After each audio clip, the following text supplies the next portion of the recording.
Welcome, welcome. It's wonderful for you to join us here today. My name is B, Big B, or you can just call me DM. Today, we're going to be taking a little bit of a excursion away from Tion 2 normally. A little bit of a trip to a darker side, if you will.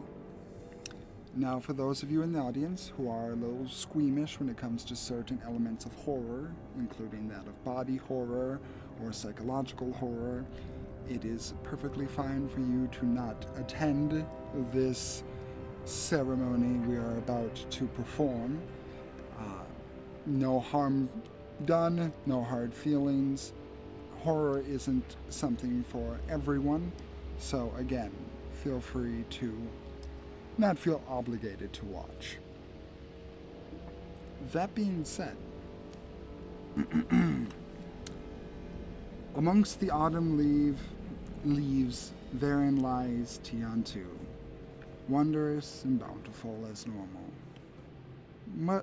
But beyond, in the shade, lies a whole new land, one that is usually only spoken in whispers and rhyme.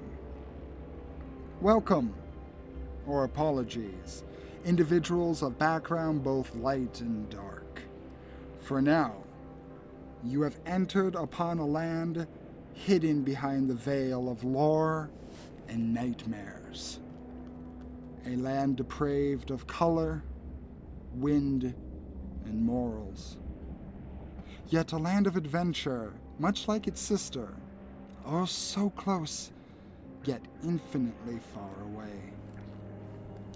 Questions and curiosities are sure to plague the minds, but one idea, question, inquiry is more unsettling than the rest. Something is wrong in the Unseelie Court. Perhaps to save it, to change it, or to destroy it is up to you, my players. I guess this comes down to a flip of the page. Well then, my fatal fables, tell me a story. And I need everyone to roll me a Constitution saving throw. Ooh. 8. What did A you 14. 21. Natural 20 for a 23. Oh my god, okay. Got some high rollers. We're starting off with the big guns. I play squishy people.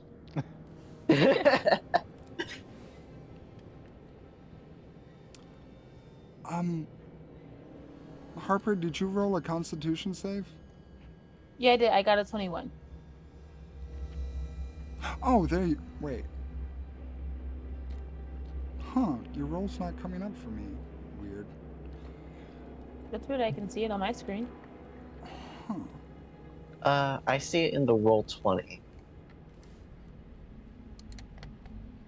So do I. Oh, so do I. It's not coming up for me on the D&D Beyond, though. Weird. Anyway, let me just write this down real quick. All right, I'll try to fix that too. So that would be... that would be... And then... Alright. Okie doke.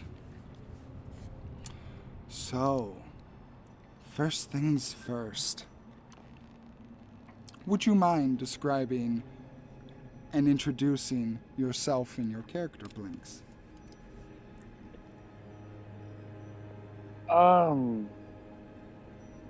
As my character? Oh boy. In character or out, either way.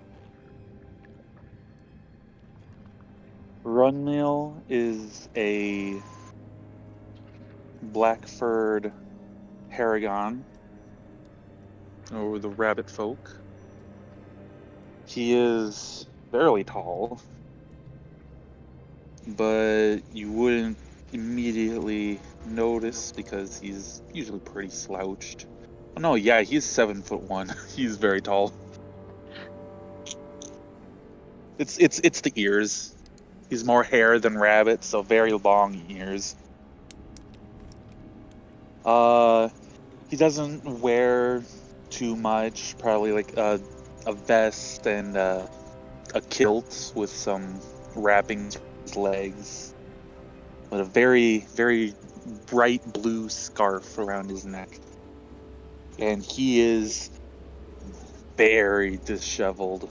His hair is all matted and some caked mud sticking to it. And hidden but faintly a different color are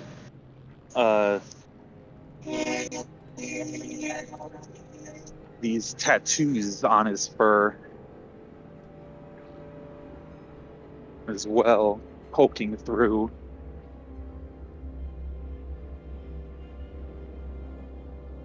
And he is very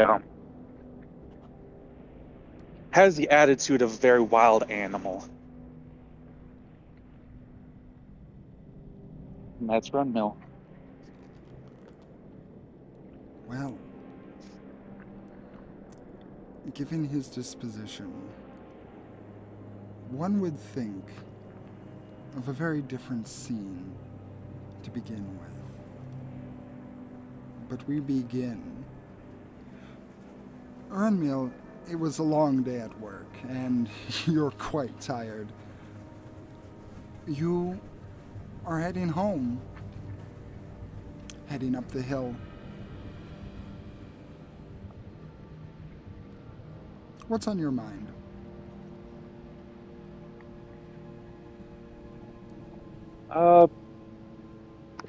Probably a little bit of just still running. Just my mind's still running as well. Well, Probably also some happy thoughts, some happy just general being happy. well, as you are moving still swiftly up the hill and you breach the top, you notice an odd sight. The front door of your house is open, and Gracie doesn't seem to be outside tending to the front lawn.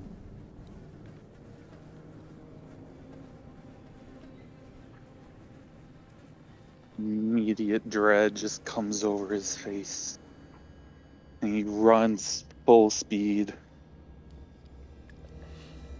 You dash quickly, heading towards the house and going through the front door. And as you do so, you breach through the barrier. And you are greeted with a sight. You see Gracie, your wife, currently slumped limply in the hands of... And as you try and look and see, you don't see clearly. There's a blur, there's fuzziness. You see fairish human skin and maybe a mop of brown hair, maybe black, maybe blonde. It's hard to tell, but what you do remember and what you do see is the dagger being pulled out of her chest as you enter and the figure turns towards you.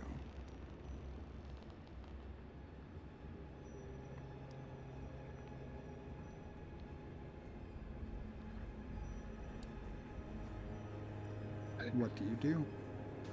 What did you do? There's no response from this figure as they She lets go of Gracie, dropping her to the floor, and in another instant, the thing is gone, like it was never there to begin with.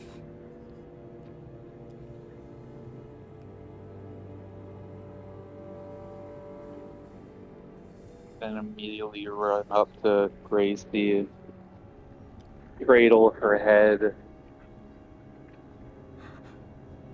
There's a shallow gasp of breath as you lift her up.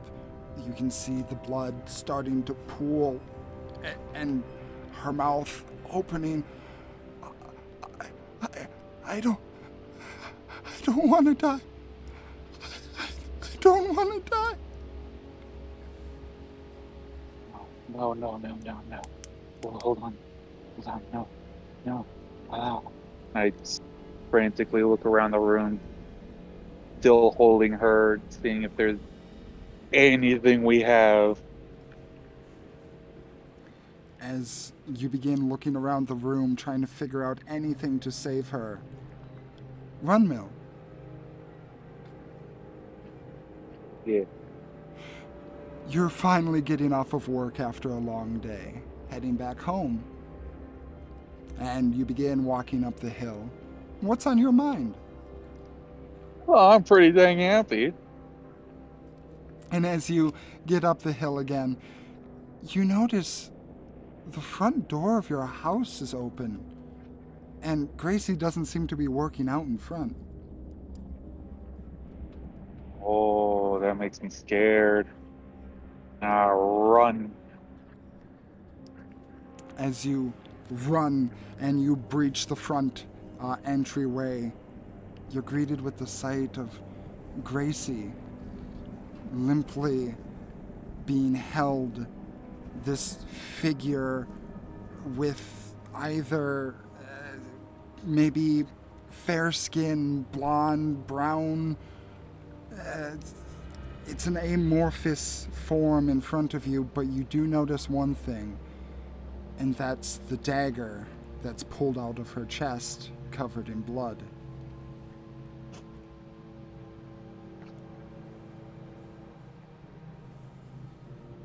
This time I'd like to run up and drop kick. Okay. As you run up, you blink once, and the whole world goes fuzzy. You're not able to make sense, and as you move again, he's gone. They're gone. She's gone. It's gone. And Gracie lies on the floor.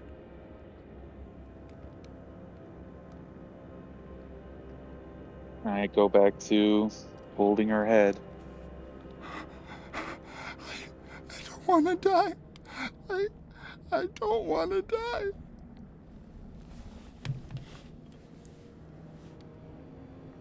Runmill. Yeah.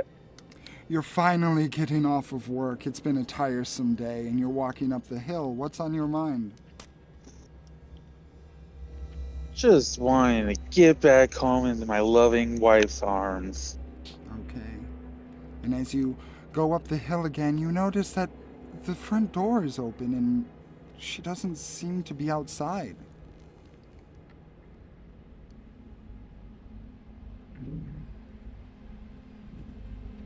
Am I noticing the pattern, or this is just a really bad dream over and over again?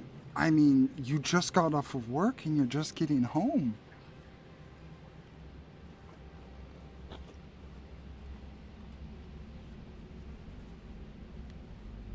I immediately rush in.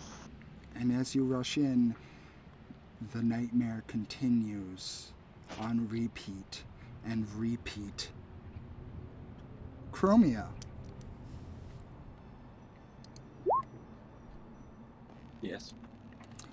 Would you mind introducing yourself and describing your character? Yeah, Chromia is sorry for the sore throat. Chromia is a woman of about average height, a little heavy set, long blonde hair pulled into a loose, poofy ponytail. Her eyes, hence her taken name, are one of slate and one of metallic purple. Almost, but intentionally off shade from her purple lipstick. Her dress is two alternating colors, one of dark red to match the feathers on the shoulders, and one of black silk as they spin down to a split dress. I don't know what she's currently doing, but it's either something that she's gazing at haughtily, waiting for something to happen, or is causing a panic that she will not let somebody else know. Those are usually her two moods. Well, oddly enough, the situation is a little bit different than her typical everyday going-ons, as while she's in a fairly familiar area, looking around her, the normal greenery of the property that she calls home, the fog surrounding the area grows thicker, taller, and as she stands there in the quiet, there doesn't appear to be wind or the noise of people, and the ever-encroaching, slowly encroaching fog has an icy texture to it, like a cold winter's day blowing. She sets down her tea, one of the few not destroyed things in these ruins. I don't like that, but this time I think I'm ready for it. And shadows will weave up from the cracks of the ground and protect her like armor.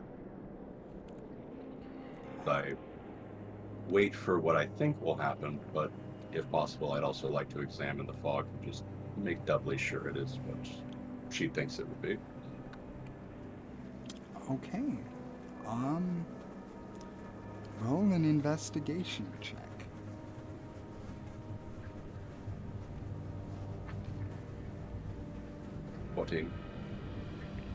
As the shadows seem to stick to your skin and cover it with a protective layer, you begin to try to reason out what is before you with this fog, and as you bring your hand to it, you notice the immediately cold embrace. It's like touching a metal pole in the dead of winter.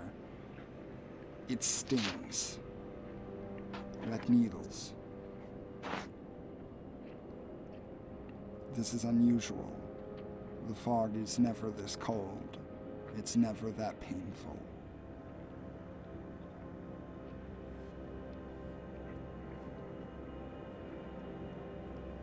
Unpleasant, but sensing no immediate threats, I would like to warm myself away from that cold, restart the tea. You begin to walk back to your tea, and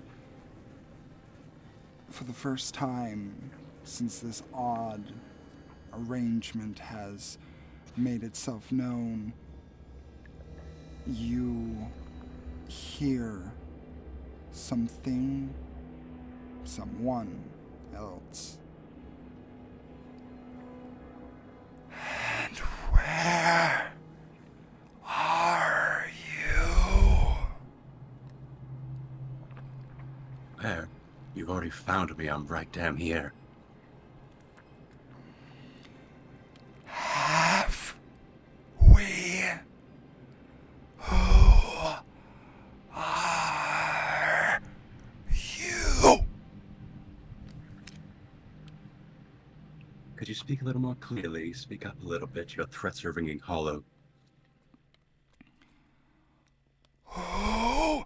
And as the first who echoes out, you notice that there's a pillar just beyond the fog, about 30 feet away from you, that almost forms of ice.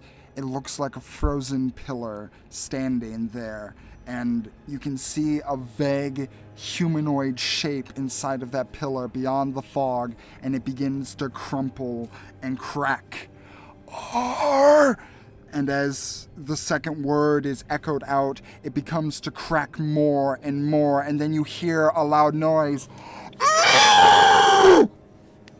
The scream coming out from beyond the fog. You! And then it begins to shatter and crack, and the scream echoes even louder and more piercing than before.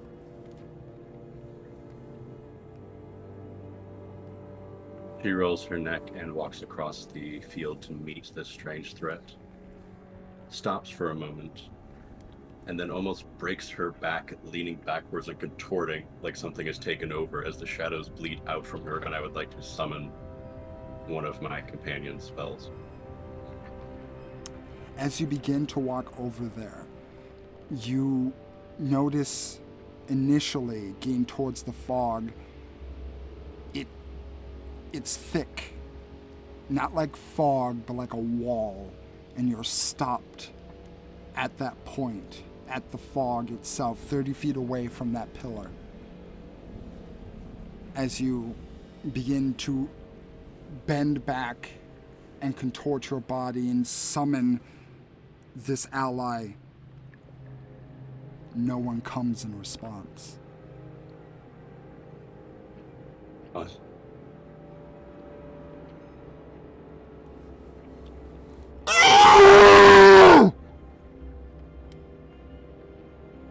The scream echoes again, and then you begin to see silhouettes of creatures, of things, maybe humanoid, maybe something else, as they begin to crawl over the cloud and look down at you, eyes, hundreds, thousands of them looking down at you. What do you do? Fuck this. Turn and I sprint towards town, knowing damn well how far away it is. You run towards the other side, and as you get close to the fog wall again, you're stopped like a solid wall. Ow.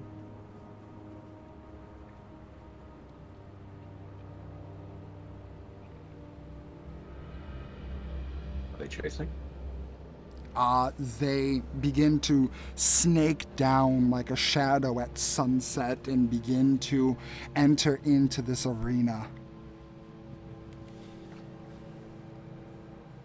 Can I see outside, or is the fog completely containing me and whatever these are?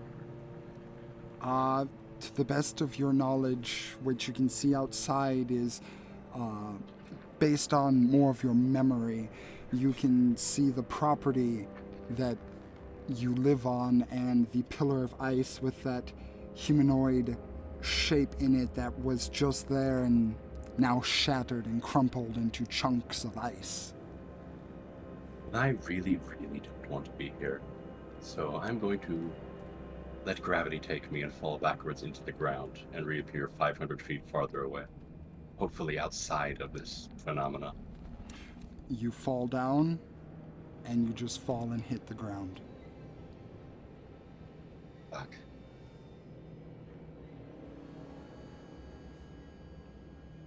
Well, there's no need to be embarrassed. I don't care what these creatures think.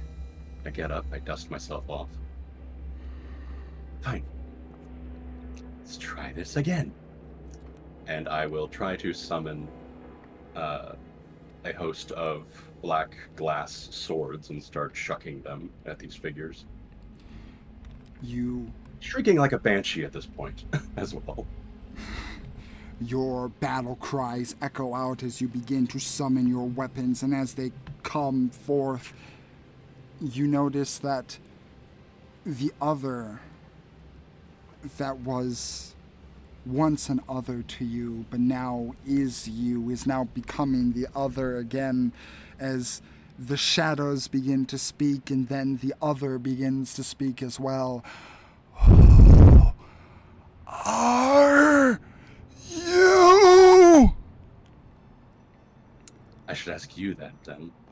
Because I'm just me, so whatever joke you're trying to play isn't going to work anymore. And you begin your flurry of attacks. Solar. Hello. Hello. Would you mind introducing yourself and your character?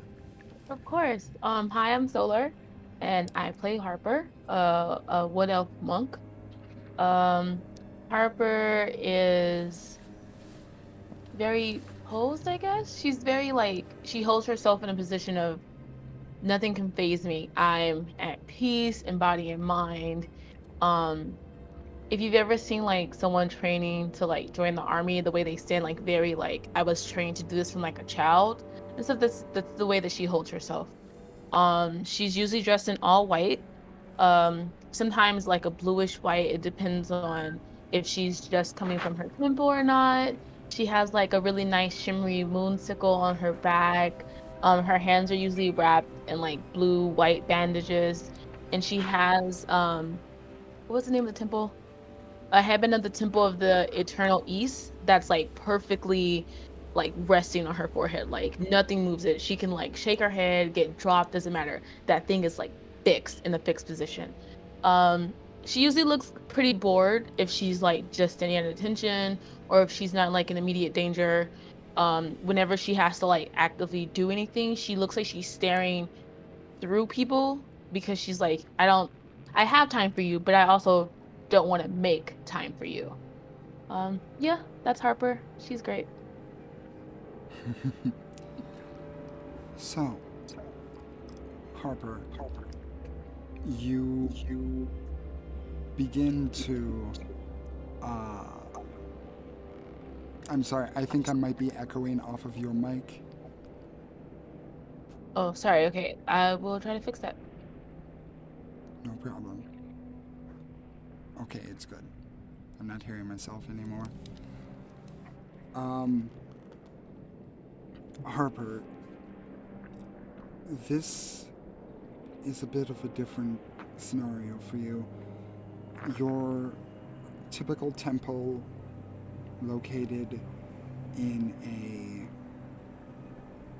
warmer, lush green area is no longer there. Instead, you're walking on cobblestone. It's dark around you like night, except it's much darker than any night you've ever seen. And the only light that's currently on you is like a spotlight, focusing on you and you alone. Around you is a surrounding of ground, much like your clothing, a blanket of pure white. Snow. It's cold. And you're walking. You don't know why, but you're walking forward. Can I like investigate anything around me just to see if there's anything there? Like put my hands out to see if I can like touch anything that I can't see. Maybe I'll bump into someone. Roll an investigation check. You got it. Possibly if this thing lets me.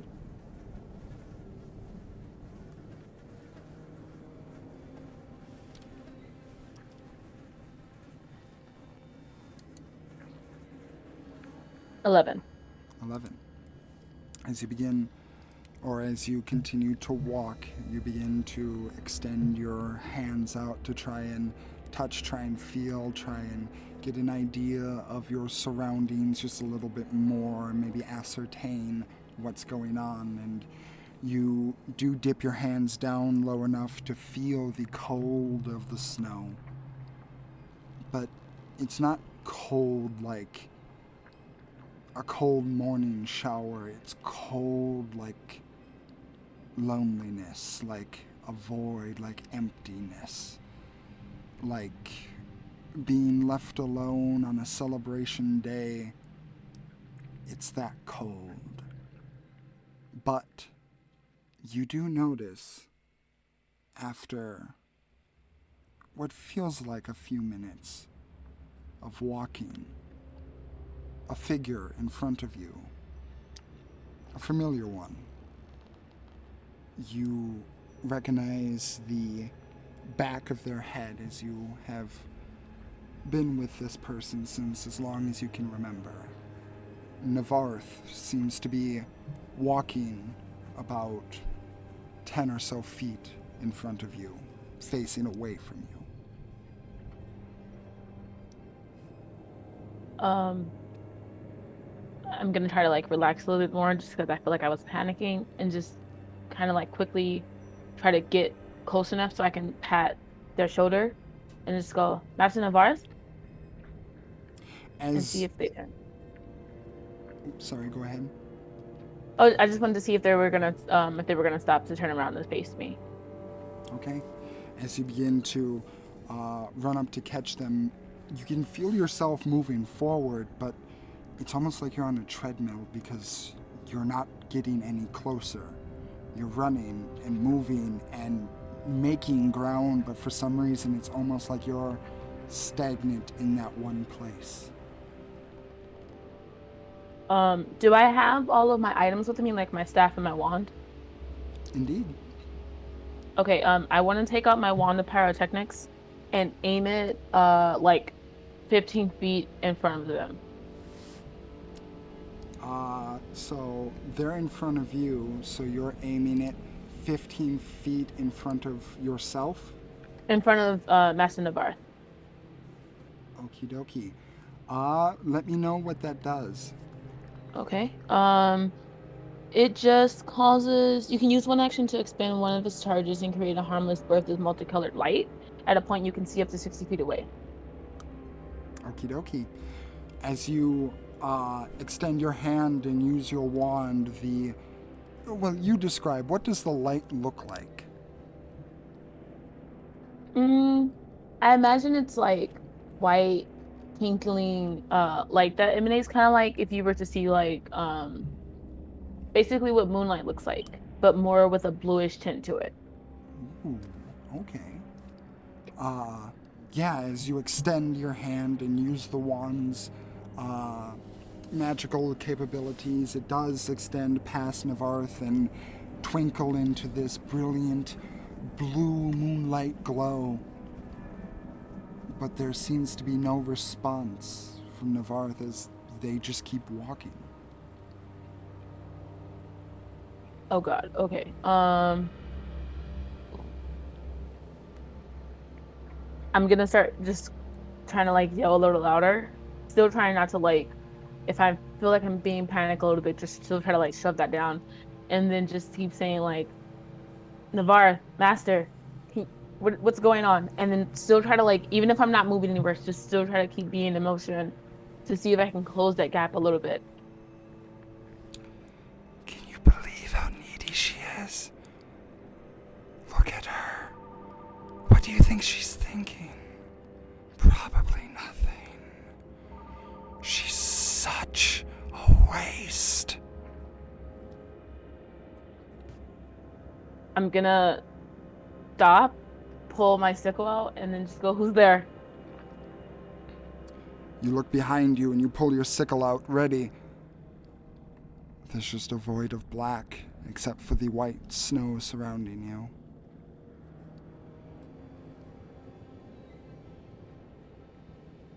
If I turn back around, how far is Navarth away from me now? You turn back around and Navarth is right in front of you, eyes missing, mouth bleeding, eyes bleeding, as there's just a...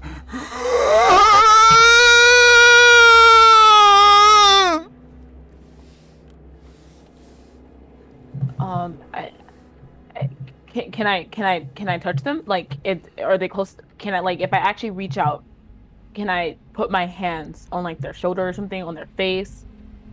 You begin to extend your hand out and you try to place it, but as you do, it's almost like it just slips right through, but it's not like the figure's incorporeal. It's almost like the figure's like water. Moving your hand through, there's a slushy noise and feel. It doesn't feel like flesh or human. It feels like something else, nothing natural. I'm gonna... Oh god, okay. Oh god, I'm gonna just be like, what's wrong? What's going on? And then if I hear the voice again, I'm just gonna take my sickle and just like slash around, away from the Varf, and my body just around us, just to see if I hit anything, some whoever's causing this to happen. You do indeed begin to hear, "She doesn't deserve what she has. She took it away from someone more deserving. Even her one friend left her." And you begin slashing around you, trying to find anything, making purchase on anything, but you're left in a void of darkness, in a blanket of cold loneliness, as Navarth just stares at you with an empty, vacant look and mouth bleeding, gushing this dark red and black blood. Daniel.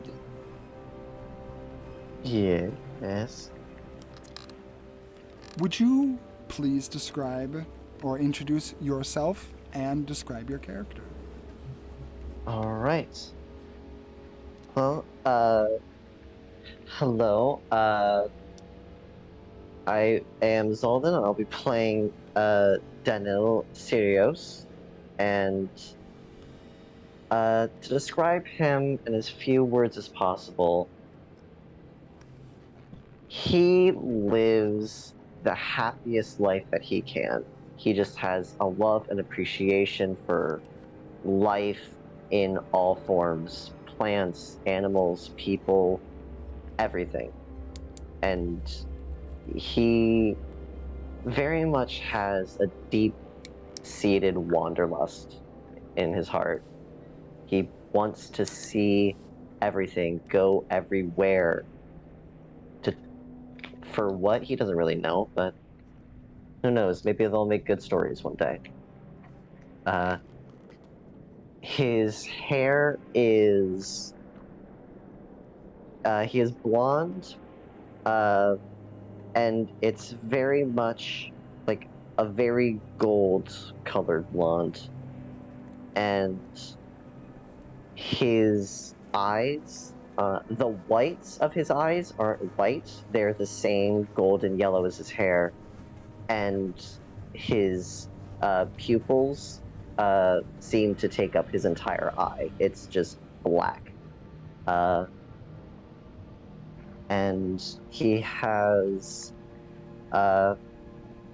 very dark purple clothing, some leathers for some basic armor. It looks like it's just stuff he found or scavenged or hunted and hodgepodge together to make clothing.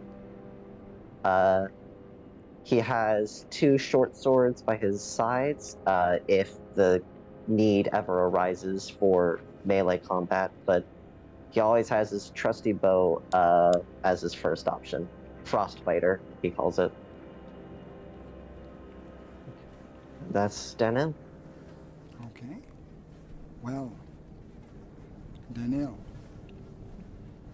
your situation is a little bit more intense and a little bit more quick as you are running as fast as you can. You can feel the sweat dripping down your brow despite the fact everything around you is cold, freezing cold. You're running. You're almost out of breath entirely as you look back behind you and you notice it. A beast, a monster, an abomination.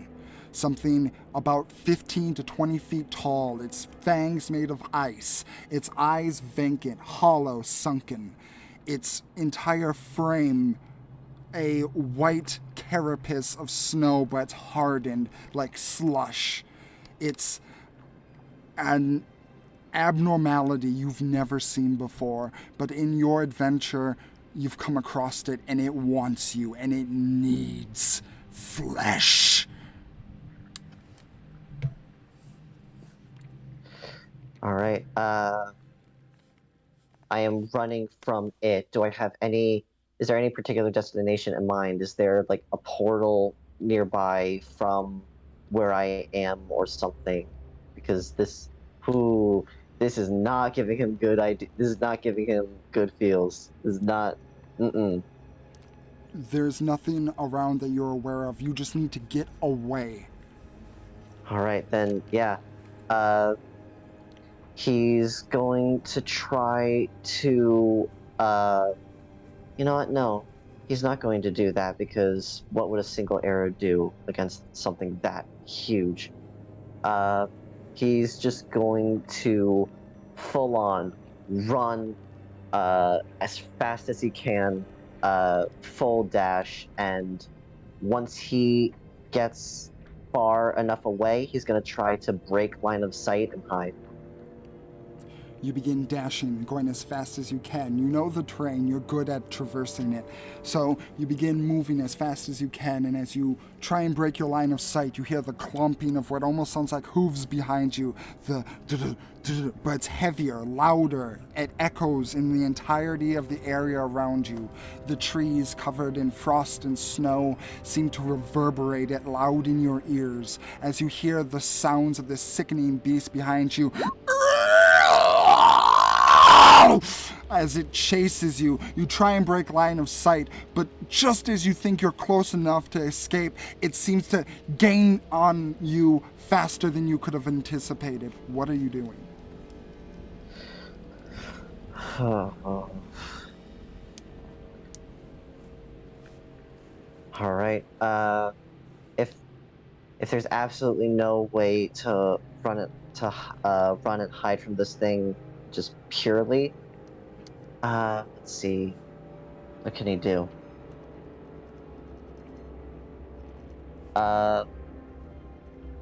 Question. Would actually wait. There is not a restriction on this, but okay. It's probably not going to work, but he's going to try it. He is going to, as he's running, take out his bow, Frostbiter, pull an arrow, mutter some words in Sylvan under his breath, and cast Ensnaring Strike. Try to hit it, and hopefully luck will be on his side. Okay, roll to hit. Alright. Where's the button? There it is. That'll be a 29 to hit. As you turn around and you focus your aim, you begin to mutter the Sylvan incantation into your weapon, and you let it go. It fires true and hits just as true, hitting the beast. But as you notice it hit the beast and begin to work its fey magic around it, you notice a figure close to the beast, about 5-10 feet in front of it, to its left. A figure clad in white. A familiar face. Someone you know from before. A friend. And as your arrow and your magic begins to take hold, it does indeed capture the beast, but as it begins to fall down, it looks at this individual and opens its mouth and He immediately is running back, not even caring. He's just rapid fire shooting at this thing. Okie dokie, take your attacks. All right. So the next two shots. You know what?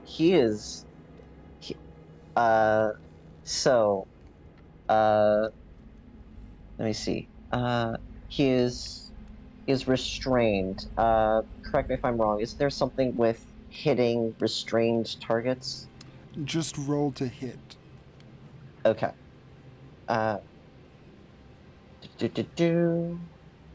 And he's going to take a sharpshooter shot. He's pissed off at this thing. 17.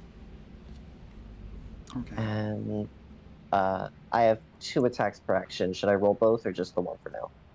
Roll however many you wish to take.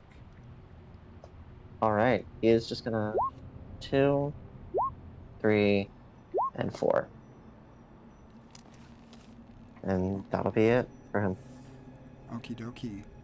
As you just lay in with arrows, pelting this monster, You hear it cry out its sickening shriek, but it's almost like the monster isn't there, at least not in the sense that it's not an illusion.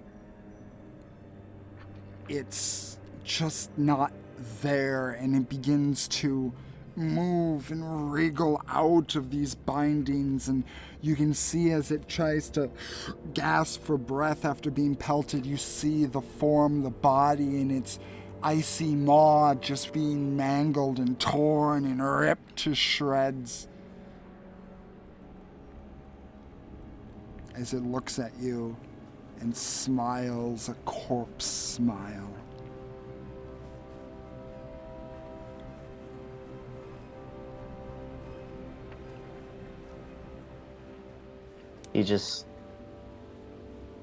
He stands there, frozen. Not because of the ice, just another type of ice around his heart. And he is frozen for a good 10 seconds before trying to run again, tears in his eyes. Daniel runs, the bitter liquid falling from his eyes as the creature begins to give chase again. Maru, Yes.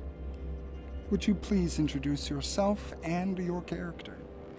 I am Ismaru, but I go by Izzy, Maru, many names. Today I am playing Lindis Tassomen, but she usually goes by Lynn. She is a air genasi, fairly tall, just a shade under 6 foot, wearing well-worn leather armor, broken in boots. She has pale blue skin, dark blue hair with white streaks through it that she has done up in a pair of braids that go down either side, that go down on 2 sides, with the white made to look like lightning bolts across a stormy sky. At her side is a quiver, but no bow in sight. She is always surrounded, well, not quite surrounded, but joined by the hum of insects.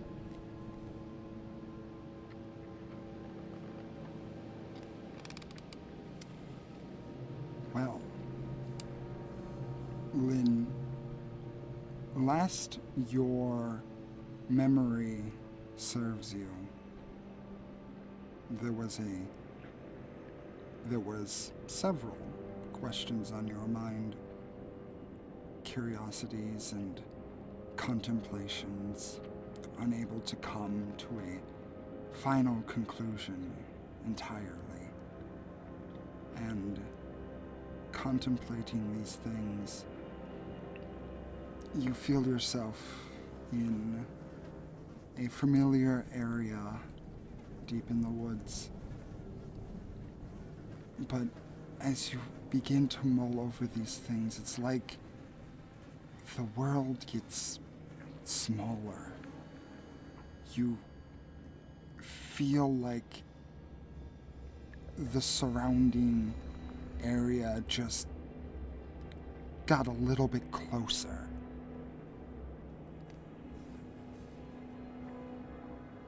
She will tense up and look around, try and see if she noticed anything physical changing.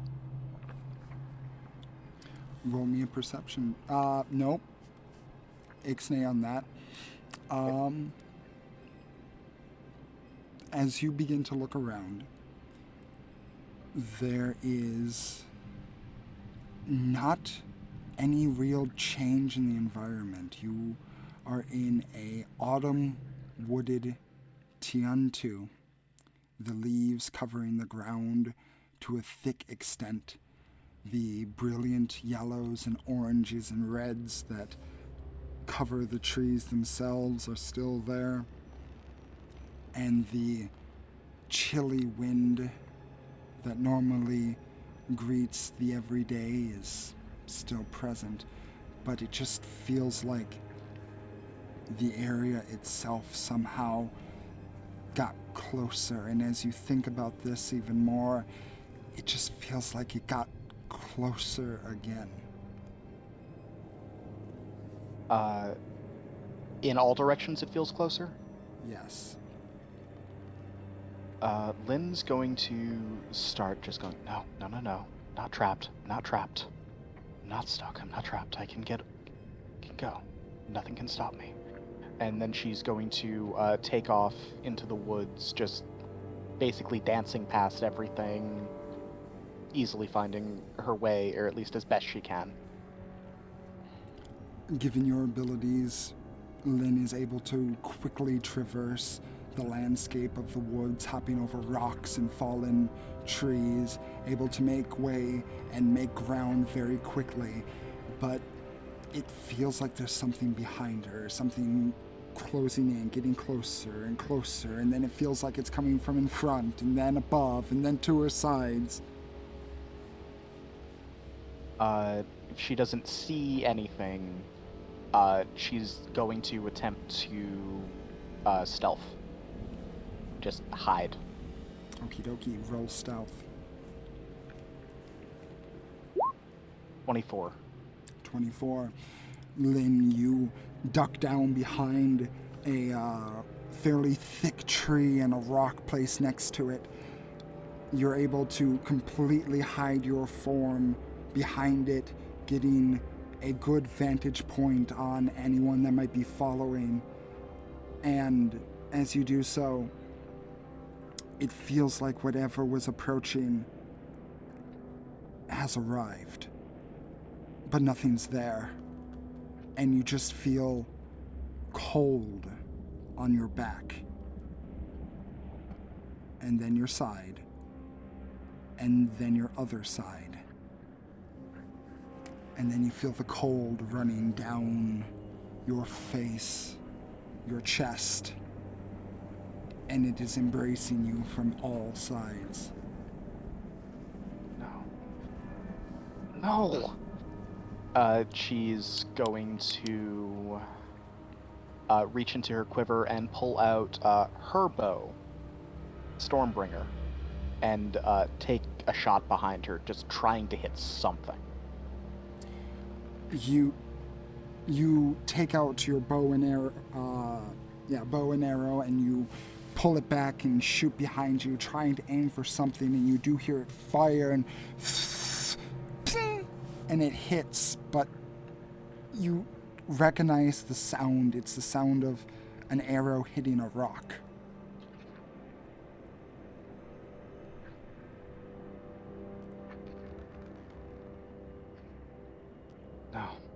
No.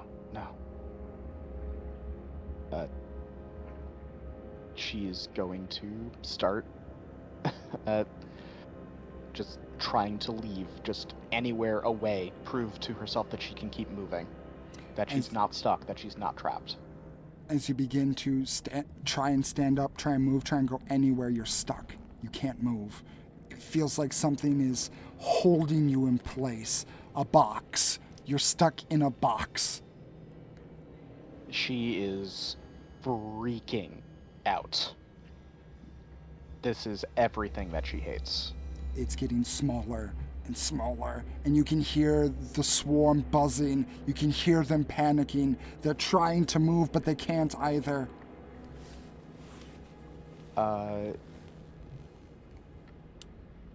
She will try and use levitate through mingle with the wind and float herself up. Just once again, prove that she can move. Prove that she can try and get away. You try to embrace the Air Genasi heritage laden within you, and you try to connect with the air, the wind itself. And as you do so, the sheer weight of the cold embrace around you keeps you grounded on the ground, and you can feel the numbness as it touches you and pushes harder into you. It's almost like the static feeling of a numb limb all over your body. Can't end like this. It can't. everything fades to black. Now, everyone, can I get you all to roll me a perception check and just tell me if you get over a 12? I have. Over or equal? Equal or over? Equal. Over. Over.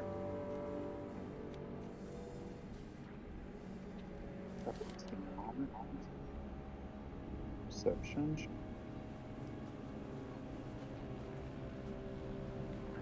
Over. We're so good. Ooh. All succeeded.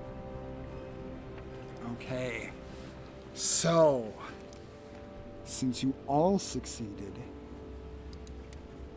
which I totally was planning for, allow me to change what you see. God, I hope the fog of war is up.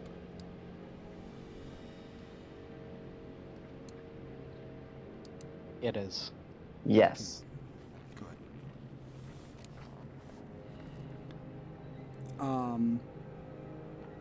This is also not what your characters see. This is what you as players will see.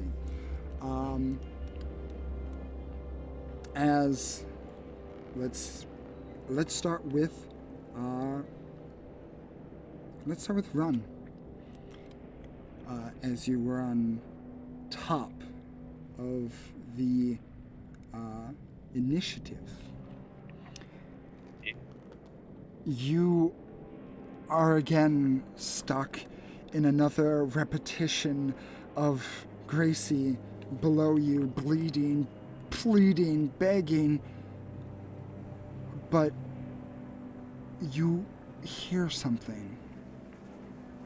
Your ear catches something on the wind, and you're able to see out of the corner of your eye a figure clad in white, seemingly standing there with a sickle in hand, looking confused.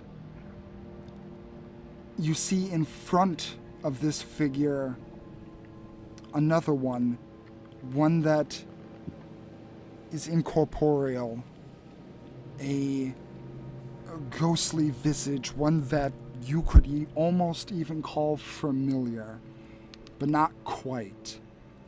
And it seems to just be moving its hands in front of this clad in white figure.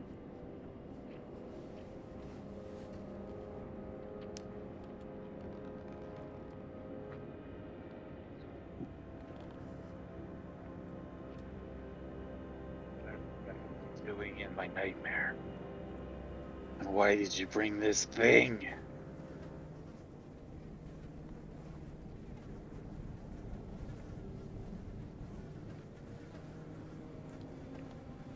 The figure doesn't respond.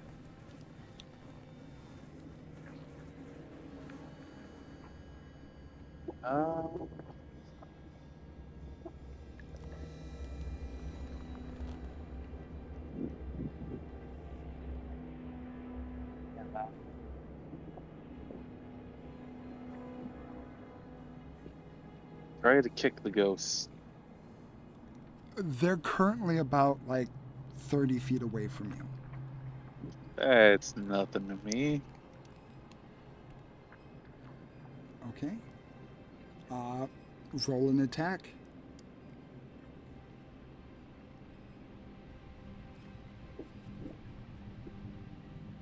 Against the ghost specifically. 21 to hit. 21 hits, roll damage.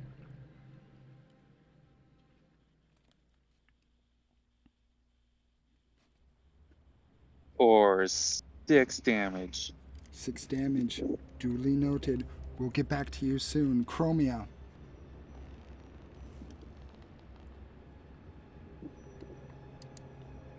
Yes.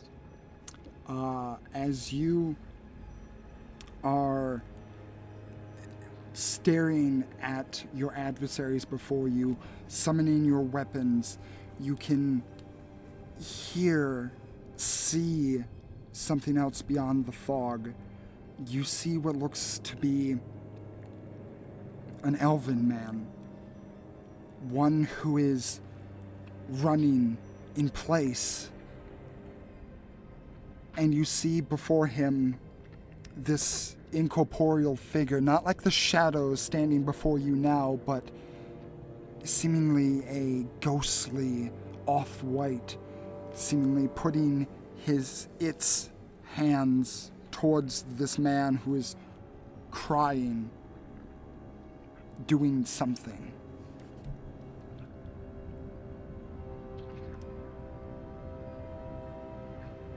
That sucks for him. I've got my hands busy.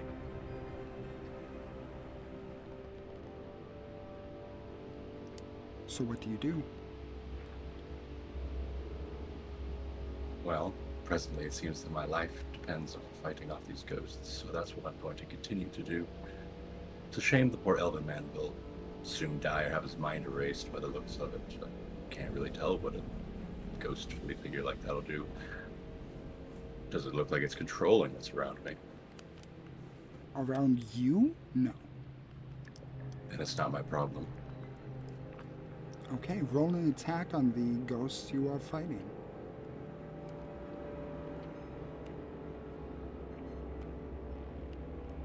Uh, 22. 22. You launch one of your blackened weapons through the air at the figures in front of you, and as it seemingly should make contact, it hits. It's a clear hit. It seems to go right through the shadow as it says, "Who are you?" Well, you should be laughing. It's not a very funny joke.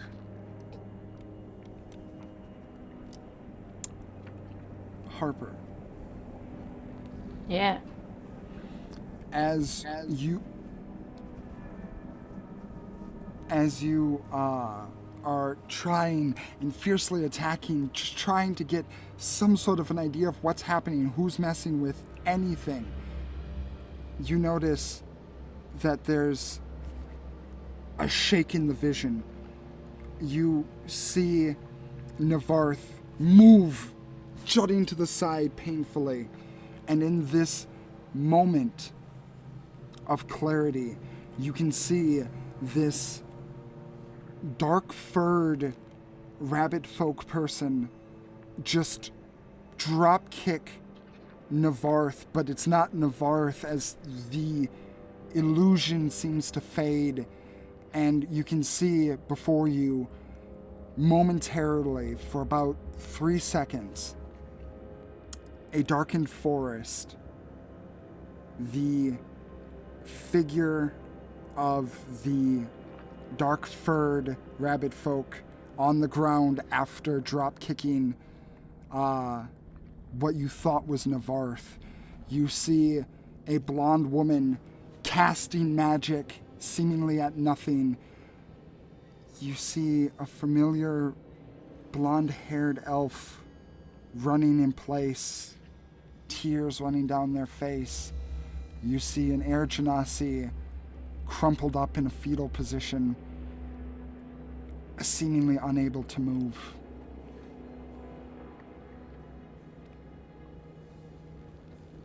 I'm gonna shudder to a stop really quickly and just go, wait. I don't want to attack the hair folk because he's on the ground, but also I'm confused. I'm gonna. Before, I don't want to fuck you up on this one. You also do see the ghostly figures that are seemingly around them doing some sort of hand motion, seemingly puppeteering something they're seeing. How far are the ghost figures for me? You have one that's seemingly around the rabbit folk that is directly next to you, about 5 feet. You have one of the air genasi, also 5 feet, the elven man, 5 feet, and the blonde woman, which is 10 feet. Okay. My unarmored strikes, they're not considered magical, are they? Yes. Oh, they are. Okay. I can move 60 feet in a round and I can take 2 attacks. So, both of the ghostly figures near me, I want to hit both of them, like one on each person. Which one's the one attached to The the rabbit, or? the one attached to the rabbit because he's on the ground now. Okie dokie, roll to hit.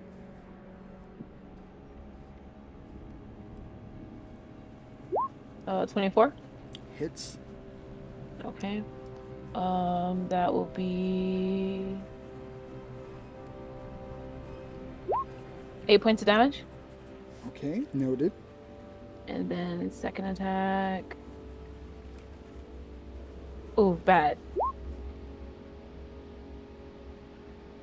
Um, and then can I do my flurry of blows? Yes. Okay, hang on. I need to spend a key point. Okay.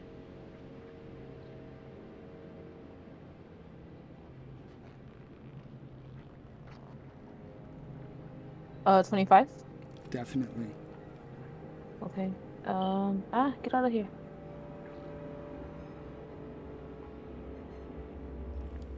9 points of damage.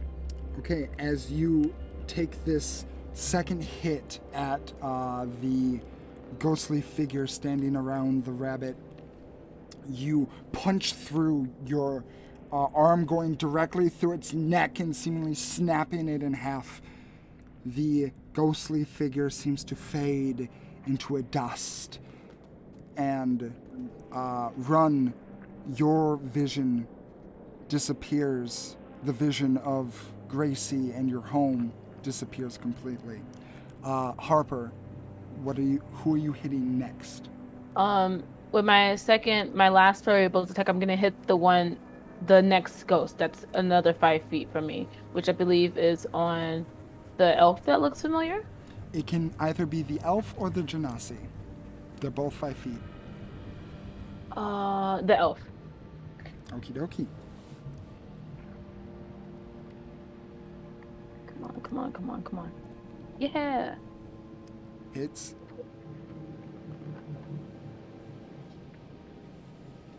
All right. Okie dokie.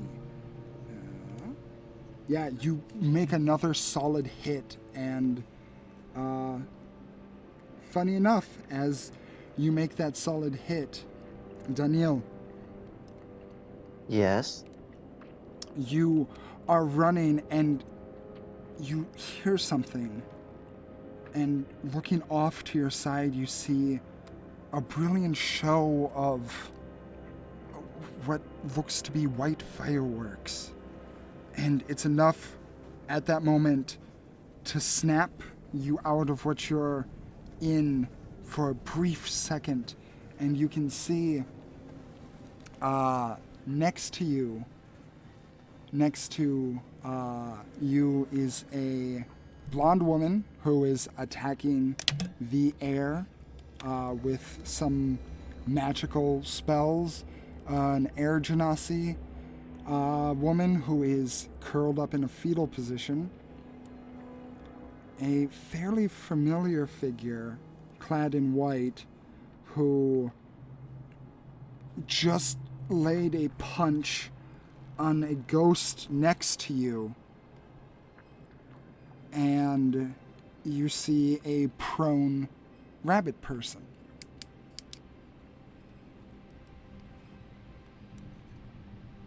Okay.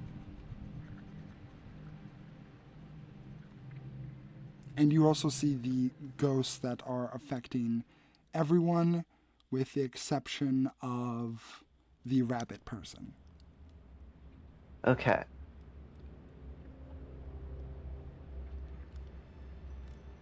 All right, all right. So,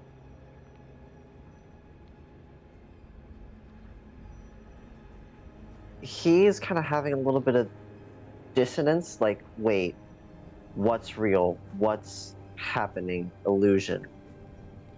He knows something here isn't real, but he's not 100% sure yet. But then, taking into account the blonde woman shooting the air at nothing, no, she's probably real. So that means that whatever he was seeing isn't. Something's shaking that illusion. And that would probably mean the other figures are what's causing these illusions. So,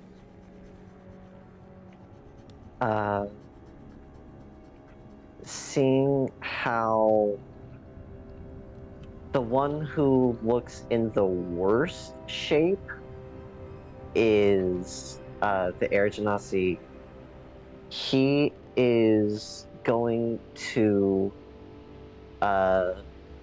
take a shot at the one affecting her. Okie dokie. It is within 5 feet. So, do you have something that negates that?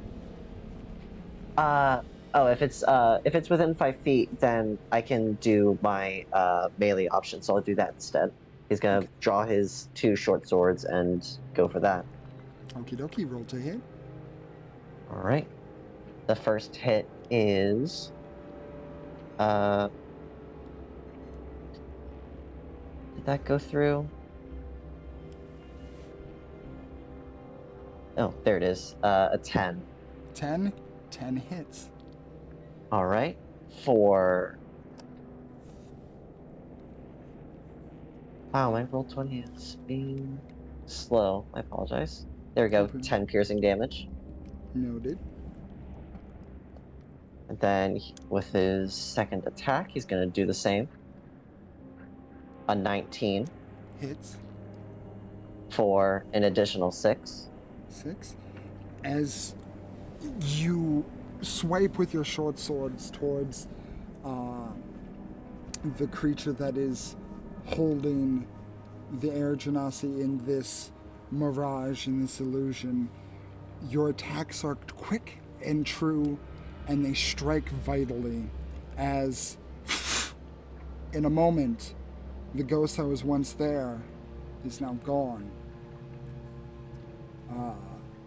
So, again, very fitting.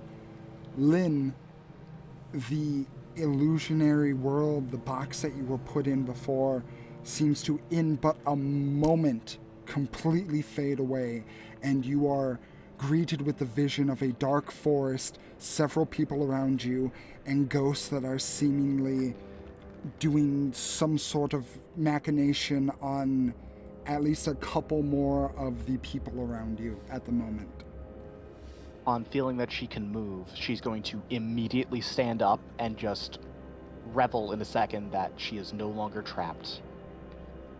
How far away are the ghosts that she can see from her? Both are 5 feet. All right. She's going to reach out and touch one of them with a crackling hand. Which ones are left? Oh, wait, that's right. Daniel's didn't die yet. So there are 3 of them. One with Harper, one with Daniel, and one with Chromia. Okay. Do I know who helped me? I would say that it would be clear that just as you were getting your vision back, you would see Daniel kind of pulling his short sword back and getting back into a fighting stance. All right. In that case, Lynn will reach out towards his with a crackling hand and cast Shocking Grasp. Okie dokie. 15 to hit. Hits. That will be 12 points of lightning damage.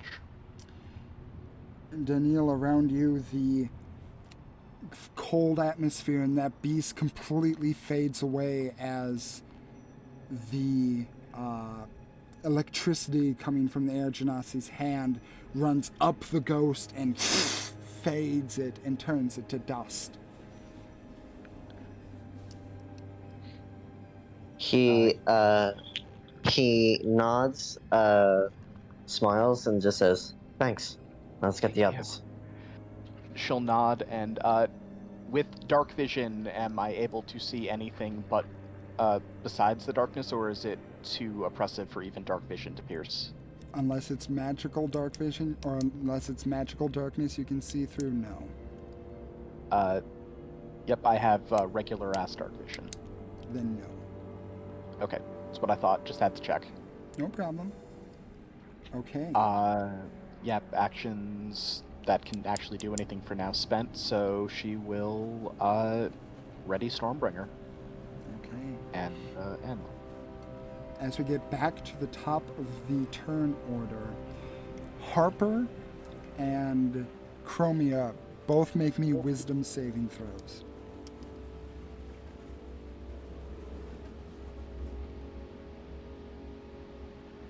A 25 on a 20.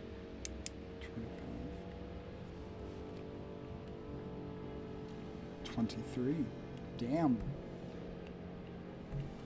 It's almost like you guys are level 8 or something. Was this a charming effect? You'll find out. Okay. Well, you would, because you're an elf. No, it was not. Gotcha. Thank you. Sorry.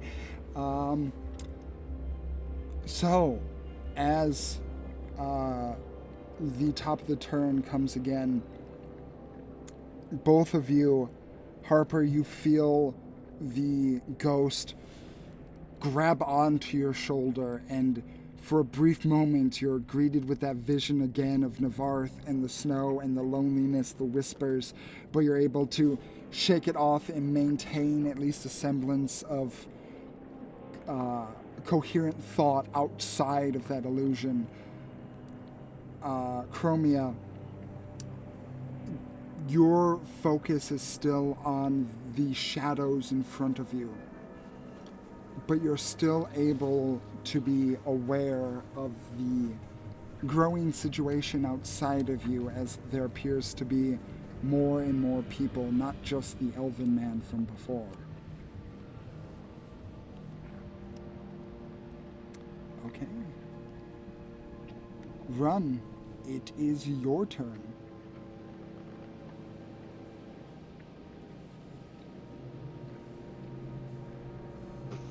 Oops, sorry, was muted. So the illusion was broken for me? Yes.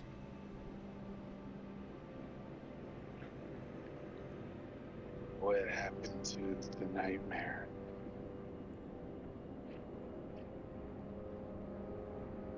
Is anybody near me?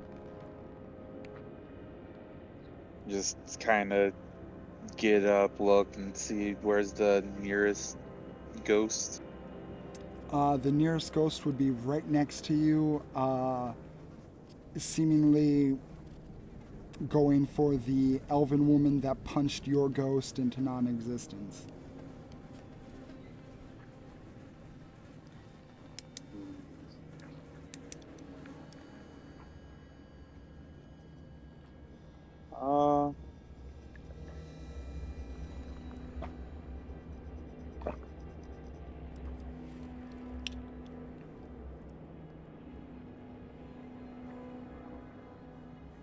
How about it just makes the Constitution saving throw? It makes a Constitution saving throw. Yeah. Okie dokie. I didn't think to look up the con saves for these things, so give me a second. As I kind of just scratch behind my ear and a flea launches onto the ghost or near the ghost, and it just explodes into millions of fleas and gnats and just all trying to eat the ghost. That's a 12. I guess an infection or infestation. And that does not save.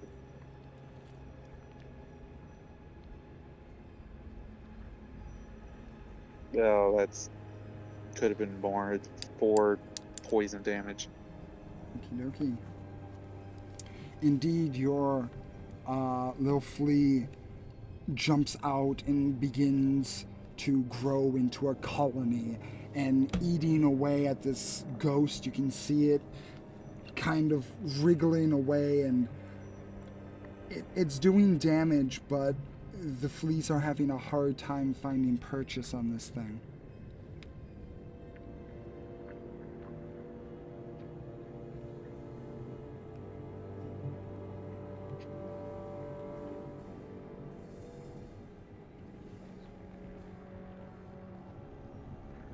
Anything else you would like to do? Here. And that'll be at the end of my turn. Okie doke. Chromia. After seeing enough of my swords pass through them without doing anything, it occurs to me that I'm also not being hurt. So I'll stand up straight and give the ghosts a side eye for a second and just see what they do when I'm not reacting to them. Okie dokie. You're letting the ghosts attack? Well, they haven't attacked so far, if anything, so yeah. Okie dokie. Roll me another wisdom saving throw.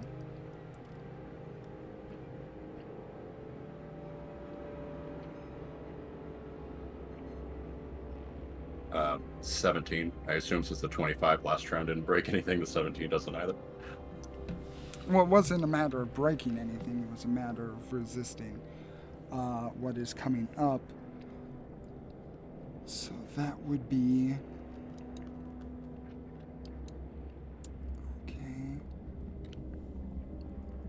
Okay. Chromia, because I know about your heritage, so I'm pretty sure this would be halved. You take 12 points of psychic damage. That's after halving. That would be total, so you would have it to 6. All right. As... Yeah, Huh? Sorry, go ahead. Is the thing that's happening to Chromia, is it like, can I physically see it? And is Chromia 5 feet from me? Chromia's 10 feet from you. Okay, never mind. Okay, yeah, because all you're seeing is this ghost just kind of moving its hands in front of Chromia, and Chromia just standing there now. And so it doesn't make contact with me, but I feel pain anyway. So what happens is after you let your hands kind of go to their sides and just wait and see what happens, they say, "Oh, it's more fun when you put up a fight." And you see one lift its hand like a wet towel off of the ground, heavily, almost sticking to the ground itself, and 2 of the fingers, the ring and index finger on this hand, run towards you, and above each of your eyes, the fingers go into your forehead and seemingly rake something from the inside as it pulls it back out. Luckily, you have a very tough brain and are resistant to that kind of damage. Well, you can't be who you claim to be, or you'd know that was pointless.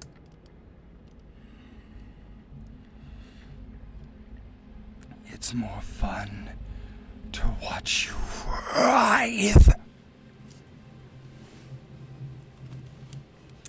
Okie dokie. So you opted to wait your turn, so that is the end of your turn. Harper, you are next. Okay, I'm gonna... The ghost that's on the elf that I still know, it's still up, correct? The one on the elf? Yeah. No, that one's dead. Okay, I'm gonna turn to face whatever ghost is closest to me, or move to get closer to it, and then take my attack. Okie dokie. You can move through. Oop, yeah. You can move through allies, so.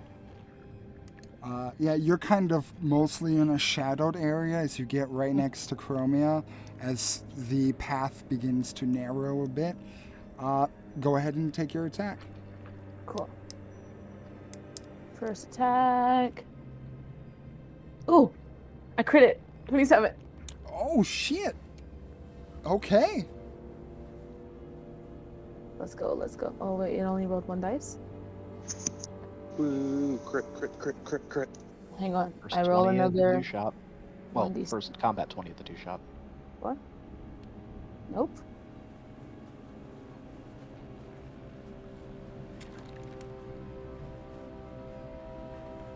$16 damage for the first hit. In one punch, you just go up and whap this thing in the jaw. The jaw goes flying off and just fades to dust. Chromia, the illusion before you seemingly fades into nothing. And you are here in this dark forest surrounded by 4 other people. There's one more ghost, right? That you can see? You can't see any more ghosts. Okay. God. Okay. Okay. Then for the rest of my turn, I'm just gonna be looking, shouting out for Neverth, and just being like, "What's going on?" And I'm crying, but I don't look like I'm crying. Like there's just tears streaming down my face, and I'm just like, "Where, what, Master, please?" And like, my hands are still up, like I'm gonna attack something, but I'm just like still like looking around, like what's happening. Okie doke. Then, if that's your turn, Daniel. Yep.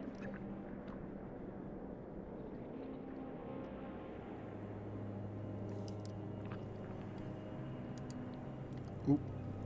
Looks like Zaldan took a step away. Sorry, I mute myself so ambient noises don't get picked up. I forgot to undo myself. Sorry. I'm going to go for the final one with 2 melee strikes. Okie dokie. Alright. Here's the first for a 20 to hit. That hits. That'll be 6 piercing damage, and I just remembered I have a feature that'll let me do an additional 1d4 of psychic. So it's for this attack, it's 6 piercing and 3 psychic. Just And in just one hit. They don't have that much health.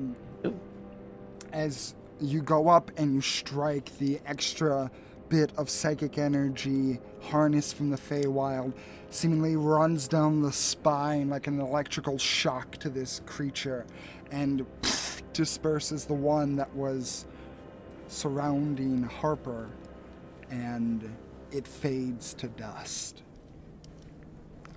You guys are out of the combat initiative and All now right. in the forest. All right.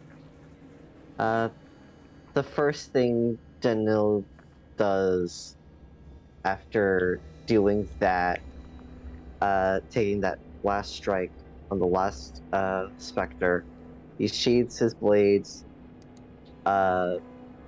pumps his fist up into the air, and just shouts, "Hells yeah!" No, we don't And know where then we are. just We a don't know what's here. deep breath. Quiet.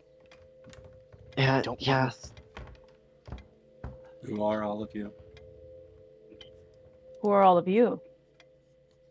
Also, Bigby, what happened from my side when the illusion dropped? Like, what did I see when it went away? It was like taking off sunglasses. There's just a shade that was in front of your eyes, and it just dropped from vision into reality.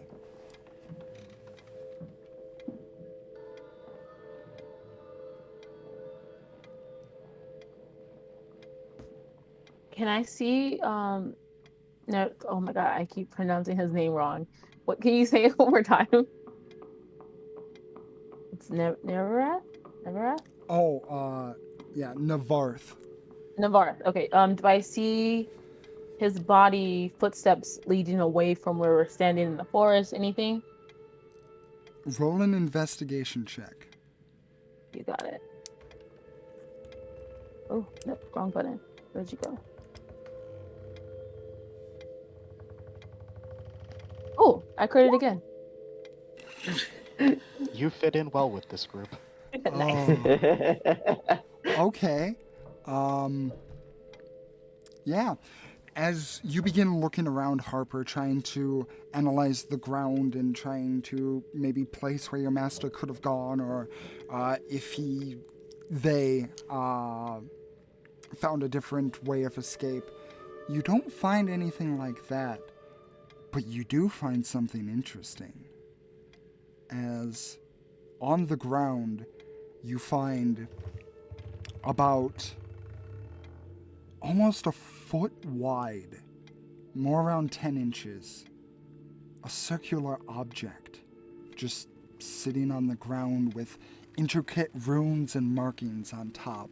It's right, I would say, on the map that you guys are looking at currently. It is, I would say, about 5 feet away from Chromia, right where that little black trail begins. Okay, I'm not gonna touch it, so I'm just gonna be like, can anyone like understand magic? There's a, I don't I need to find someone. Can someone look at this? And I'm gonna like step away and try to remember which direction I saw, um, Navarth like kind of get kicked into, and like just go there to see if maybe something dropped there. Even though I didn't find anything, I found this. I'm gonna go to that spot and then just like kneel down a bit to just be like, okay, this is where they were. I need to see if I can dig through the snow if I have to. Well, now that you're here, you notice that there is no snow. It is the best you could possibly place this season is fall, but that's kind of inaccurate because everything is just dead. The trees are dead. The grass is dead. The soil is dead. Nothing permeates life here. This is wrong. This is wrong. I know forests. This is wrong. Well, if this is where I think we are, welcome to the Unseelie Court. One of the places I never wanted to go. Well, How much? Oh, sorry, go ahead. well, it's precisely where I've been trying to go, and things are getting pretty spooky, so I seem to be going the right direction, I think. I hope.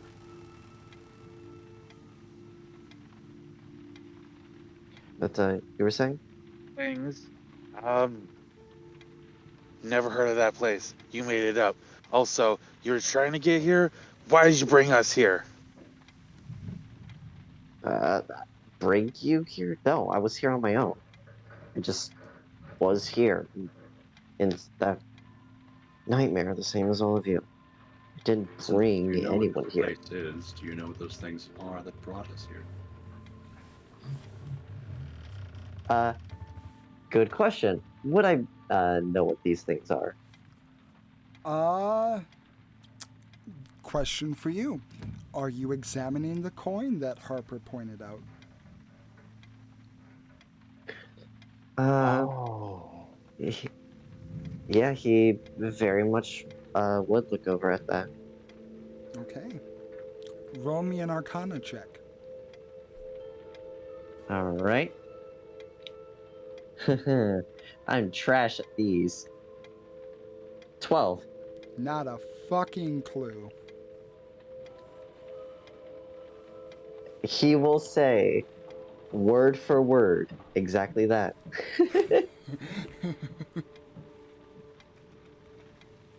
Outside of everything is dead, what can Lynn tell about the forest? What do you mean by that question? What are you looking for? Some clue to confirm that we are in the Feywild, in the Unseelie Court. Something to, like, figure out where we are. Would you recognize anything? Stuff like that.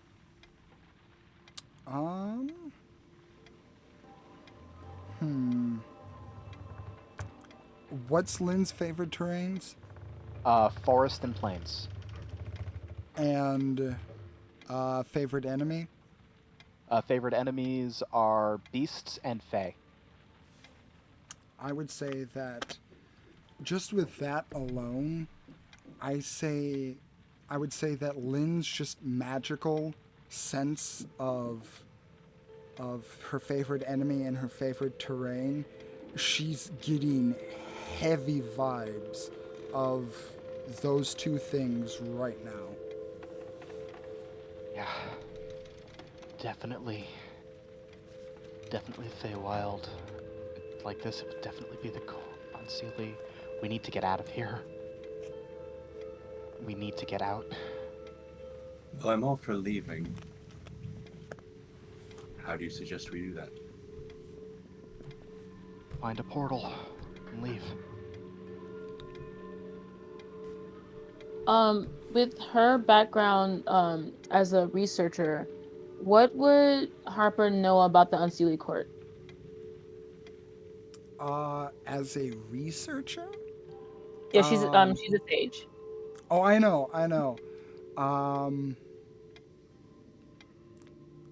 Because I know your background gives you a specific ability to be able to locate, I believe. Yeah, you would be able to locate libraries or something. What is that? When you attempt You to have to know recall, where. you know where to find it, or whom you can obtain it from if you do not recall a piece of lore. So purely based off of your researcher background, you would know that the Unseelie Court is a place of nightmares and horrors, the darker side of the already tricksterish Feywild. If you wanted to find information, the best place to go is anyone that can talk, because you do know that the Fey love to talk. Okay. Harper's gonna turn around and just we need to find someone who I guess calls this place home. If we want to find a portal, I believe is what you said. Um, we Yeah. if we can get someone to talk, we can find a portal and then we can leave because I don't know how I got here and I've never met any of you. And when she says that, she makes sure it's not to look at the person that she knows. Just looking at everyone else. She's like, I don't know any of you, and I'm not meant to be here. I She need to go. says, averting her gaze.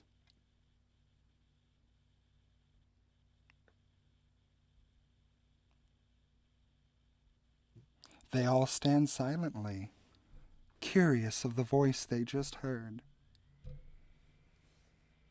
Who's there? She asks, scared. Okay, so we have a You- narrator now. This is fun. Stories. It's all about stories. So are you the idiot who was talking to us earlier? She condescends to that which she doesn't know. No. We have someone's attention. They they want us for a story. She answers correctly. Bigby, I actually do need an answer for this just because it would affect the reality of our situation. Given that was an illusion, did my spells go off, or did I lose my spell slots? I will say that instead of casting your spells fully, you were just casting cantrips. So Okay, you, because yeah, if I had, then there would be another shadowy figure just standing next to us eerily that nobody had acknowledged. yeah, you haven't lost any spells or anything that you would have used inside of the illusion. Just if you use like key points or spells outside once you've already broken it. Okay, so I'll keep that free levitate then. Yes. Okay. Harper's gonna look around and just like kind of stand up to her full height, kind of like roll her shoulders back and go, "You're such a coward because you're hiding.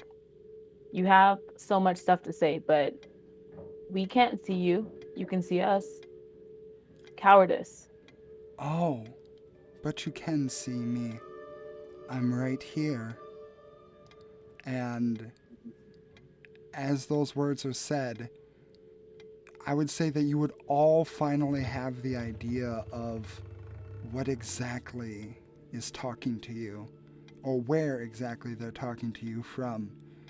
And as you look up, you see this. In roll 20. Oh, hello there. God.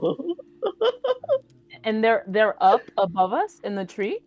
Above the tree line. They're like 50 feet in the air, and you see a face that is flat except for where the eyes are almost concave, gaunt and pushed back, a row of razor-sharp teeth, no nose, no hair, but a glee in their eyes as they say, "You were correct. I'm the narrator. Welcome to your story." What do you want? Well, as any narrator wants, to tell the story. And is this a tale that has already been told, or a new one? There's a moment of contemplation on their face as they say, "Both old and new, yet the revelation is a revelation."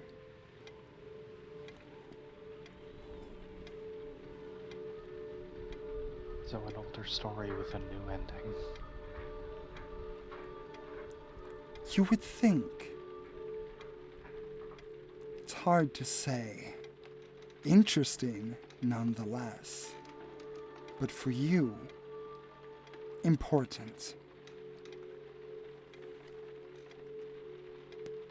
Can I throw my dart at it? I have a range of 60 feet. Okay. You throw your dart at the creature. Roll an attack. You got it. I am so hoping it's a natural 20. Just Oh for the no! Damn. Aw. I'm sorry, I jinxed it. As you throw the dart up, it flies and you can hear the whistle of it as it goes careening towards this figure. But the figure unhinges its jaw and opens its mouth and clamps down on the dagger, or the dart. She attacks violently without provocation. Now she wonders, what do I do next? Continue to experiment. I stare at it and fire off a psychic bolt into its brain. Okie dokie. You fire off the psychic A bolt. intelligence save. It would, if it was affected by psychic damage. Fair enough.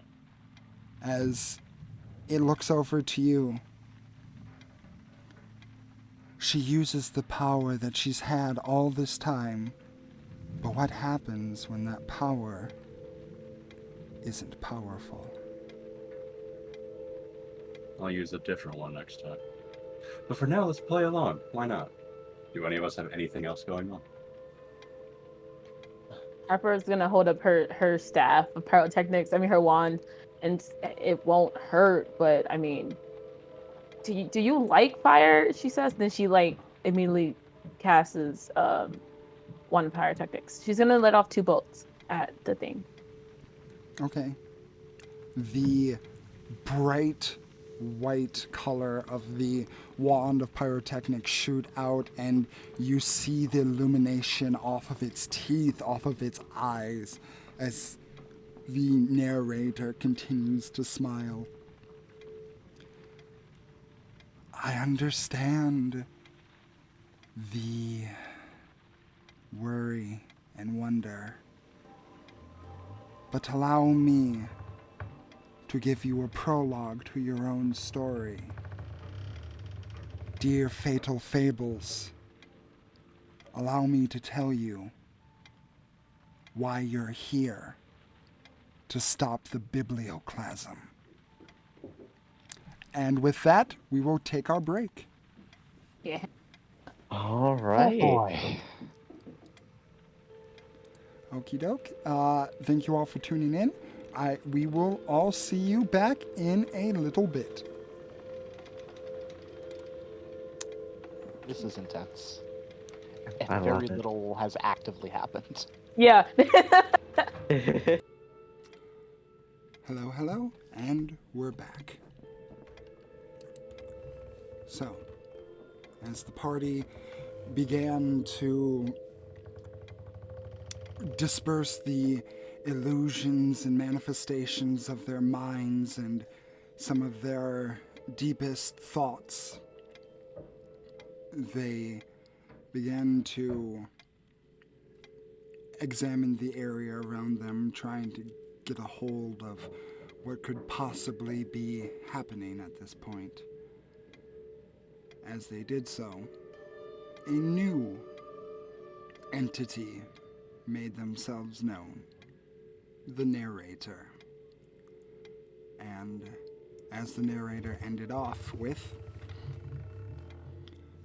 so, let me tell you about the Biblioclasm.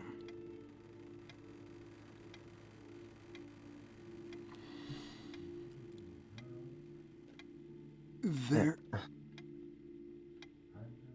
Sorry, go on. to every life, there is a story. A beginning, a middle, and an end. Every story is told, no matter how long nor how brief. However, a biblioclasm is the end to any and all stories.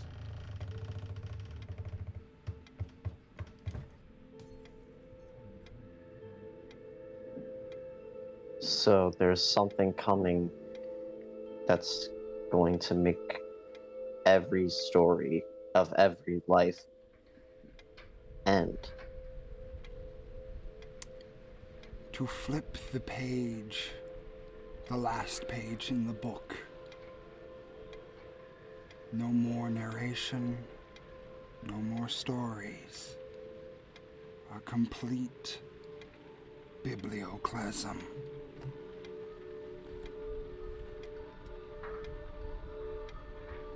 Okay, Nobody so wants that. exactly. So what is it we're supposed to do? What are we doing? Where do we go? How do we stop this? He asks in earnest. The path to find the answer is one as a narrator. I cannot and am not allowed to tell you, but I can tell you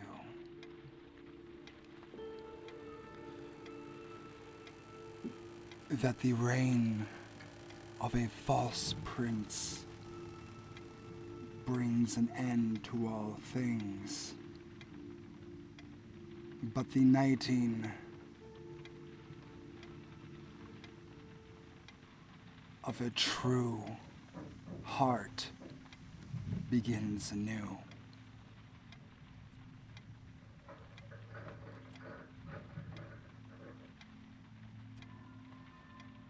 Reign of a false prince, but knighting of true hearts brings anew.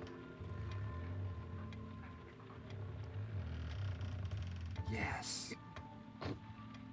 So the false prince needs to be stopped, and a true heart needs to be knighted. Both of those things need to happen, or everything ends. They kind of roll their eyes back a little bit, not in a annoyed way, but kind of in like, in the only way you can imagine this thing contemplates, kind of rolls their eyes back, and it almost looks like the eyes make a complete 360 rotation and come up from underneath and then look at you again.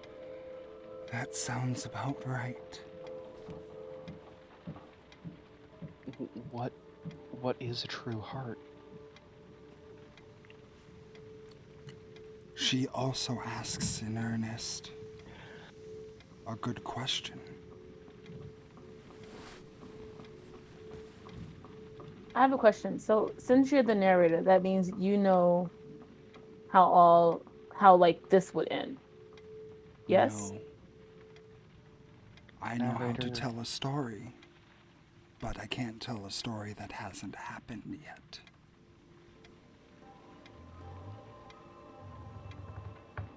Okay.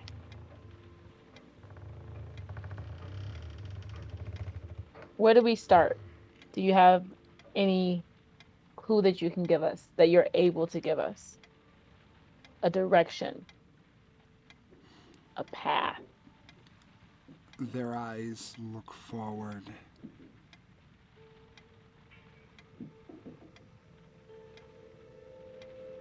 It appears there's only one path to take. The path ahead, as all paths are.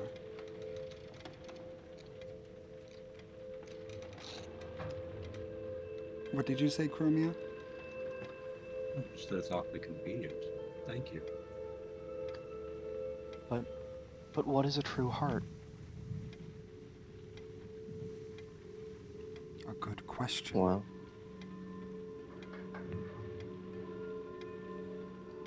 if I had to give my best, some of good character, someone who wants to do right and is doing right. But you Who can be knows? but you can be true without being good. Yes, perhaps it's just somebody incredibly honest. You can be honest without being good too. I believe that's his point.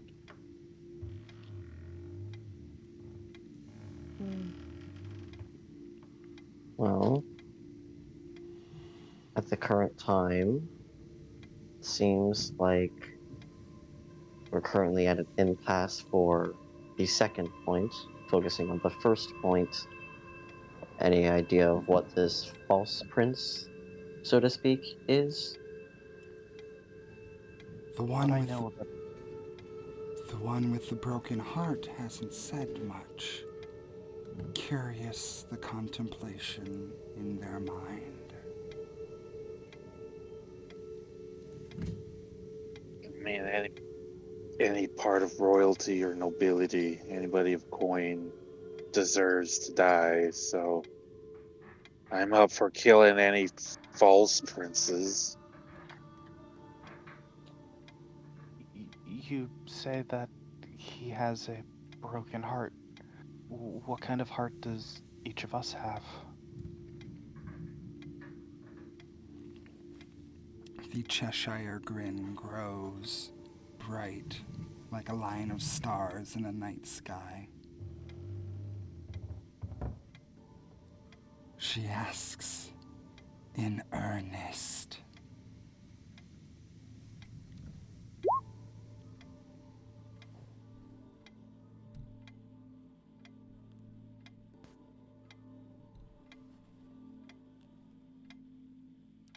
Does anyone know if the Unseelie Court has some kind of um monarchy set up, or like a system where people get knighted does, but regularly?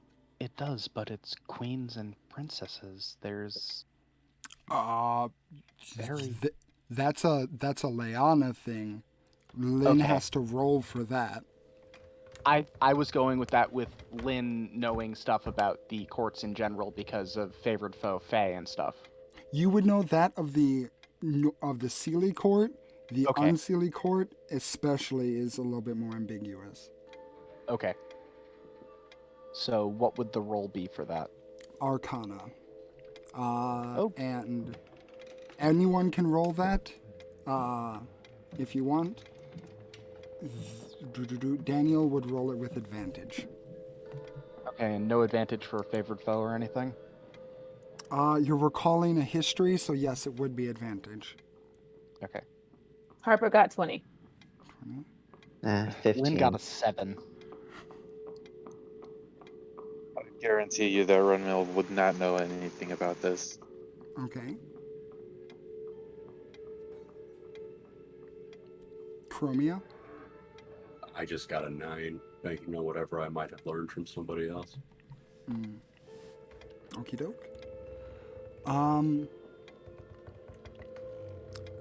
I would say that Harper, given your predisposition to studies and putting a lot more effort into this than most other people, the Unseelie Court is a different kind of monarchy than the rest of the Seelie courts, as the Seelie courts have a queen of summer, winter, fall, and spring, and then the overall queen, the true Archfey. The Unseelie Court only has one queen, controlling the entirety of it.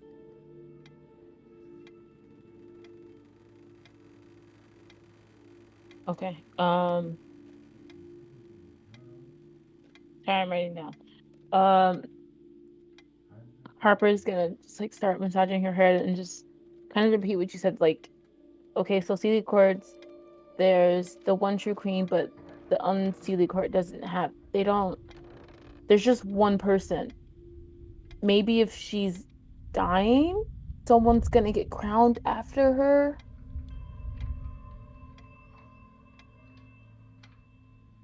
And we have to stop that, maybe? If someone can kill the queen of the Unseelie Court, it's anything like the power of the Seelie Courts, we're way in over our heads. Well, there's 8 of 8. Ha, math. Why did I say 8?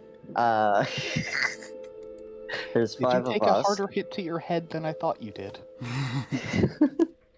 I don't know, but there is 5 of us, so assuming there's only this one false prince, I'm pretty sure the 5 of us can take it down.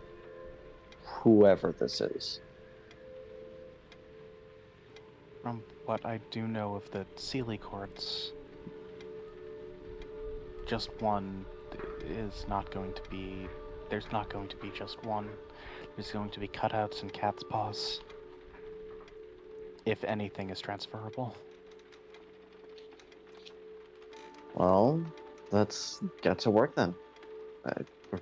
We have the information we need, so there's not much else we can do by just sitting around talking, is there?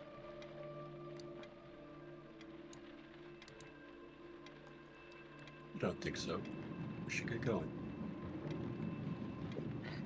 Daniel's going to lightly clap his hands together and gesture in your direction and say, "Thank you."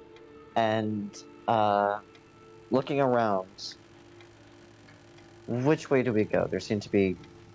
Before we go, Lynn's going to turn to the narrator and say, I don't know if this will actually do anything, but I ask if. No, I only ask. Well, never mind. That's not going to work.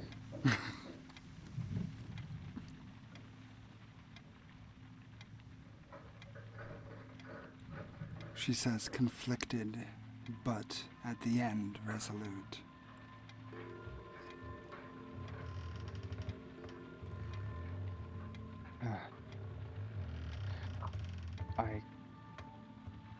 I guess we go. Something You know, everybody I'd like to ask a question to the narrator. Ronmill looks at the giant grinning face and says,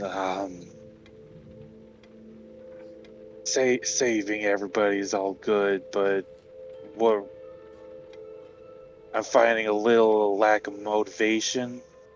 What's in it for me? not dying, Daniel says. I don't care about that. Well, he's a prince. He's likely to have some riches on hand.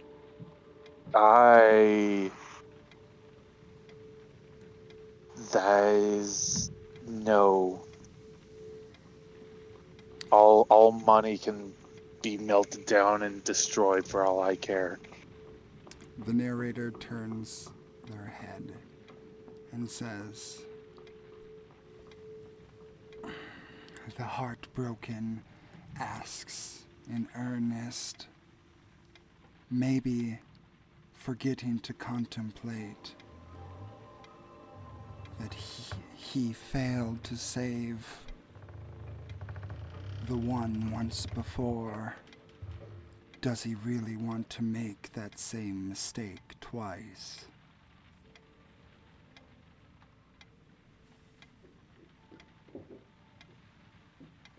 Don't have anyone anymore except for myself. He says, lying.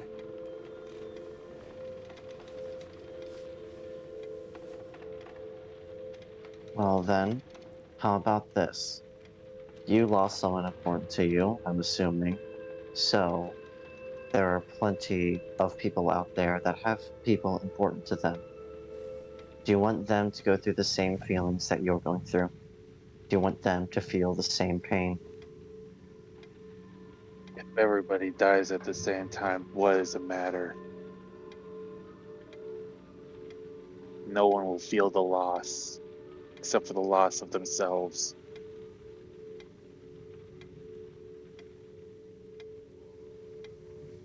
Danil audibly blinks, not knowing how to combat that counterpoint, because it's actually a very good one. And the world's abandoned me. Why should I care at all for them? Because maybe one day you might find someone who actually wants to care about you. Or this prince might have something that will bring the person you failed to save back. Or you could do it just to spite death.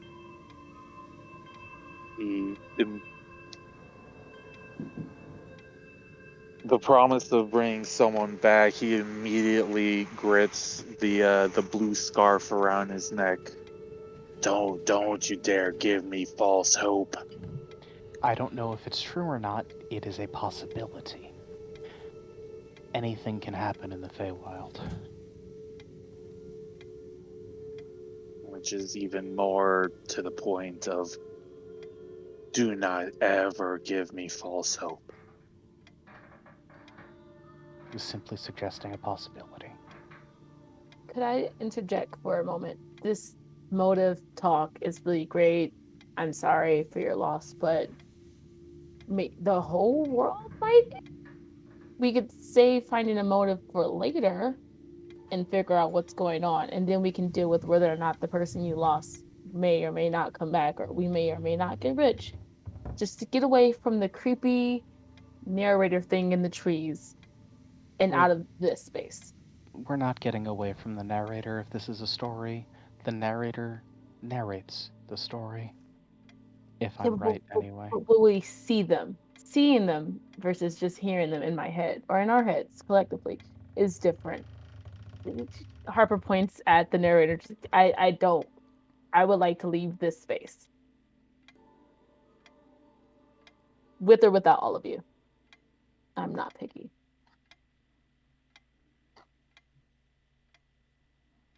She says, potentially, to get revenge, this time she leaves. Harper glares at the narrator, just like, shut up. Can we go? Wherever Harper can see like a path to walk forward, since we're in this weird one path, one way, she's just gonna go. She's gonna go that way. Just start on moving. Okay. You have control of your token, so Harper's heading down the path indicated right here. This is my token. Yep. Cool. Well, I'm not staying here alone. And Lynn will follow. Doing her best to try and read the path because forests and stuff. So, are you trying to take the lead from Harper, or are you just following? I guess after a moment or two, she'd try and take the lead. Harper, are you going to keep the lead? Since Harper probably doesn't have a lot of expertise like here, she'll be like, yep, sure, fine, as long as we're moving forward. Okay. Chromia, Daniel, run. Where are you going in this marching order?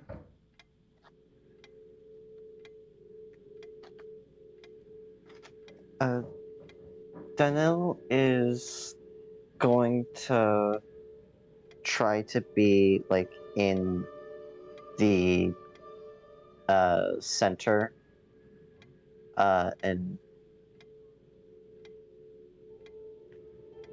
he's not sure if it's completely true or not, but considering the things the narrator is saying and his own history, he's gonna try to be like just behind Harper, just to be sure before saying anything.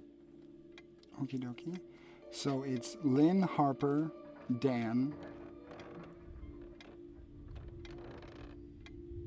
Romeo just wants at least one person behind her. After that, it doesn't matter. Okay. Chromia, and then Run takes up the back. Yeah. Okay. Whispering into my scarf, I don't trust any of these people. They haven't even given me their names. Can I We're just say that? strangers in a forest walking in the conga line. Mm-hmm. Yeah. Adjust your tokens as such. Run, I will take care of your token.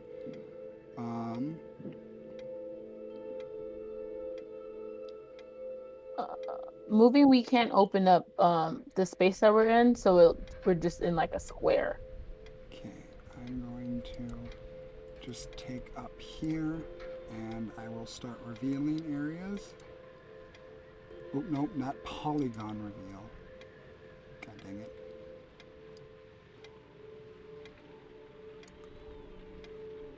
Okie dokie. The area in front of you is dark and harsh. Lynn, as you try and guide everyone's way through, it's very difficult. This place is darker than even the cloudiest night, and the ground itself is a weird kind of thick consistency. The best way I can describe it is it's kind of like walking through slightly less chunky oatmeal. Yeah. It is a very unhealthy feeling and sounding ground with every step. Can I do a perception check to see if there's anything like ahead of us or like in the ground that we're walking through? Okay. Yeah. Perception check. Roll it. And Lynn is actually going to realize that nobody has introduced themselves and say, if we're going to be traveling together, we may as well have at least what we want to have ourselves called. I go by Lynn. I got a 19, by the way. I saw. Okay. Um, I'm gonna raise my hand. Hi, I'm Harper. Chromia. He, Danil, does, the best I could describe it is, a Superman pose, with, hands and fists, puts them on his hips. For some reason, even though there's no wind, his cape flows in it. And he says, Daniel Sirius at your service. And then puts his hands down and the cloak stops billowing.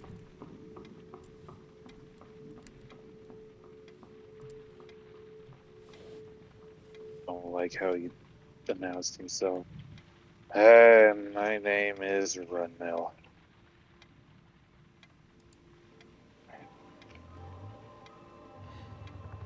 Great. Now we all know each other.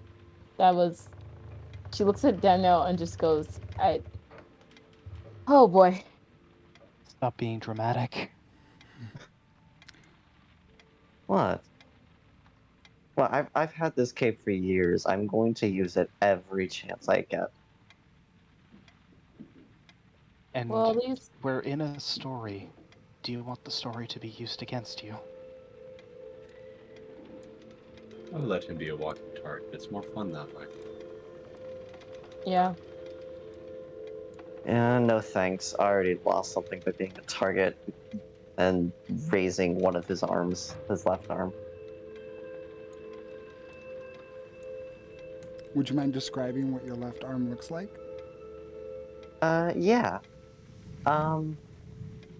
It's the best way to describe it is that it looks like plant vines, and they're fairly tightly woven into an arm. It goes all the way up to where the shoulder connects to the main body. All the way down is just this very it doesn't even look like it's a single vine. It's many vines tightly clumped together, and his fingers have little points on the end, like no finger to fingernail. It's just comes to an end. But there are very neatly defined digits. Lynn is. Sorry, go ahead. As you begin scanning the area, trying to keep an eye out as best you can while Lynn leads the group, you can tell clearly that, again, the ground is a very weird texture, and as you look at it closer, you do see odd kind of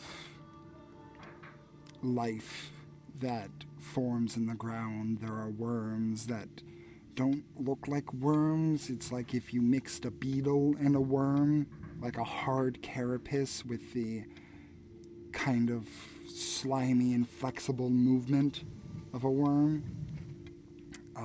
You see a vast array of very unnatural, creepy crawlies that are kind of skittering about the fauna and the flora and going over rocks and nearby down pieces of dead branches.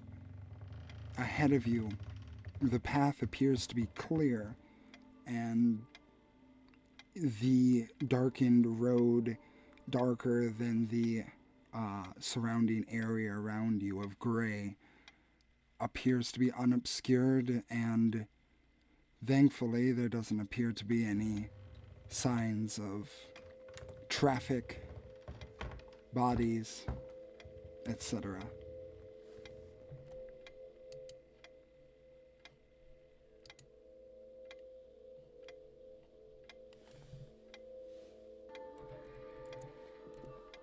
How is it super dark? I know you mentioned it earlier about magical darkness, but is it like getting lighter?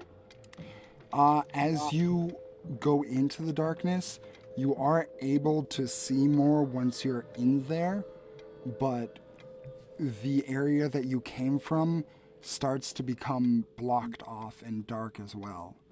So it's kind of like you are moving in this bubble of light that only extends out so far. Okay.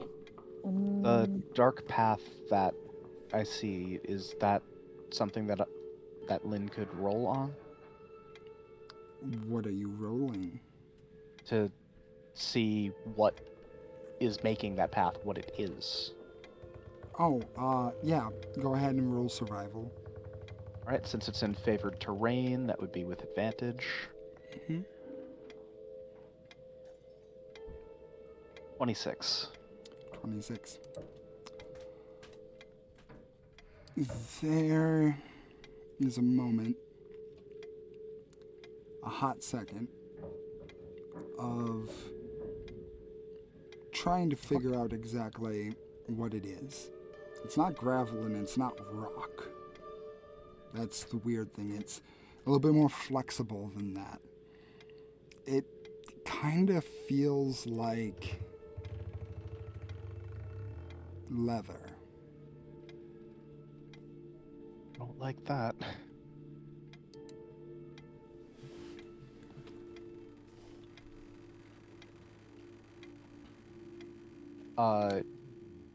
Lynn's going to hold up a hand and have everyone stop behind her, and she's going to kneel down and touch it.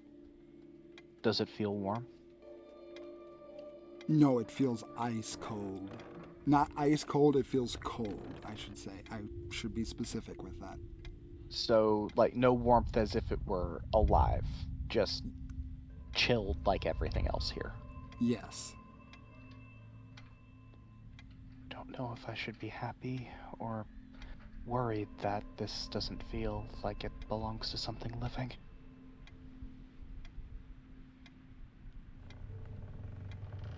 Where are you She guys then progressing?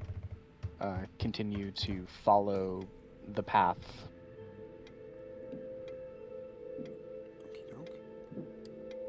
So, We were told to take the path ahead. continue on. You see the path begins to loop.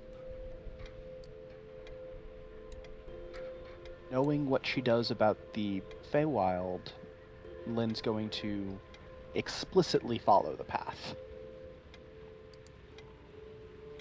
Stay on Chromia, the where are path. you going? I'm trusting that Lynn knows what she's doing, so I'm gonna make sure I stay firmly behind her.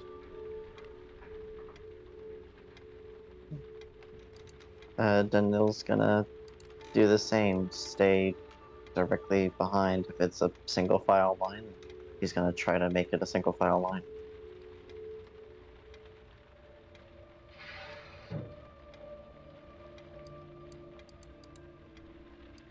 I would like to take 12 seconds to cast both mage armor and false life. Okie doke. I'll gather up my shadows again. At some point, Harper would ask, are we worried about the possibility of us being split up? I have rope. We could maybe attach the rope to a part of us just so if those things come back, we won't get yanked off the path. At the moment, I think as long as we stay on the path, we should be okay. Okay. For a given definition of okay. Oh, by the way, did y'all just leave the coin behind? I think No, so. someone has it. No, I gave it to someone. You left it on the ground and asked other people to look at it. Oh God, I thought I. Daniel looked at it, and I don't know if he kept it. Oh, yeah, he picked it up, tossed it in his, put it in between his fingers, looked at it both sides. No clue what this thing is, and thinking that it's somehow important, maybe someone else knows something more about it, he decided to keep it. Okay. Sorry, I don't think I ever verbally said that. I apologize. No problem. And just to note, it would have been heavy. The thing's about 3 pounds. Ooh, that's a heavy coin. About 10 Once inches again- wide, 3 pounds. It's again out of character understandings. Mm-hmm. Okay. You guys start preparing some of your stuff in the back, and you continue forward going through this dark forest. Please progress where you would like to progress.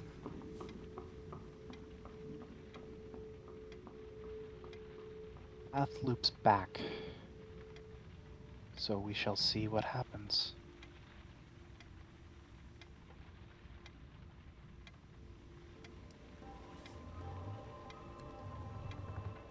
Okay. As you begin to loop back, there's a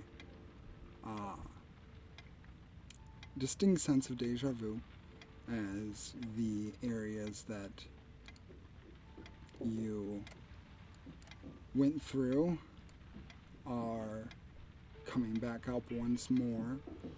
What is Lynn's passive perception? That is a 22. 22.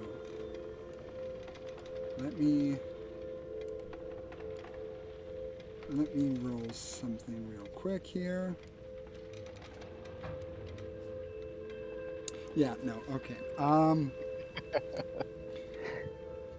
Lynn, how far are you going up? She's going and making sure everyone's following her before continuing. She's not trying to, like, scout ahead. She's just trying to lead. Okay. Everyone seems to be following.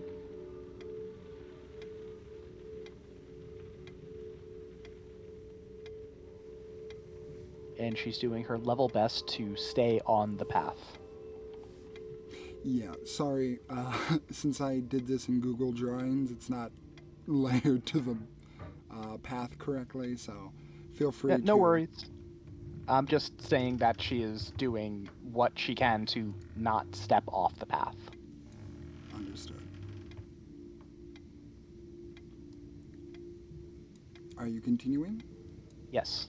Okay. Nothing's popping out, she's not seeing anything different, right? So she would No. continue.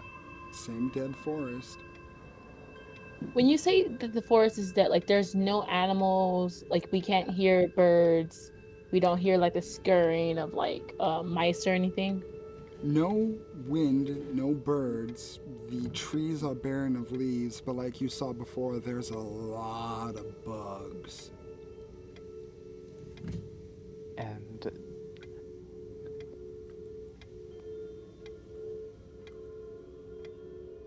does Lynn recognize any of these insects? No. Well, roll a nature check with advantage because you have the ranger stuff. Can I also roll a nature check as well? With Double disadvantage, tens. yes. So an 11.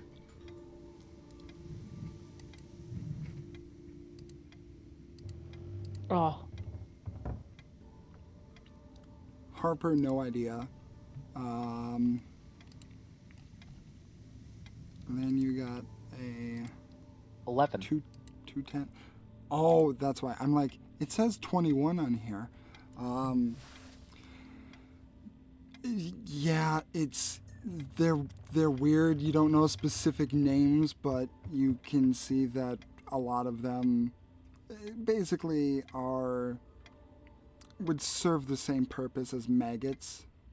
Um, they're decomposers essentially for nature.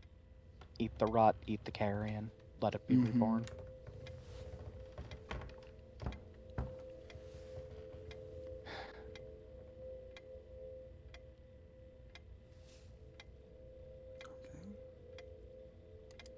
You continue on down the path, and nothing seems to be awry, and even the narrator, who, by the way, is following above you this entire time, about 50 feet, is saying nothing.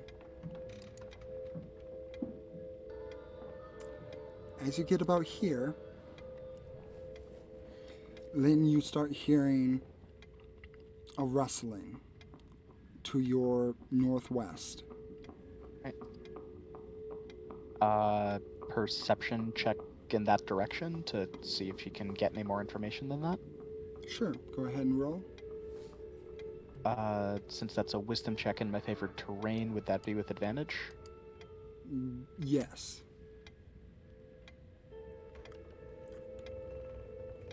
26. 26. It sounds like footsteps. No. It sounds like the steps of an animal that's carrying something. You hear 4 distinct footsteps falling on the ground, and they're heavier. And you almost hear like kind of the shifting of metal. Something is coming. 4 legs. There's metal. Something's carrying something. in front of us? Northwest, you said? Yeah. To the northwest. Could I? Okay, so I have Mask of the Wild. Is there any place that I can hide, like that's even if it's like barely any cover? Because this is what it says I can attempt to hide even if it's slightly obscured. Yeah, sure. You want to roll stealth check? Yes, please. Okie dokie. Any who want to roll stealth, go ahead and roll stealth. Yeah, Denil's gonna take one Oh, step forward, then do the same. terrible. 19. Where is stealth? 24. There's Are the we stealth button. stealthing while walking? Lynn stopped. Then Same. I will become invisible. Are you moving forward, Chromia? No, if we're stopping, I'm gonna stealth, but I'm also becoming invisible. You are currently about 20 feet away from everyone else behind them. Is that fine? Okay. I'm just We'll making be back sure. in 1 second.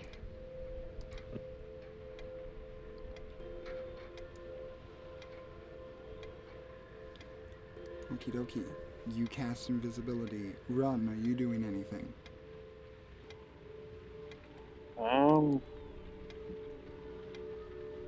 Just observing what everybody else is doing.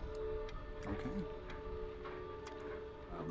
Just for the record, in case anybody creepy, like say a narrator, is watching us, I'm not casting a spell. I just do it. Understood. As you all prepare, you can hear thunk, thunk, thunk. And back. Sorry about that. No problem. You hear, coming towards you, thunk, thunk, thunk, ching, ching. Harper, as you mask into the wilderness, as is something very natural for you, you do blend in, but almost immediately you just feel what's at least a couple hundred legs immediately start crawling on your back, on your legs, on your arms. I'm gonna breathe through it. Don't even move. Just let them crawl. Well, considering your stealth check, I'm going to say that it's going to be a little bit uncomfortable, and you kind of just have to get at least some of them off because it feels super uncomfortable. And as you all hear the thunk, there comes into a vision.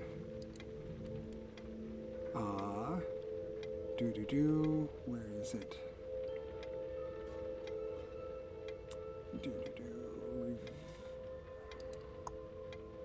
You see this along the way.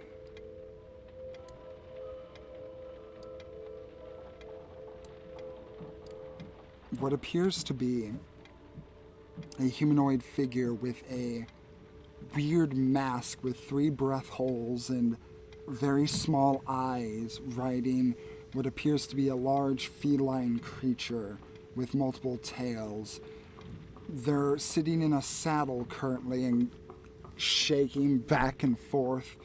You can hear the clanging of whatever metal consists of their armor and possibly weaponry as they pull up on the road. And despite their absolutely ass perception checks, because they have a +2 and they rolled a 2, so they got a 4. They don't see anyone except for Run 20 feet away. As you see the person in the mask stop and look at you, and they say, "What do you think you're doing here?" This is good in mine.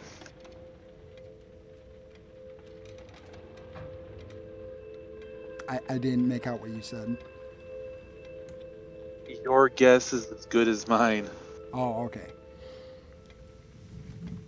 You aren't supposed to be here. I guess we'll make use of you then. And you see him begin to pull out a weapon. Danil, who already had his weapon prepared, would like to take a shot at this guy. Okie dokie, roll to hit. All right. Because I'm hidden, I'm gonna do it at advantage. So it's a sharpshooter shot, and because I have elven accuracy, it'll be I'll roll 3 times and then take the largest. And let's go. That's a 19 to hit. That's after the deduction. Okie dokie, that hits. For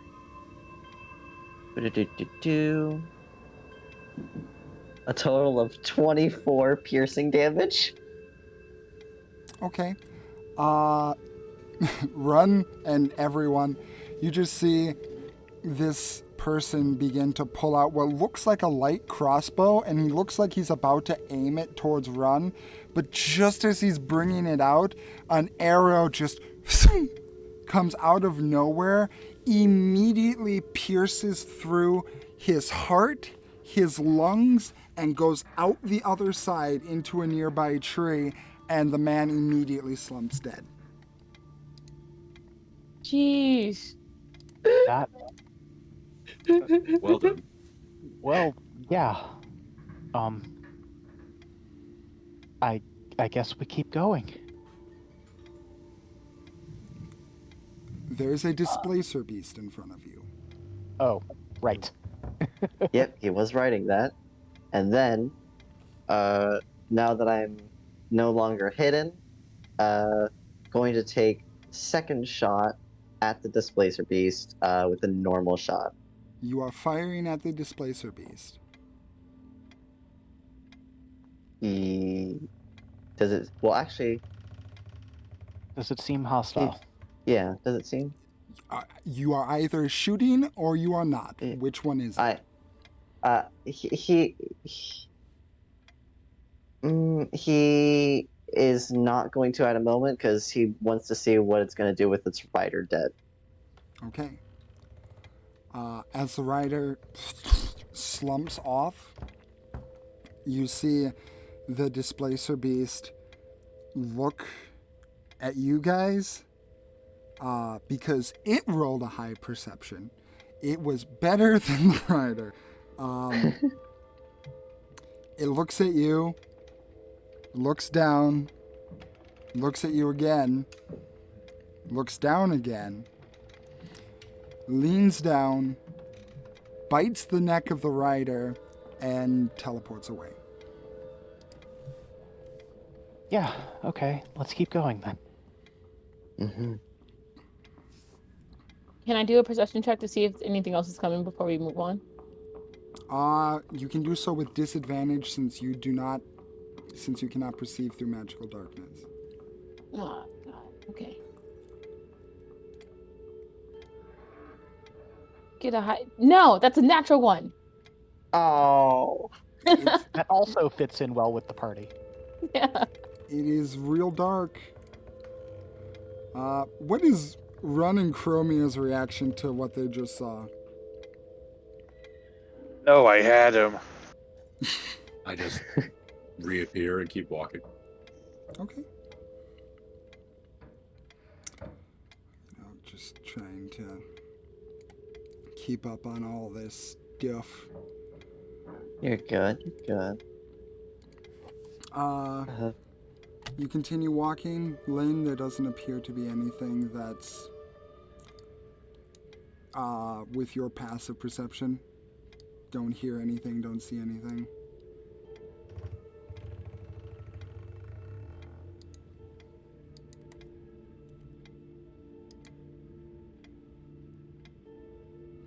And Chromia and Harper headbutt each other. No. For audio people, the tokens accidentally overlapped, so that's explaining that. And then it happens to Chromie and Daniel. She's like, ow, ow, ow, get off my foot. So dark. Yeah, you guys continue on. The path itself isn't really changing all that greatly. You can, since you are here longer, you begin to start hearing some more of the typical woodland sounds, which to some of you would be encouraging. You start to hear like creaking of wood, like there's some sort of like wind would normally create, although you do not feel any wind. But there's just ever so lightly just this kind of sound every so often that you hear. Survival check to see if Lynn would be concerned about there suddenly being what seems like a natural sound. Roll survival. Right, with advantage, because favorite terrain. Dirty 20. Dirty 20. Lynn is aware of when people are in new areas, or at least areas that have taken them off guard, you can get kind of what's like a survivalist tinnitus, if you will. You hear other things first, and your mind is focused on on a completely different subject, either like with Lynn, perhaps more focused on the path, the ground, something else. So now that you're kind of more acclimated to the surroundings around you, you're starting to pick up more and hear more and take in more because you're not as frightened as you haven't died yet. So, no, nothing that seems to be out of the ordinary for woods, although it is a little strange that the wind isn't causing it. Especially for somebody who would have a connection to the wind. Mm-hmm. Alright. I hear what sounds like natural sounds of the woods. Well, maybe things are changing.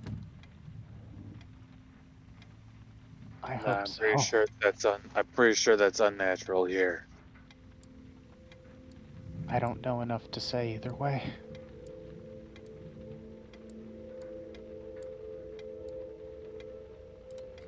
I mean, just for something to happen just after all of that silence, now wind starts picking up, and I don't feel any wind, so Yeah, it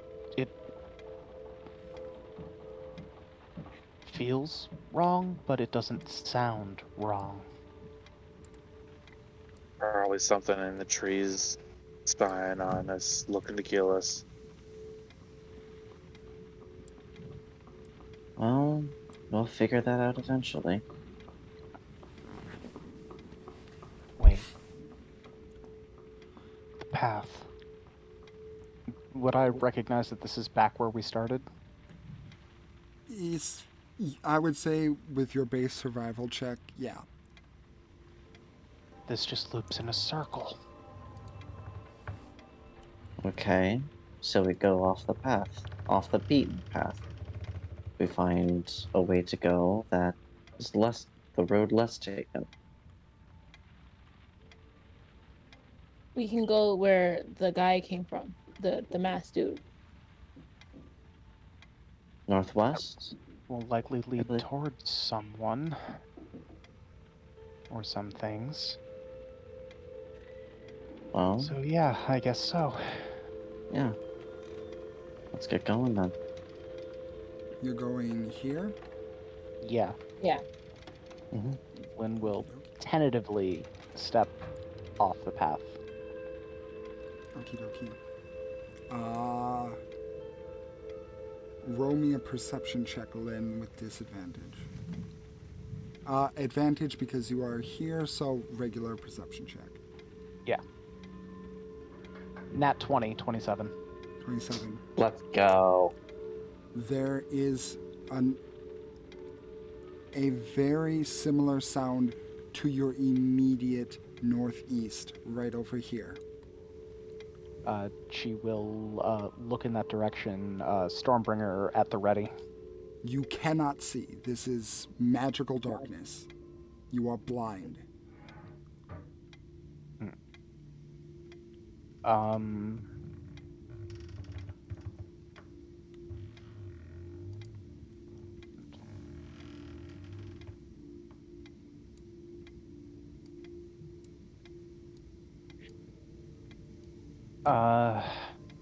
she will reach into one of her bags and just mumble to herself, "Oh, this is a bad idea. This is a bad idea, but I need to see." Lights are going on in a second. She will pull out the Gem of Brightness and speak the first command to have it light up brightly for 30 feet and then dim light for an additional 30 feet. Okay. So you can see for a total of 60 feet around you. Yes. Oh, that's going to be fun. Let me measure that out. They said probably a bad idea, but doing it anyway. Oh, it's the entire fucking map. Cool. Nice. It's just the entire map. Holy shit. Suddenly all the red caps look up. What? There's hundreds of them. Yeah, it's okay. Okay, here we go. Oh, we're gonna die. There is a. Hold on. There's so much. That. Okay, that was a thing that just happened. I have a thing. I'm Oh. going to use it. Okay, no, that's. Sorry, go on.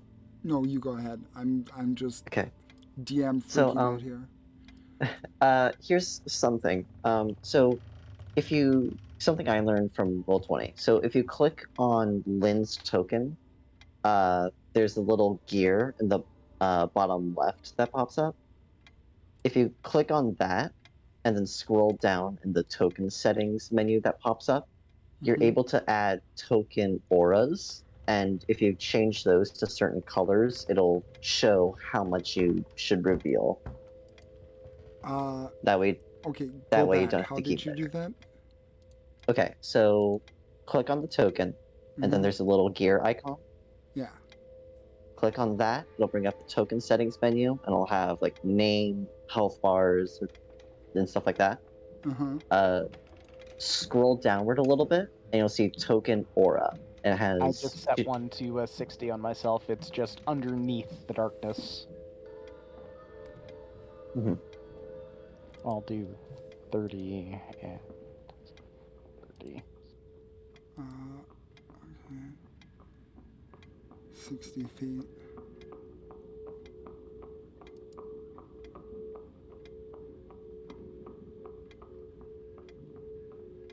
Okay, so okie doke. That's what that is. So allow me to reveal. Oh, now it's gone. The fuck? I thought I had it. 60 When feet. you enter the number, make sure you save it. Yeah, there's a save settings button. Yeah, I did. Apologies if I just killed us all. Save settings. Okay. Reveal area. I will reveal a good chunk of this now. Come on. Scroll down for me. Thank you. This is Welcome to DnD, where the best and worst things always happen.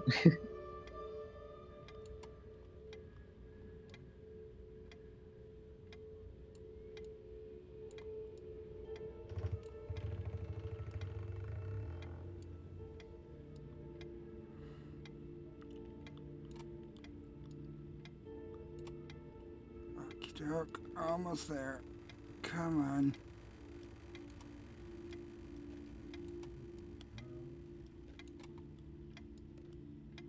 Getting there. B, while you're doing this, I have a question. So, since I have dark vision, with magical darkness, I can still only see like 10 feet in front of me. You can't see anything. It's just Okay. like if you didn't have dark vision at all. Okay, got it. I was super confused. Yeah. I've never Magical played darkness is a bitch.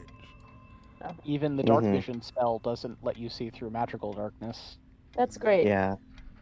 The only way to see through magical darkness is by dispelling it, by casting some type of spell that emits light that's higher level, Mhm. or to have the Devil's Sight Eldritch Invocation from being a warlock, or the Eldritch Initiate. Yeah. Okay.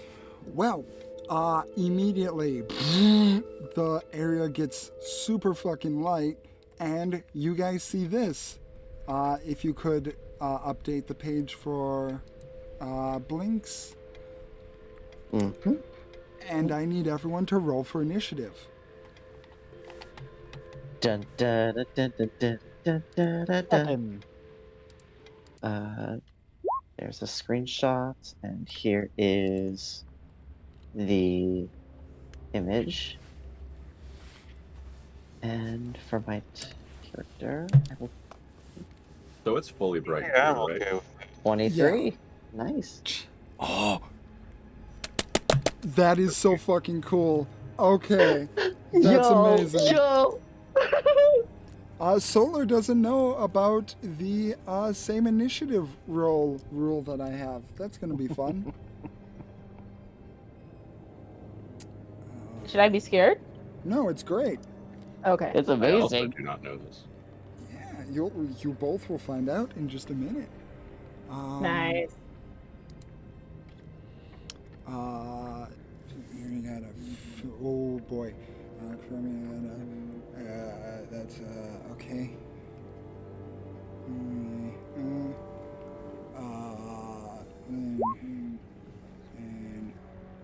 And okay. Let me. The displacer beasts kind of blend in enough that when I think I see one and then I see another one, and now I'm just paranoid there's a bunch of displacer beasts on the map. I know. I did that on purpose, and it fucked me up when I was making the map. I lost them like 7 times making the map. I went, fuck, where did I put it again? This is amazing. Okay, let's see. What's your dexterity, Chromia? 14. 14, okay.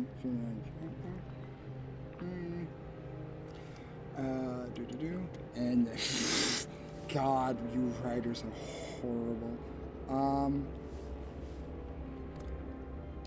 Okay. So, in this moment, Harper and Daniil, you both, it's like everything begins to slow down. And you both can see eye to eye for just a brief second. And it's like everything else melts away. And you just understand each other at this moment. Because you both rolled the same initiative, you both take your turns at the same time. Meaning that you can also coordinate however you wish at the same time. Okay. I'm gonna look at Dan and be like, just like try to figure out who he's gonna try to hit first. That way I can run there and hit them after. Yep, you don't even have to say a word or in character. You just, so you don't have to worry about communicating in character. You just know.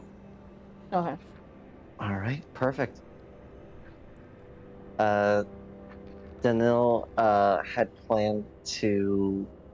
He takes out his bow and starts to aim at the masked person that is closest to us. Okie dokie. Roll to hit. Where is it? It's gonna do just a standard bow shot. Where's the button? There's the button. That'll be a 17 to hit 17 hits. for 10 piercing damage. Ugh, it's a big hit. Then he's going to take a second shot. This one will be a sharpshooter shot at the one that is furthest from us. Okie doke. Sharpshooter has you ignore 3/4 cover, right? Yes. Yes. Okay. I ignore half and 3/4 cover. Okay. Because I was going to say, he's behind a lot of trees right now, but you can still see him, so... Okay, never mind. Go ahead and roll. All right. That'll be a natural frickin' 20. Let's go. This guy's gone. Okay, yeah, roll your damage. Four. Four. So that's 22, but we double what's on the dice. So it's 12 plus 16 for 28. Okay, And yeah. Beautiful. This rider is beefier. I don't know. I think I'm echoing on your end again, Solar. Sorry. No problem. This rider looks a bit beefier, looks a little bit more built, but that was a fucking hit. Yeah, they're both looking pretty hurt after that. Oh, and I just remembered that for, I believe it was the first one that I hit, and it's only for the first time. He also takes an extra 1d4 psychic damage. So the first one takes an extra 1 point of psychic damage. Okie doke. That's enough to kill him. Not quite. Nah. And I just realized that I did this in the wrong order. However, you know what? Nah, it is. They're probably. No, nah. I'll do it anyway. How far is that guy from me? He is 45 feet. And what's the range on Hunter's Mark? It is 90 feet. So yeah, Hunter's Mark will go on the second further masked person. Understood. I will make a marker. Harper? Okay, so I'm gonna hope I can have. You know what? No, I'm just gonna go for the. Yeah, I'm gonna go for this guy first. I'm gonna run up, deck him right in the face. Okay, he is currently riding the displacer beast, so he's currently like 8 feet in the air. Oh damn! I forgot that displacer beasts are like tall. Okay, can I like jump on the displacer beast and punch him? I mean, you can punch him from down here. It'd just be like more punching his thigh and like lower waist. But if you want to jump on the Okay. displacer beast, that works. Nah, I'm okay. I'll punch him in the thigh. Hopefully, it'll kill him. Okay. First, that femoral artery. For a sec. Oh, that was almost a 20. 15. That hits. Okay.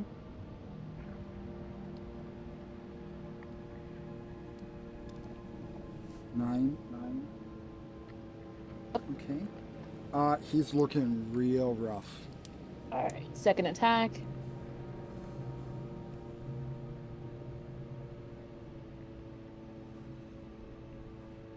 Yeah, that hits. Damn. 5. Is he still up? No.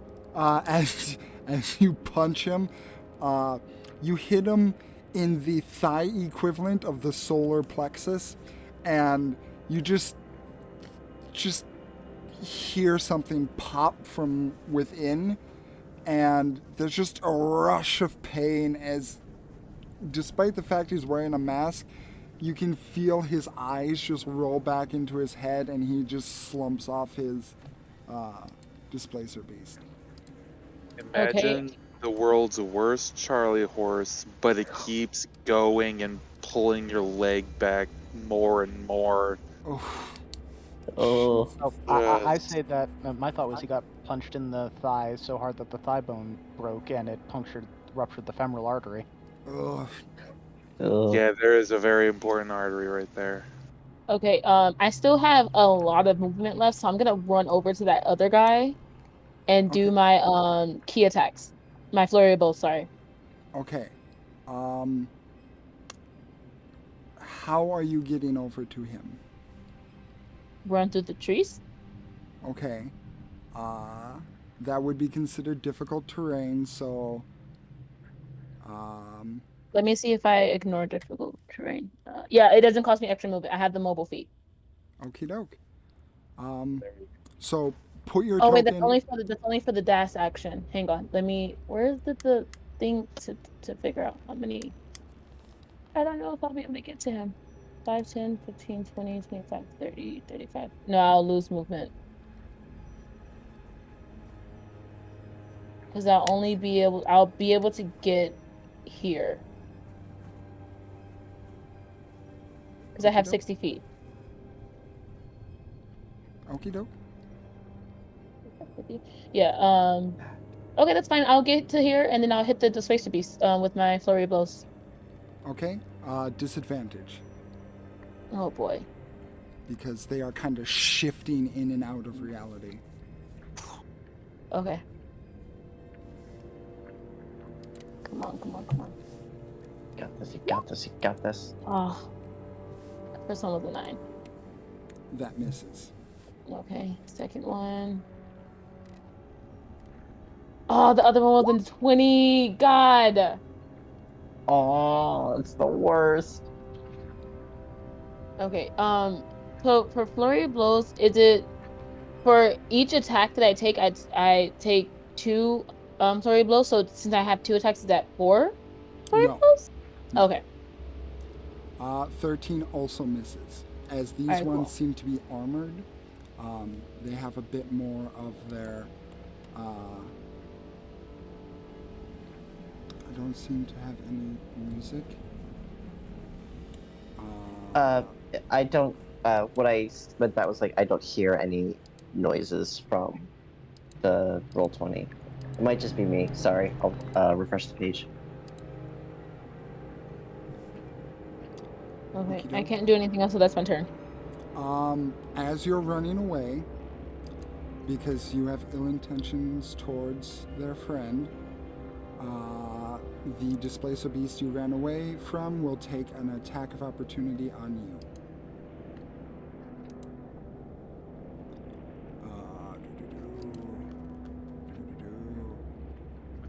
Mobile be, or is it just the person that you attack when you run away? You don't. Oh, that's right. When you run away, you don't take any. Only Never for the person mind. I attacked. Is it Is it only? only for the Chapter person you Displacer attack? Beast. Let me check. When you make a melee attack against a creature, you don't provoke opportunity attacks from that creature for the rest of the turn. But you Ah, also okay. swung at that Displacer Beast with the flurry of blows. No, I No. swung at the Displacer Beast in front of me. Yeah, Oh, I'm I thought you talking swung about at- this one. Oh, okay, never mind. So that's Yeah. a plus. Doo-doo-doo.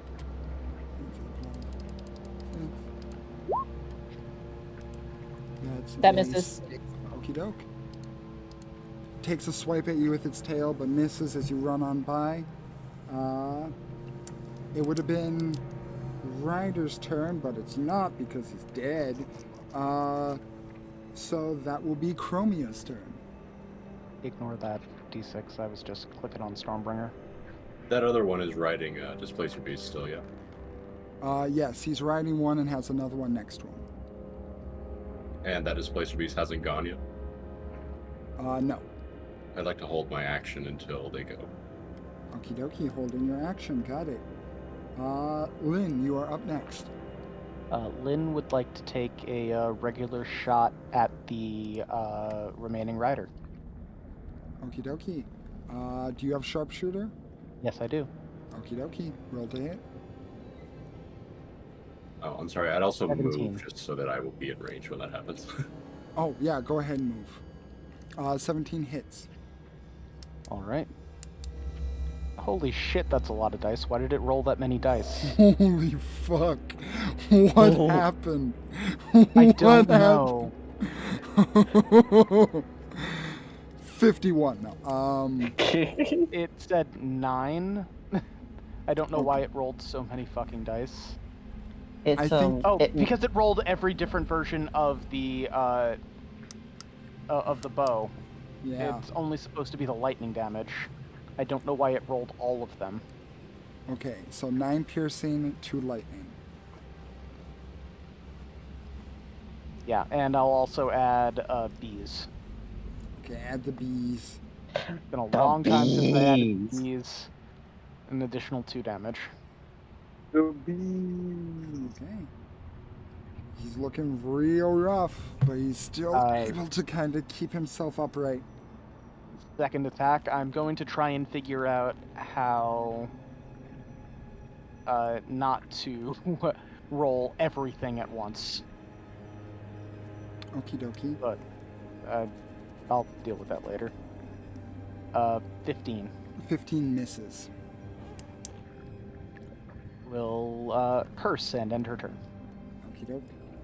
Rummel, it is your turn. The fucking rider and his things rolled a 3 total.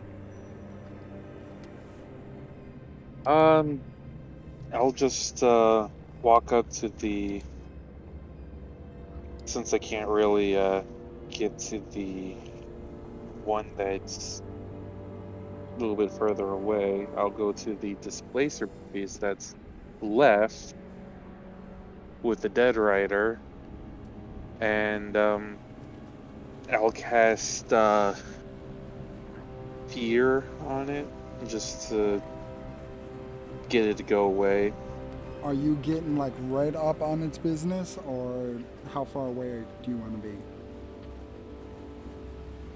I'll be right up in its business. Okie dokie. What's the save? It is a wisdom save of 16. Wisdom save of 16. Okay, kitty cat ain't that wise. That's an 8.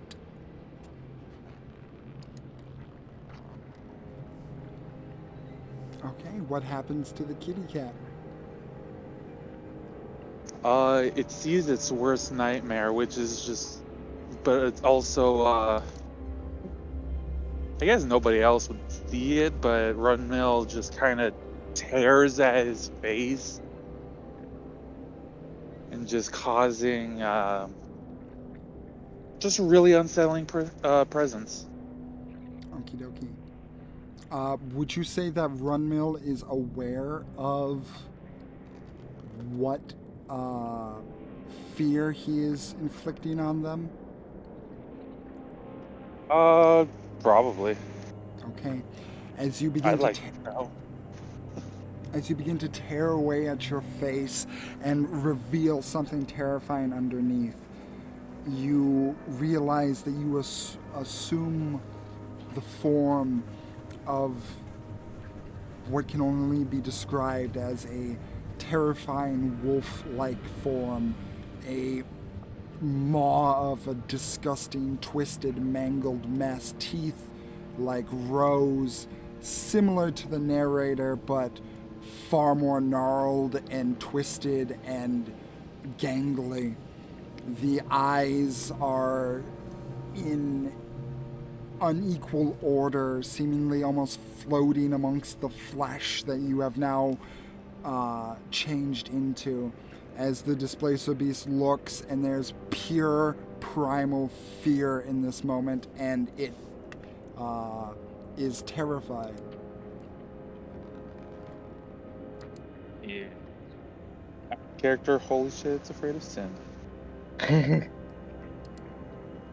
dokie. Is that your turn? Yeah. Okay. Now begins the rider and the beast's turn. But Chromia, I'm waiting until after the displacer beast is being ridden goes. after the Displacer Beast goes. Okay. So the rider is going to go fuck, and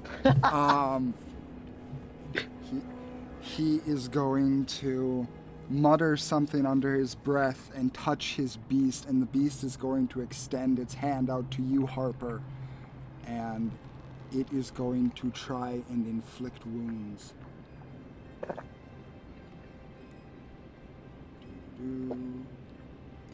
Come on. The rider gets a big bonus on that. Let's see how shitty my rolls are. That's a 21. Yep, that hits. That hits. Okie doke.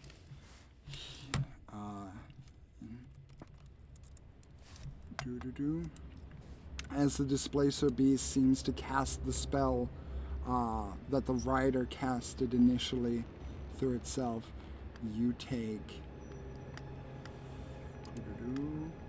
Oh, no, wrong.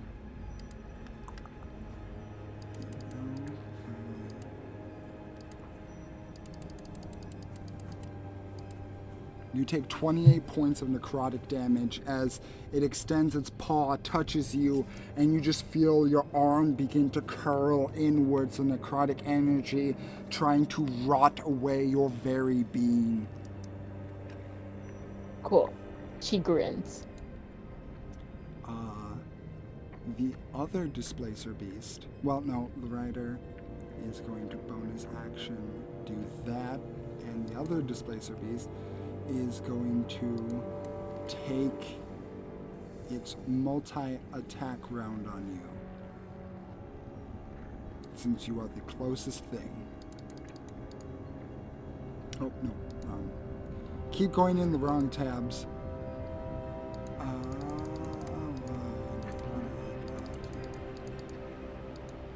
23, Hits. 22, Oh, that hits. and 10. Misses. Okie doke. So it takes.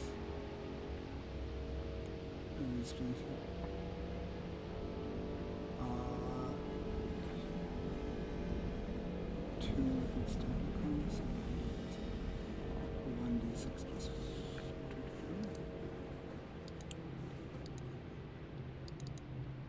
That is 6 points on the first one and 10 points on the second hit.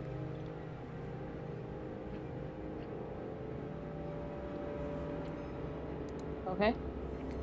And the displacer beast just rears up and starts clawing into you.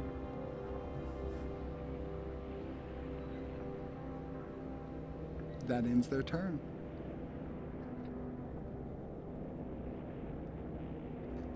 All right. Then I'm going to cast Sapping Sting at the one that's being ridden. Okie A dokie. con save. Con save. Let's see. It's 3. Okay. 20. That's a 12. So it takes 7 necrotic, but more importantly, it falls prone. Okie dokie. Falls prone with the. Have fun, monk. Falls prone with the rider kinda having his leg trapped under it. We're back to the top of the turn order with Daniel and Harper. All right.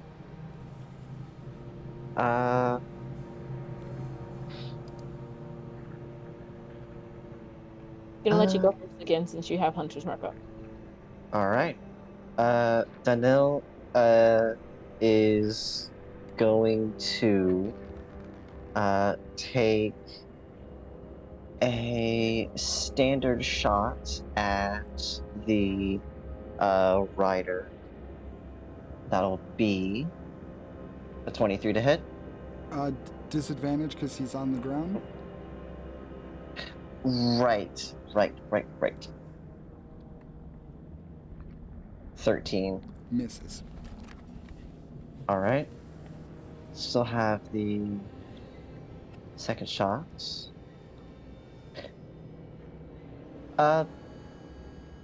Question: would the beast that he's riding being prone affect him being prone?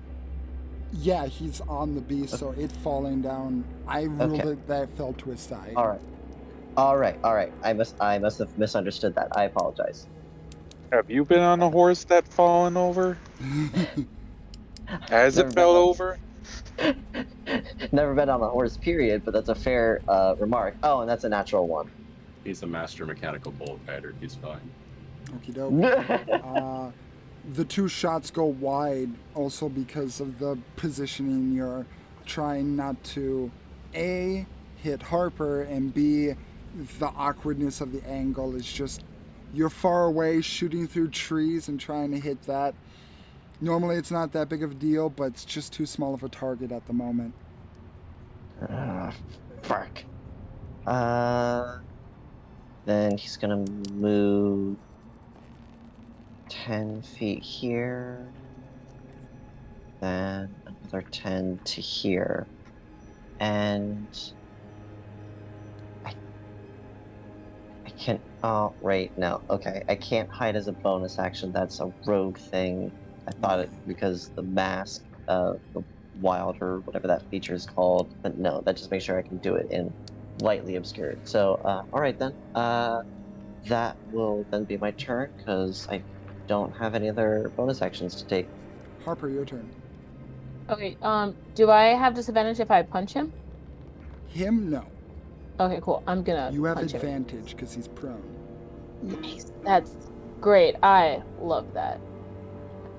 That's why That's- That's why Oh he my said to have God.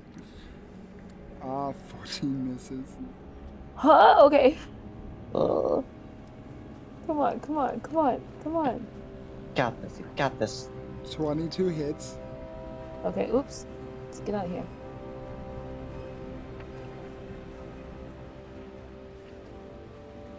Jesus. 6. Alright, I'm gonna flurry of blows against the same guy.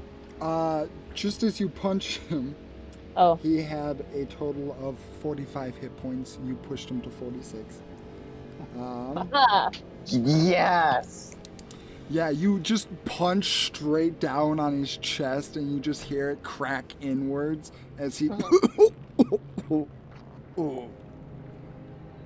Okay, I'm gonna do my flurry of blows against the displaced beast in front of me then. This would be Disadvantage. just. Oh God, even though it's on the ground, it was normal, right? It'd be normal, yes. Okay. Ooh, oh, that's the wrong button. Okay. Oh, please hit, please, please. Got this. You got this. You got No. this. Fuck. That hits. Oh, thank God. Okay. And now the displacement is gone, right? Yes. All right, that was for the first one. Second, flurry of blows. Okay, so. Come on, come on, come on. God, fucking damn You it. do have That one advantage should now. be at advantage now. Oh, Yes. okay. Sorry. One more time. Come on, get that high number. Come on. Ha! That hits. Yeah. Come on. Oh my God. Okay. Okay. You're doing damage. Any damage is good damage. It's Yeah. a slow yet definite progress. And I'm just gonna stay here because I think if I move, the other displaced beast gets an attack on me. Okie So doke. I'll stay here. Chromia, it is your turn. One of the displaces is standing, right? Yes. Alright, I'm going to throw some more black glass swords at it. That's a to hit spell? Yeah. It's just Eldritch Blast. Oh, okay. Yeah, that's right. The flavorless Swiss Army knife.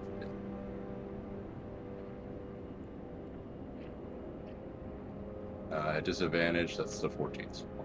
14 misses. With 13's not any better. The displacement is catching you off guard and it's able to kind of. I will move a little closer though.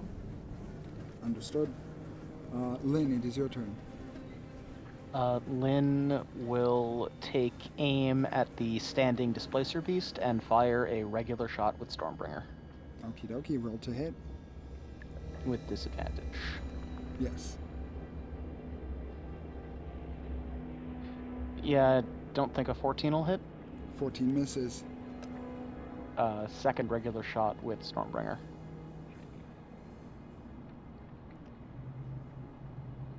And a 12 won't hit either. Yeah, So just bolt the of lightning Eldritch just Blast. fling by. Yeah, the Eldritch Blasts and arrows are just as the Displacer Beast is quite agile and it's ready for a battle. Oh, it's not arrows. She's not drawing any arrows. She's letting the natural bolts of lightning from the dragon wing longbow just form and shoot. The arrows of lightning, if you will. Would you like to move? No. Okie dokie. Run, it is your turn. Oh, this fucking guy ran. Just full dashed on his turn. Yeah. Run, it is your turn. How far away now is the displacer beast that's left? There are two. One that's prone and one that's not. Oh, there's two left. Yes, Not the one is, that's running away. well, there's one that ran away that you scared, and there was two that the other guy was commanding. They are both 40 feet from you. Oh, I can easily get to either one. Mhm. Let's just go to the closest one, and I'm going to activate my tattoos, my Eldritch Claw tattoos, that basically explode my hands, and so that I can attack from 15 feet away. My hands, you see that they just explode, and the flesh and bone congeal into these floating claws in front of him. So you want to attack from 15 feet away? Yeah. Okie doke. The one standing or the one prone?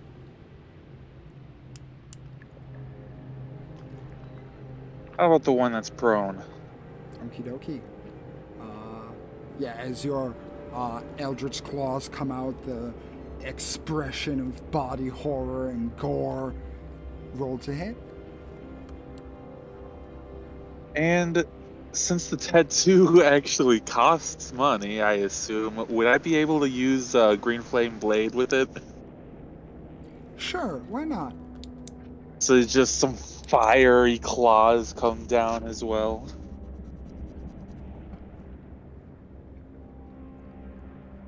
Let me just... since it's prone, I have advantage. Yes.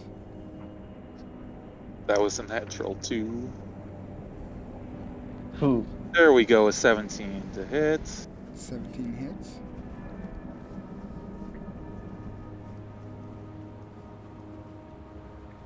Four damage for that.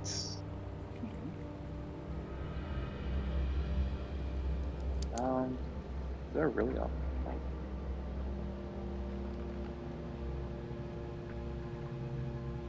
Yeah, it's unfortunate. I just rolled a natural 1 on damage. Gotcha. But it also takes an extra. Oh, come on, 2 fire damage.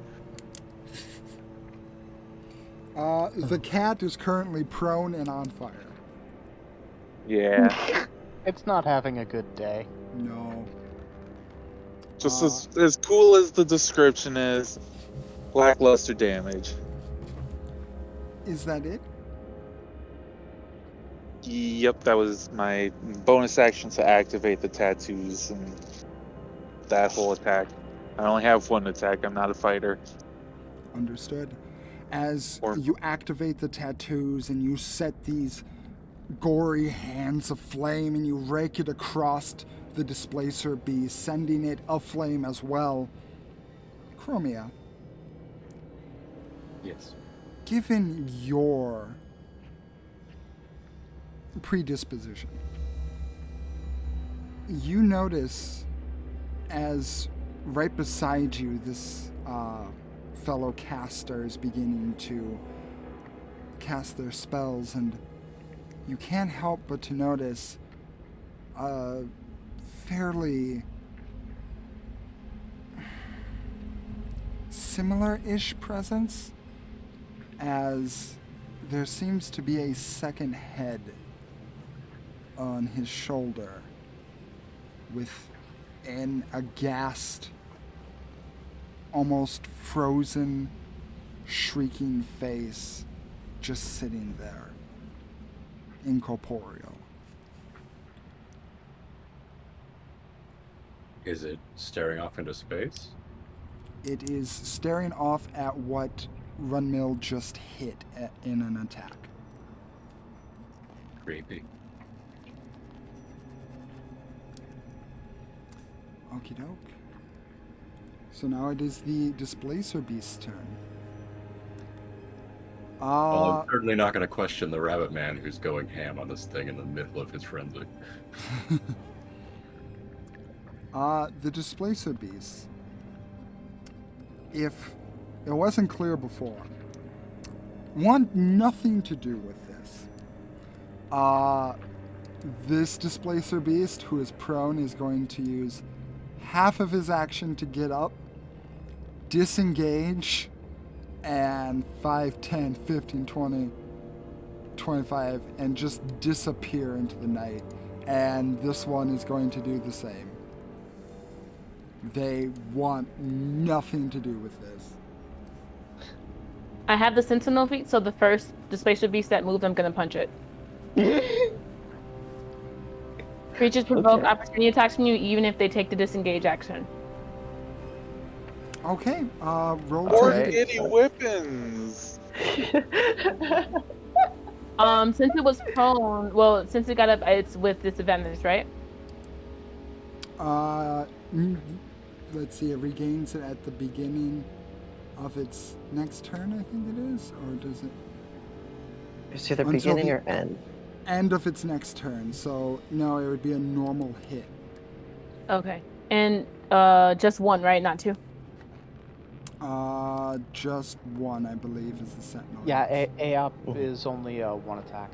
Okay. Oh my god, please fucking hit this thing. Yes! 20. Yeah, you hit it.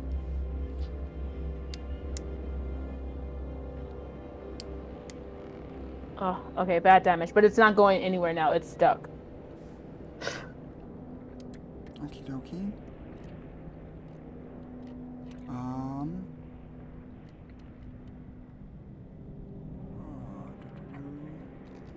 Let's go. Okay, yeah. It fucking stays there.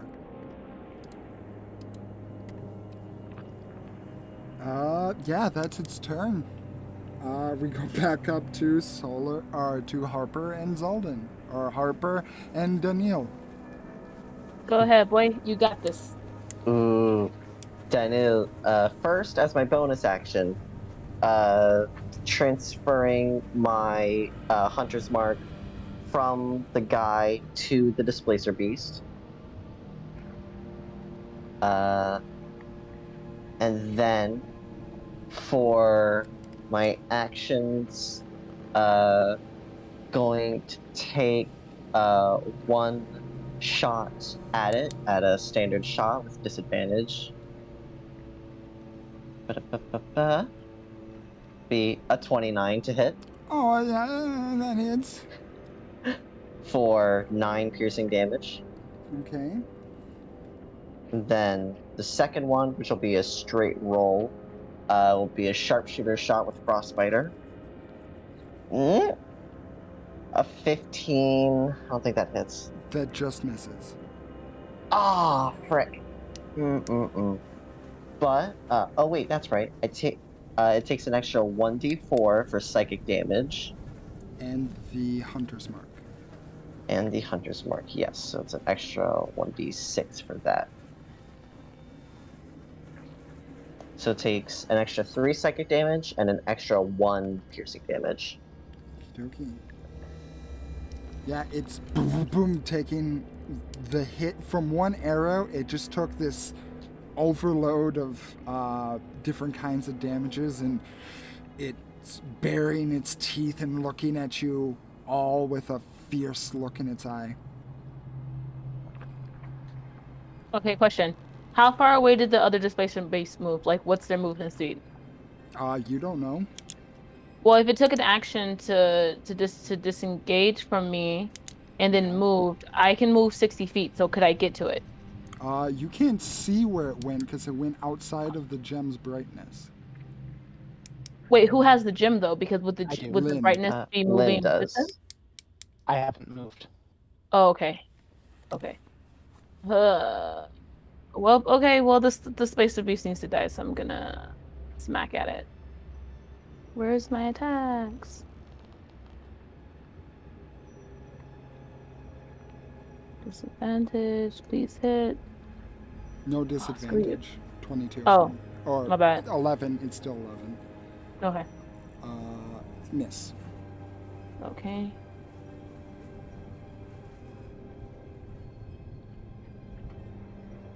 Come on. 16, 23. 23 hits.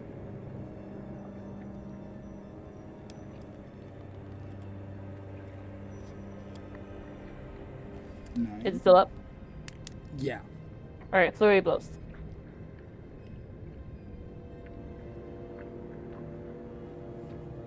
Hit.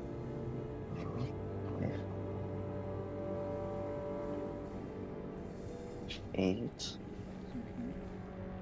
All right, last one. Come on. Yes.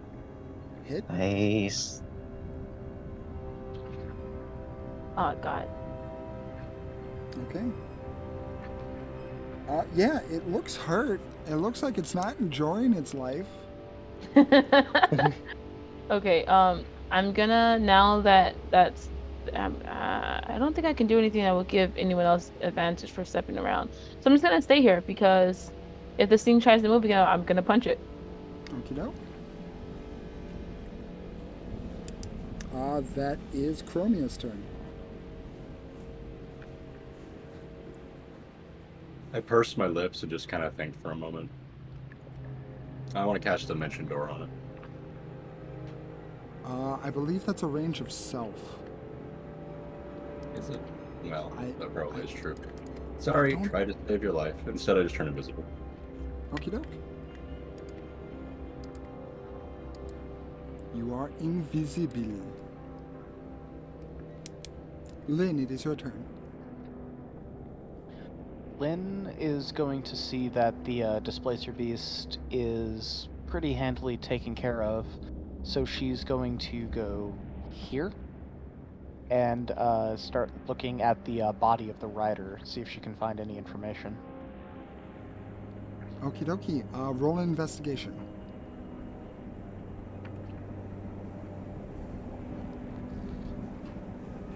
12. 12. Yep. You do find some weird markings. What languages does Lynn speak? Common, Dwarvish, Elvish, Orc, and Sylvan. Sylvan. There doesn't appear to be anything of note here that you can understand. There appears to be writing inscribed on some of the armor that eludes you at the moment. The dagger that they have on them appears to be some sort of ritual dagger. It doesn't look to be... It looks very curved and very fancy. Very form over function kind of dagger. But yeah, Not a besides blade for that, killing, not too but much. Not a blade for fighting, but a blade for killing in specific situations. Yes. Don't like that. Don't like that at all. Right, so Would you that like was to- 5 feet of movement. So Mhm. 10, 15, 20, 25. And that will be my turn. Okie doke. Runmill, it is your turn.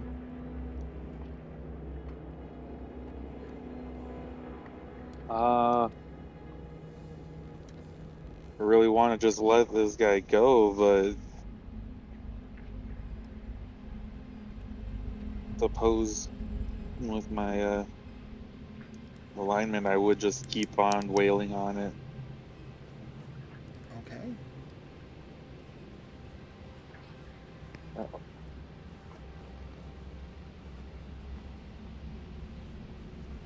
And just.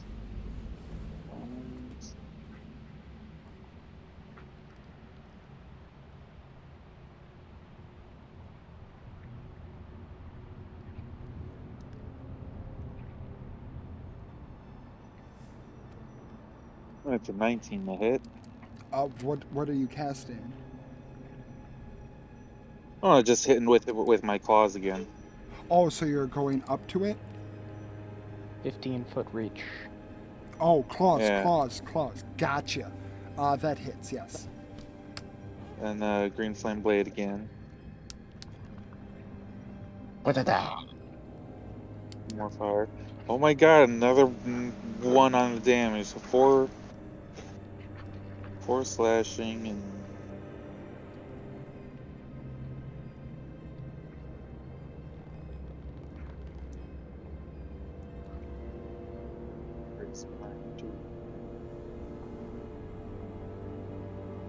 oh my god, another 2 fire damage. Okie dokie.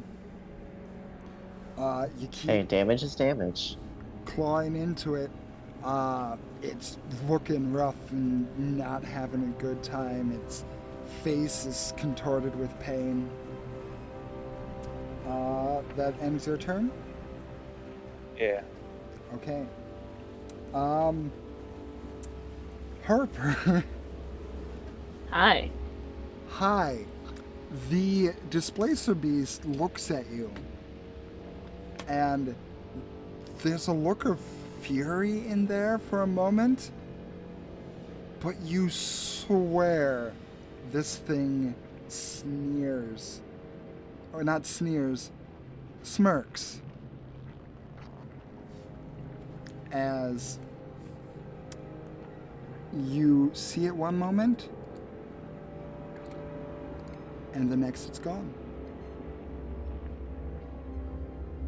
And the other one is also going to displace itself and teleport. Coward. The beast. It knows when it's beaten. It will run. Really wanted to make a new cloak. Can I go up to that guy that I killed and just like rifle through his pockets in anger? Definitely roll investigation check. You got it. Oops, I almost punched the dead body. He is super dead now. Then it would like to help if possible. Okay, roll it with advantage. Everyone, come to me. I'm going to douse the light so we're not showing everything that's here where we're going or where we're coming from. Got it. Do I roll with advantage since I'm getting helped? Yes.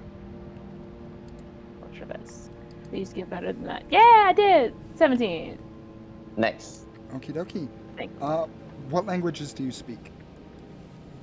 Oh boy. 1 second. I speak Celestial, Common, Elvish, and Gith. Gith? Like the Gith. Yeah, Githyanki, that one. Gotcha. Yeah, as you look through, you see similar armor that Lynn did, and you see etchings on it in a language you don't quite understand. You see a ritual dagger in there, but not much more than that. Okay, I'm gonna hold up the thing that I can't read and be like, can someone read this? Pocket the dagger. Nah, I don't want the dagger. I'll just throw the dagger down. Be like, just whatever this is. Rifle through, probably strip them of their armor and be like, well, I'm tired, guys. Yeah, I think a black cloud will appear and turn into a tiny hand that will pick up a knife so I can try and read it. What languages do you know? Abyssal and Quarry, because I didn't know which was more relevant to how your setting works, so I just went with both. Okie dokie. This is written in neither of those. Can I Arcana check it anyway, just to see if there's anything else with it? Yeah, roll an Arcana check. Yeah, that'll be a 7. I toss it back on the ground. Yeah, there's not much to be gained from this thing.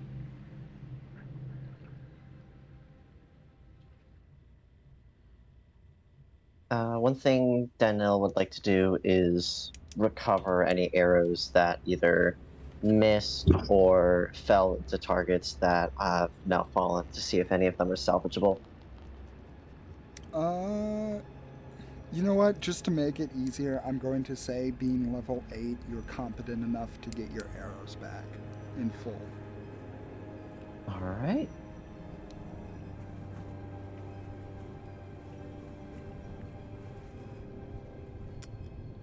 All right, everyone back on the path in the order we were in before, and I'm gonna turn the gem off.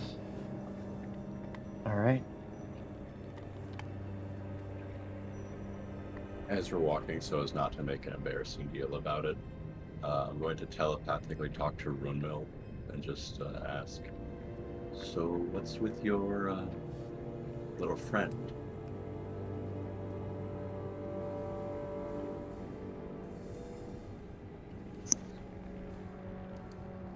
Sorry, who are you talking to? Runemill, the guy with the ghost baby face on its neck.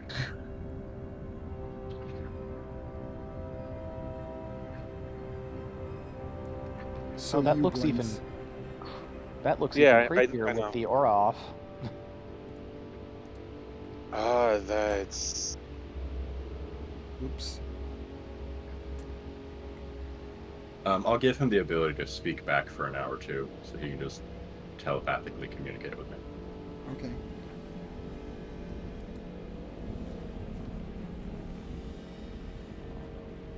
Do I want to talk mentally, or You don't shall have to, she? it's just an option. Talking to Big B. Maybe she should be the one talking in the mind. What do you think would be?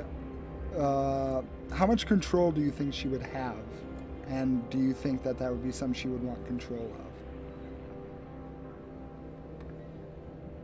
I mean,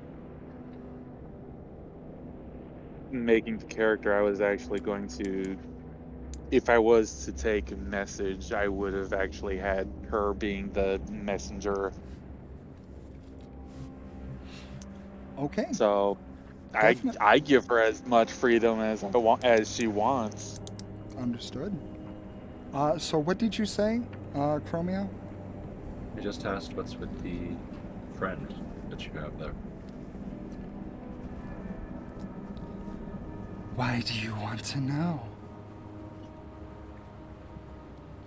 Curiosity and nostalgia, I guess.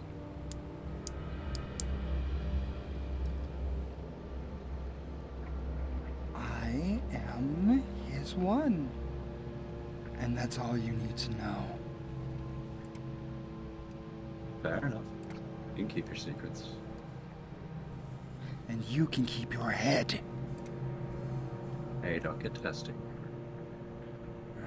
Don't think I haven't forgotten. Yeah, Crazy Girl, I don't know you. You hear a chuckle in response.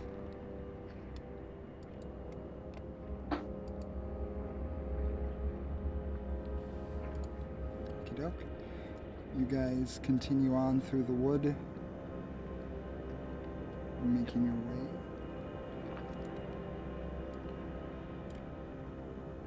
Making it right.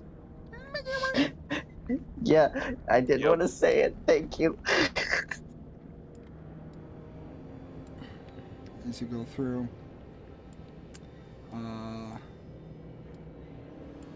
there doesn't appear to be any more sign of. You don't hear anything, Lynn, except a little bit of creaking of wood. But that's about it.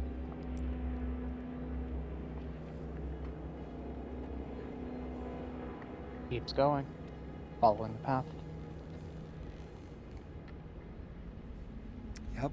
Similar. No change.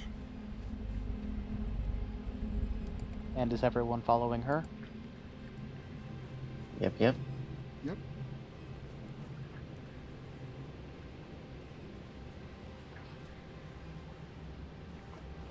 Easy goes it.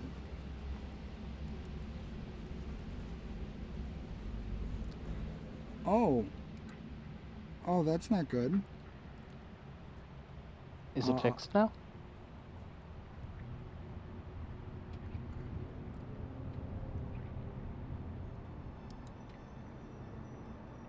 Having a little bit of technical difficulties.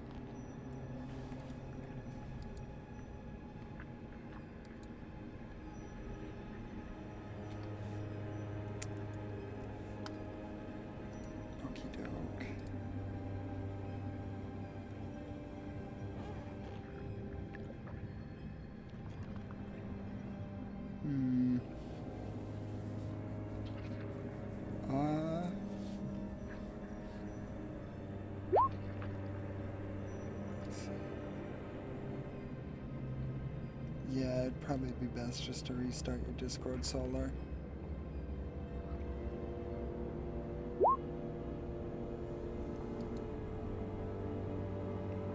Okie doke. We'll pause for just a moment.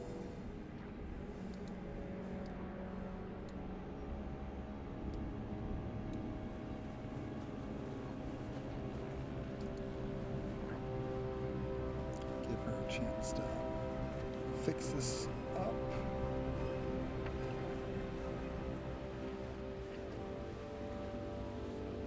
Oh boy.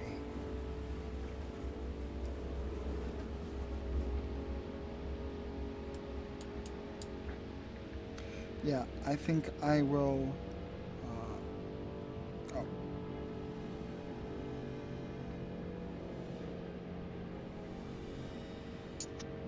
Hello, welcome back. Can you hear things? Hello? Hello? There Yes, you are. hello. Okay, I had to connect on my phone. Give me 1 second. Okay. Just like me.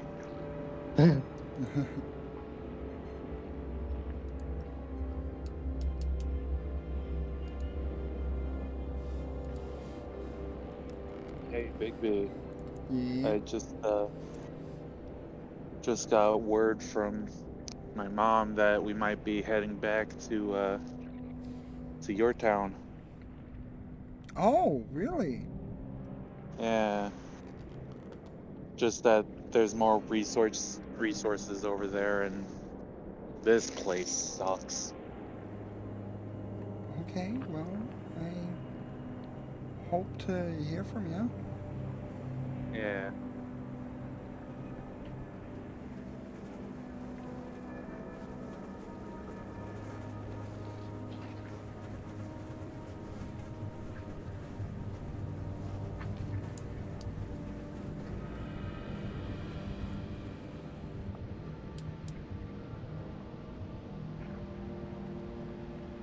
Do, do, do. Do, do, do, do. So everything is. Oh, good.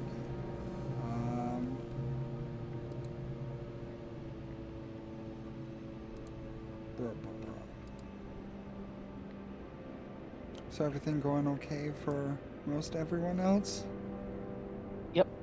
Yeah, things are fine. I've been, during this, listening to Harder Heart a lot. Julia Hart's new theme. I haven't heard that. I'll have to look that up. I got you. Oh, I'll just thank you. post it. I'll post it in music. Not very long.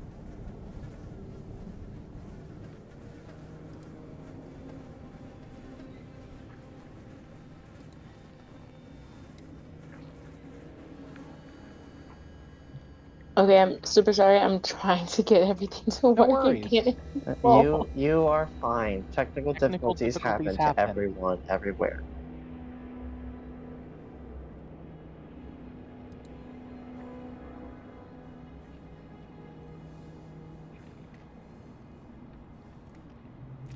I was gonna say, because we are nearing the end of the forest, if you want to just continue, and we can have Zalden post the images of where you guys are, because you won't be on this page for that much longer.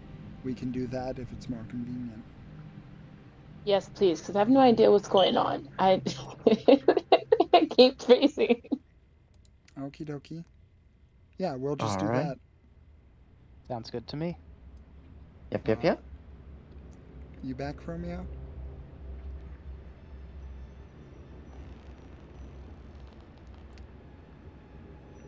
Oh boy. I'll pause the recording for just a little bit. We'll be right back. Okay, we're back. Sorry for the minor delay. Let us continue.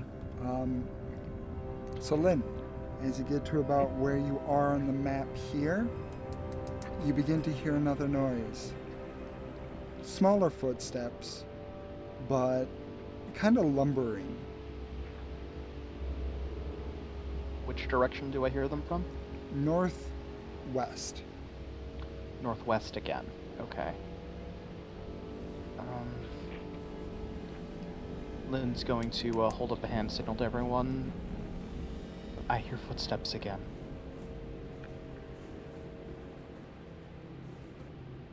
Understood. And Danil will once again try to take the hide action and stealth up. Okay. I would also like to stealth. Roll stealth. Might as well. Should I roll advantage whenever I'm Nope. invisible? I am not stealthy at all choose this stealth time. rope? That is a natural 1.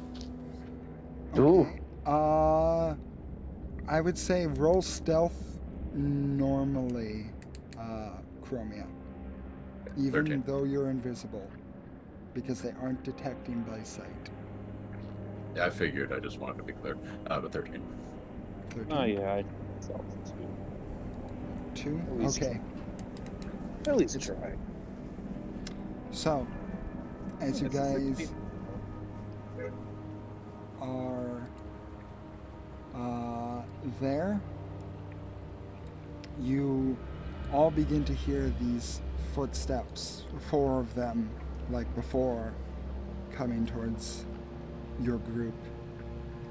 And as they do, boop, boop, there appears to be a fairly large hound. It has sharp claws and a big mouth. Very big, blocky head, too. As it begins to walk up and sniff towards where Lynn is.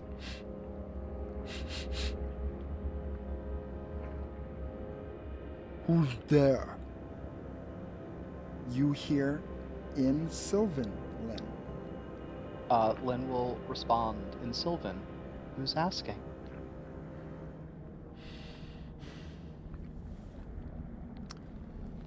Why are you here?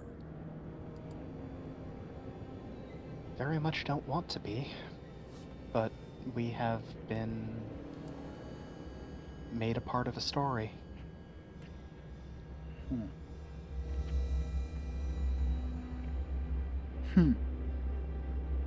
Well, I guess if you don't want to be here. Would they? And then he just kind of like sits down on his hindquarters and starts scratching his ear. Would they?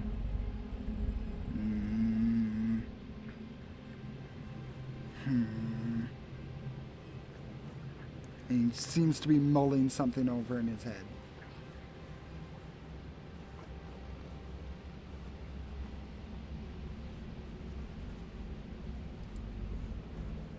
And taking a while to do so.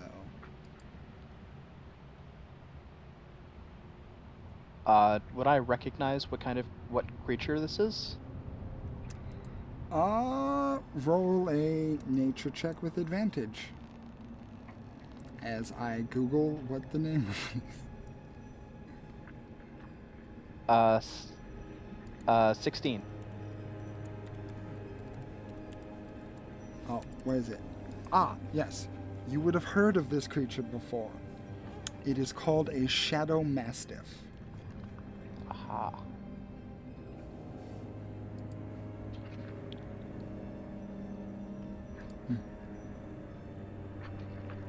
Well, We are... Go ahead. I guess if you don't want to be here, I guess I can... if you're nice, I can show you out. That would be greatly appreciated. Okay. Fine. He begins bringing you guys out.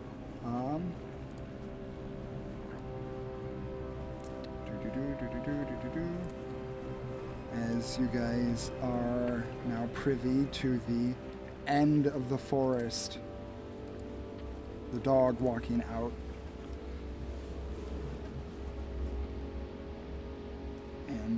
You guys are greeted with the sight of a long stretch of plain. One that is covered in rolling hills and a unfamiliar yet oddly understandable terrain, if you will. My other favorite terrain. Oh no, all the shadow in with which to hide. The dog looks back. So, how did you get here? That is a wonderful question that we are trying to figure out the answer to.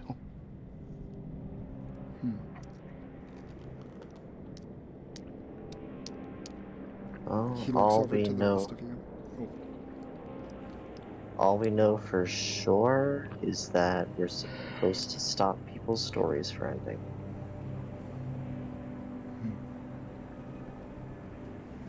stories are good. I like stories. Stories are good. I agree. Yes, yes, they are.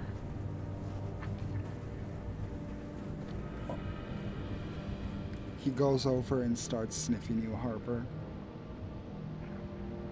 Harper politely steps back from the dog, just like, no.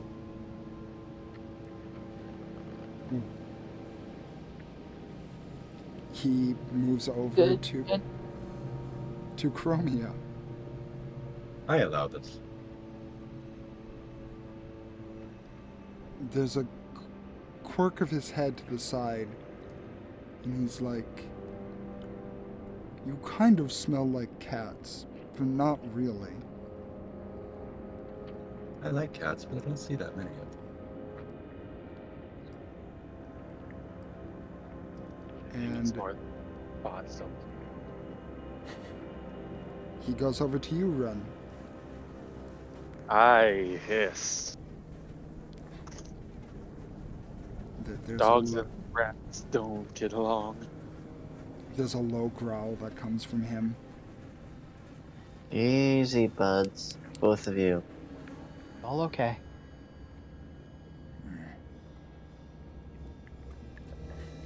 Well, well, I guess if I bring you back, I guess I should be able to tell them what your names are. Them. The ones I take care of and take care of me.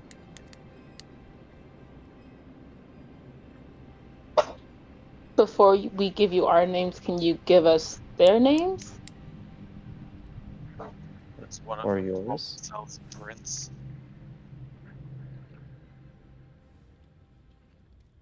Oh, and yours, sorry. That was rude of me. Apologies.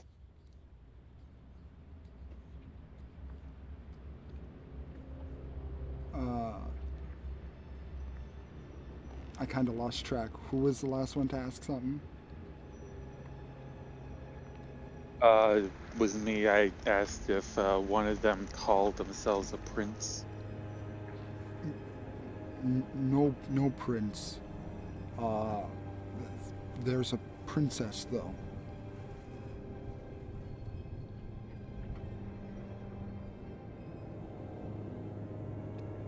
Princess. Yeah. Oh, that's interesting. A princess of what? Kind of puts his nose to the ground and starts sniffing. Everywhere. Oh, okay. Well, that's certainly news. As good a starting point as any. All right. Well, yeah. We'll give you names, and in fact, we could even if it's all right with you, I'd like to meet this princess and whoever else is with her, if that's acceptable. What's your name? My name? What? My name is Daniel. It's a pleasure to meet you. And yours is? Nice to meet you, Daniel. My name is Blinkus. Oh, buddy. Plinkus. Well, it's very nice to meet you. What's your name? He turns over to you, Lynn. I am called Lynn. It's nice to meet you, Blinkus. My name is Blinkus. Nice to meet you, Lynn. And he turns over to you, Harper.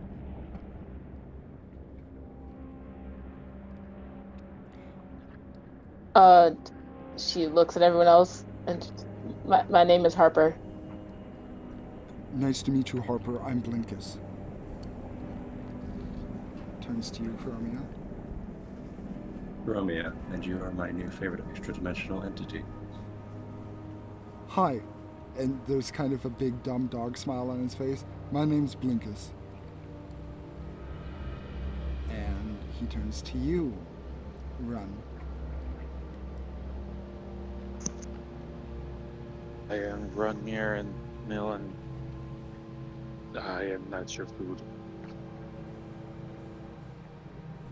I am Blinkus, and I am also not your food. Okay. I got your names. Follow me. And he begins leading you guys off. I don't love how he phrased that, given where we are. There's a reason why Lynn said I am called. Oh boy. Oh god. That is fair. Very fair. I forgot where we were. Yeah. The fight kind of just like got me into like a zone. So I definitely 100% was like, oh yeah, this is fine. And then right after I was like, wait, fuck. Runmill has no Yeah. idea about fairy tale stuff. You wouldn't know. So, you guys begin traversing across the landscape, one of long stretching hills and the ground being that soggy oatmeal texture. A fairly difficult trek if it wasn't for the fact that you had two rangers with you that are definitely making the travel much easier. So you keep up with Blinkus. The shallow light of what you would call a moon in this dimension, creating a kind of gossamer light over the landscape, stretching as far as your eye can see. It's very, very Nightmare Before Christmas, if I were to describe it accurately. The look of the narrator has not changed, and he is still following. It takes what feels like maybe 2 hours of just straight walking until you finally reach what looks to be a destination, as a fenced-in area made of rock is approaching your eyeline. As you get closer, the fence of rock seems to shift ever so slightly, but not as a whole, as a piece, like a section. And as you guys are about 30 or so feet away, something hops up and perches on this wall. And that something looks like this.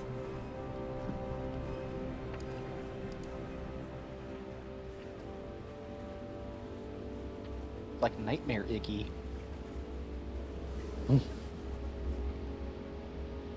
Can I investigate it? You're gonna go up and start touching the child that hopped up on the wall? No, I maybe not investigate. Can I just like what? Perception check. Yeah, can I perception check? Can I perceive this being any better? What are you trying to perceive? Like, I don't know. Does it seem like it's gonna? Oh no, I guess it'll be an insight check. Does it seem like it's gonna harm us? Roll insight check. Alrighty. Oh, cool. I got 21. 21. Yeah. The vacant white eyes and the lack of mouth that's visible from the hair that's dangling down in front of their face is kind of hard to read, but if you were to guess, the thing that's most evident on their face is curiosity. How high up is the wall? About 3.5 feet. Okay, I want to approach the wall like in a way where it's like I'm not gonna do harm to you, and then when I get to it, I want to sit on the wall and just be like, "Hello." Okay. Roll a persuasion check. Okay. Oh boy, I have no charisma. Nope. I got a 1. Not natural, but I got a 1. As you begin approaching,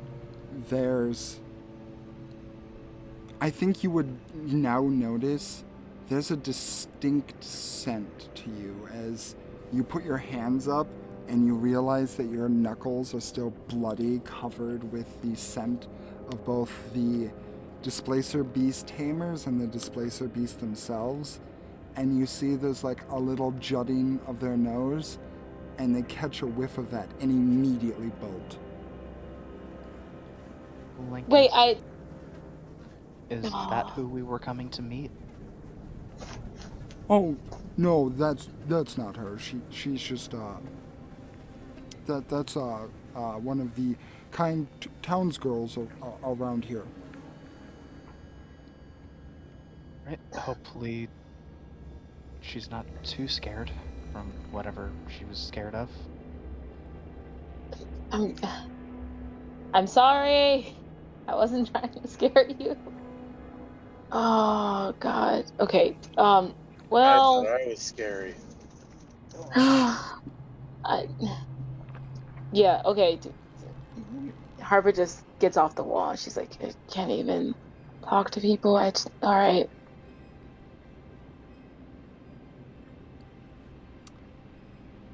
So, you follow Blinkus further in past the gate, and as you do so, you are greeted with another sight. Doo-doo-doo.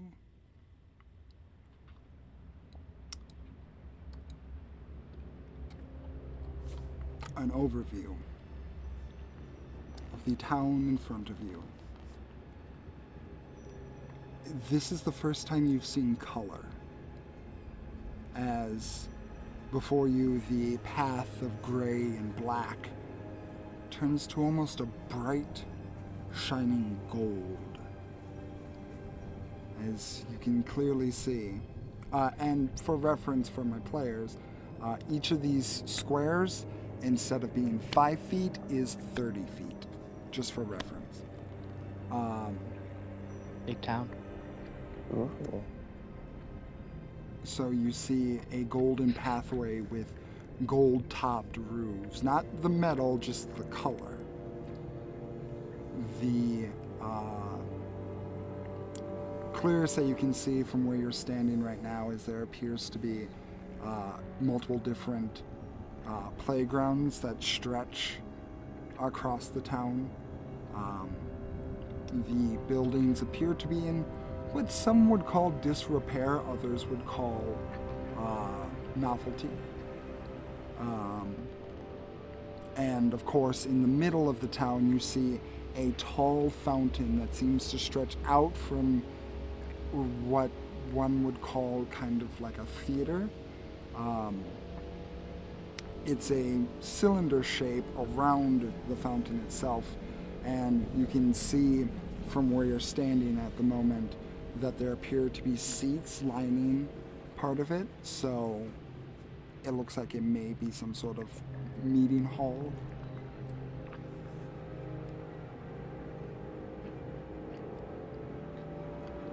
But yeah, Blinkus, who stands in front of you, says, "Okay, you here. I brought you here." Oh, Appreciate it. thank you very much. Blinkus, before we go any further, I didn't quite catch the name of the princess. Would you mind telling us? Oh, yeah, Princess Iggy. Like Iggy Azalea?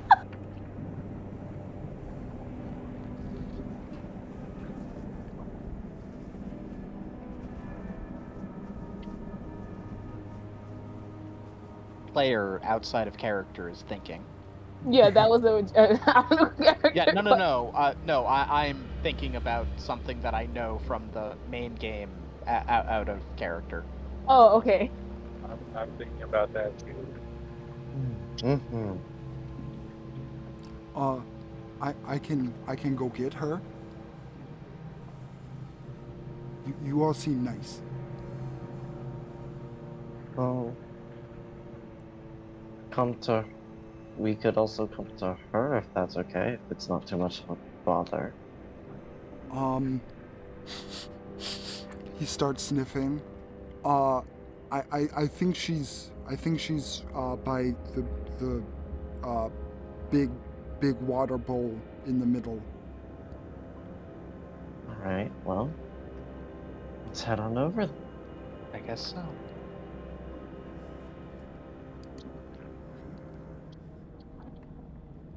Yeah, I don't know what else to call them, except for a giant water bowl.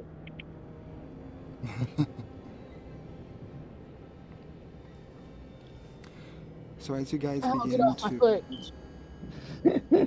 Sorry. as you guys begin to walk down and kind of go around the circumference of this cylinder building, as you get to about here, following Blinkus, you see a figure. You see a woman around the corner, about 5'9", 5'10", dark complexion to the skin. You see her hair is tied into very tight braids, and on the sides of her head they're in an intricate kind of whirlpool almost pattern, as they kind of spin around there, run to the back of her head, run down the back of her neck, and crisscross in front of her neck, almost looking like a necklace, as there's bits of embroidered jewelry in it.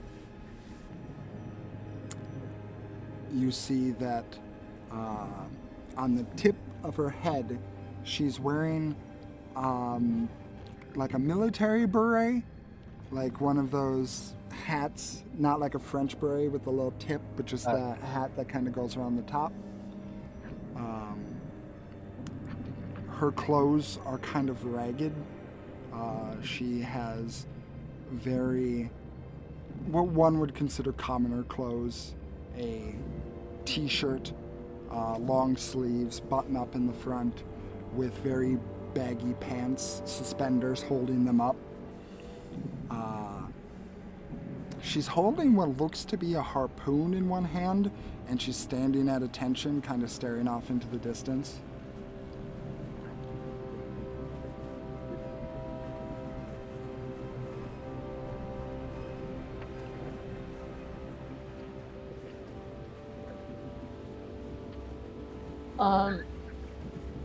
At any time that we've been walking, has Blinkist like mentioned the narrator?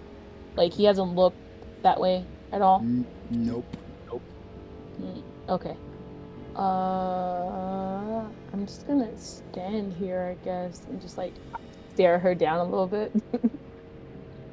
Yeah, she's kind of staring off in the distance. She doesn't seem to notice your guys' presence. Is this her, Lucas? Everybody be nice. Oh. I should probably put just an icon down so you guys would have an idea. He just kind of nods his head silently.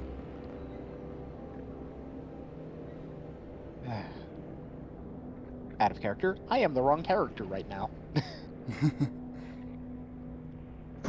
Oh, believe me, I know.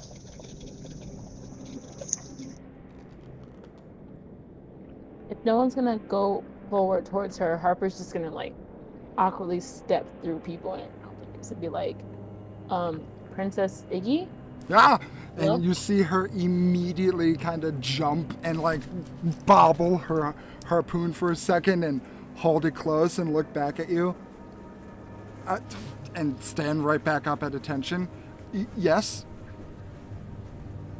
Her yelling made Harper immediately like pull her hands up. She's like, "What the fuck? Are you okay? Hi, Blinkist brought us to you." Hi. Harper's looking for threats. Okay. She just looks down at Blinkist and looks back up at you. It is good to meet you. And she kind of gives like a salute, but then chooses like the wrong hand at first and like lifts up the harpoon and goes shit and lifts up the other hand. Can I do like a insight check on her? Just to Yeah, see go if like okay. Like, is she good? Oh, nice. I got 25. 25. This woman looks real fucking nervous. It's very much the same vibe you would get of someone who is on their first day on a job and was told, you have to run the whole store by yourself. Bye. And it's just kind of in out of her depth right now.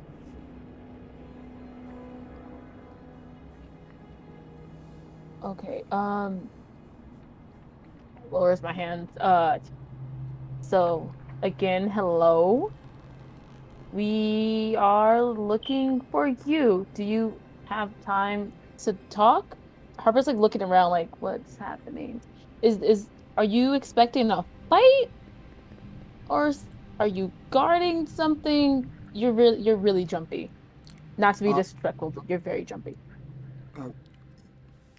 No problem. Sorry, I'm just a little on edge here. Just she just kind of looks nervously around.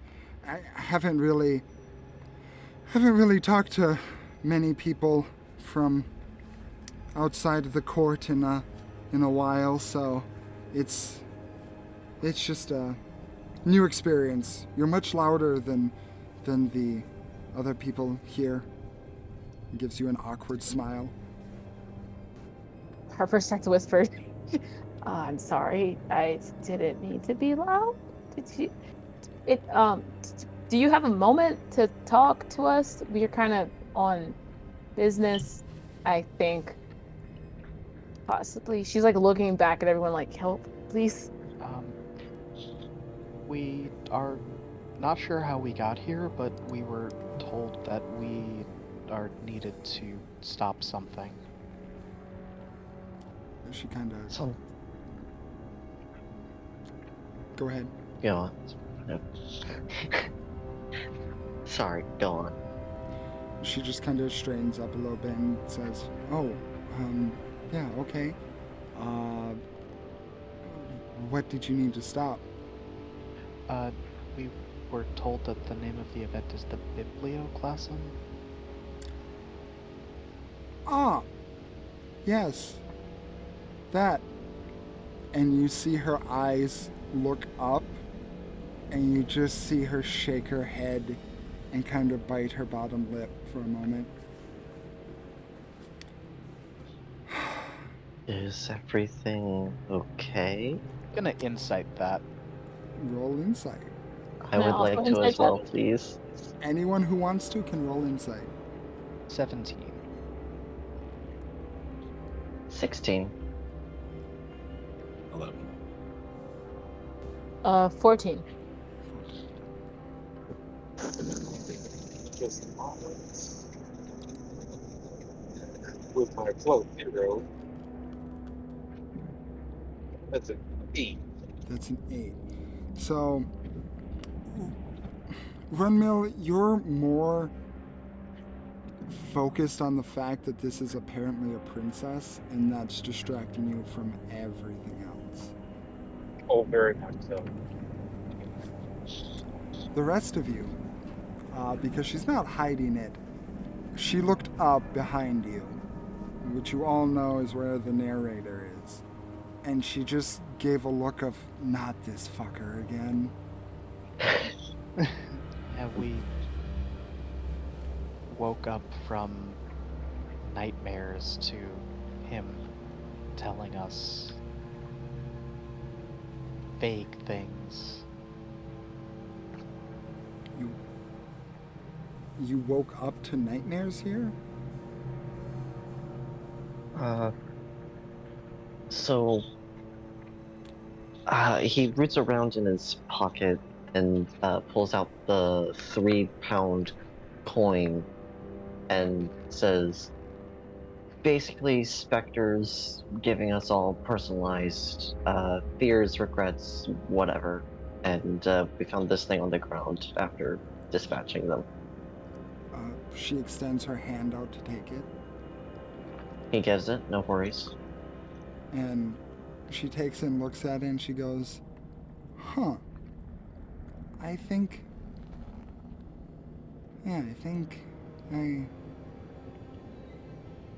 I remember them talking about this once. Yeah, this is one of these little doohickeys. Is supposedly something about making you see, like you said, the regret, try to mess with your head and shit. Boy, did it. Yeah. Pretty much what happened. Yeah, it's of. I mean, talk about weird though. This is of infernal make. It's not of our court, that's for sure. Man, you guys are lucky to get out of that. I've only ever heard of a couple of people getting out of that before. Ooh, infernal. Wait. Wait a second. Do you think that the people that had the weird armor, do you think that was also infernal? Could be. I definitely didn't recognize it, and I can speak and understand more than a handful of languages. Wait, people in weird armor. What are you talking about? Like actual, maybe humanoid people. Definitely not Fae. At least not seeming like Fae because, metal. Armor with markings we couldn't understand, riding displacer beasts. You see a look of discomfort and shock in her eyes as she said, they had masks, like 3 slits in the front where the mouth is and tiny Yes. eyes. Yep, bingo. Oh no. Oh no. Okay, who? Who are they, and what is the big deal about them? She She kind of just puts her hand in her head and says, no, they defeated, but promised day. This doesn't make any sense. Promise? They? Can we get like a name, a group name? Who promised and what happened? Well, no. I mean, you guys would know. I mean, it's been years. The promise day, when the resplendent promise walked on Tion 2.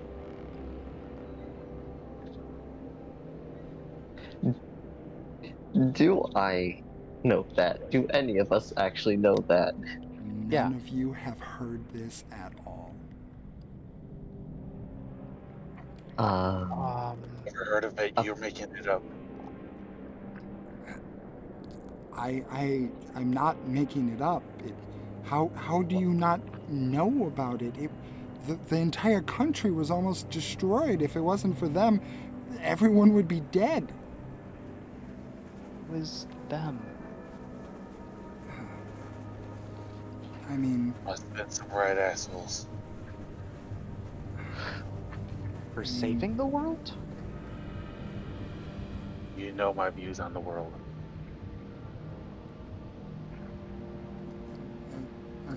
a group of my friends, they've been gone for a long while, and they took on the Resplendent Promise and beat him, and then they disappeared. Yeah, as they left us, well, they left everybody alone after they saved the world. They fought till their last breath in order to save it. Then they disappeared. It's not Yeah, a that's thing what- to mock, bro. Seriously.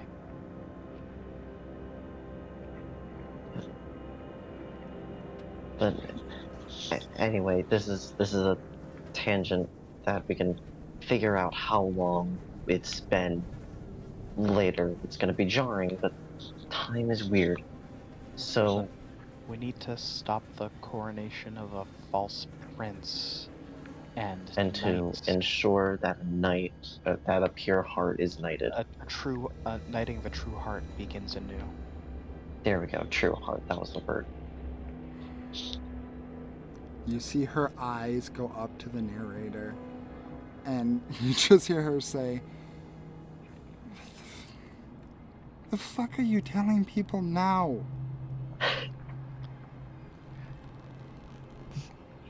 Not that I'm he's just gonna, given like- us, and not that Alright, the go ahead. narrator's given us any answers. But okay, more than him not them not giving us answer. Who's him? Who were the splendid promise fighting against? Like, can we get a name, like a proper now, a name of a group? Them, him, they it's helpful, but like in interest of, I guess, saving you and your people and doing whatever the narrator wants us to do, it kind of helps if we have a name. Like, my name is Harper, your name is Princess Iggy. These are some other people whose names I definitely remember. And Blinkus, the dog that just left. You see You how see- like names help. You see Blinkus is swinging on a swing set nearby. I love him so much. Buddy. Blinkus, We love buddy. Blinkus. We adore Blinkus. She just kind of pinches the bridge of her nose. The Resplendent Promise was the big fuck-off giant thing that attacked Tion 2. The people that defeated them were Leanna Monalay, Estelle, Passeth, and Lucille Drager. None of those names ring a bell? Nope.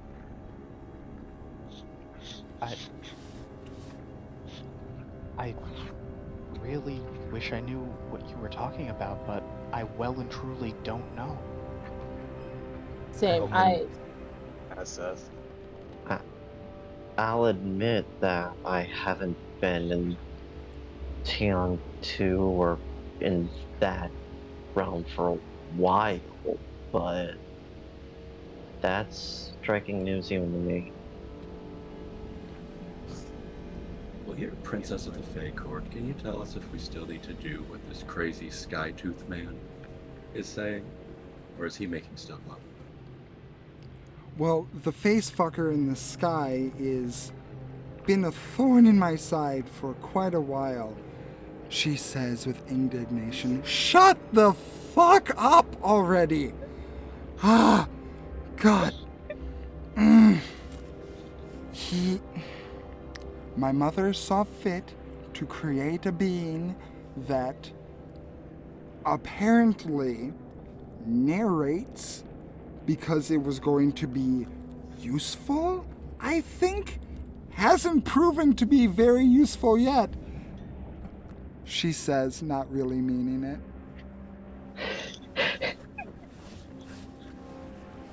So there is Poor no Vicky. end of days and a prince we need to worry about right now. I mean, I wasn't aware of... She looks up to the narrator. If there is an actual problem going on, don't speak in riddles. Just tell us what's happening. Yes, ma'am. There was some threat that your mother noticed coming into the court.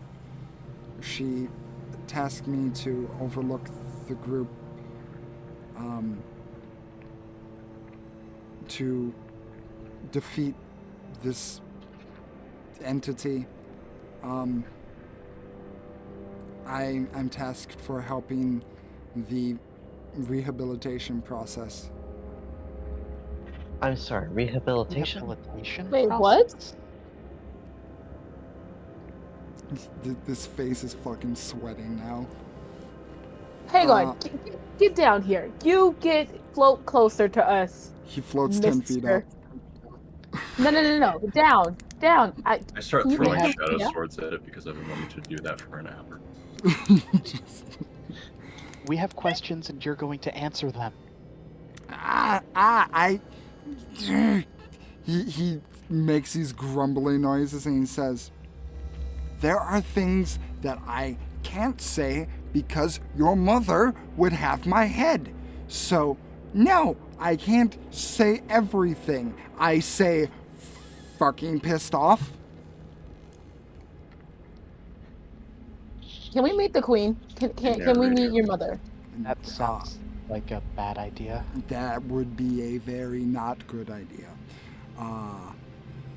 My mom is not very personable when it comes to anyone else, but I can. Okay, if there's a problem, I can help out. I've done some training myself, so if there's an issue, she looks up again. Okay, rehabilitation. What does that mean? He bites his lip, the narrator.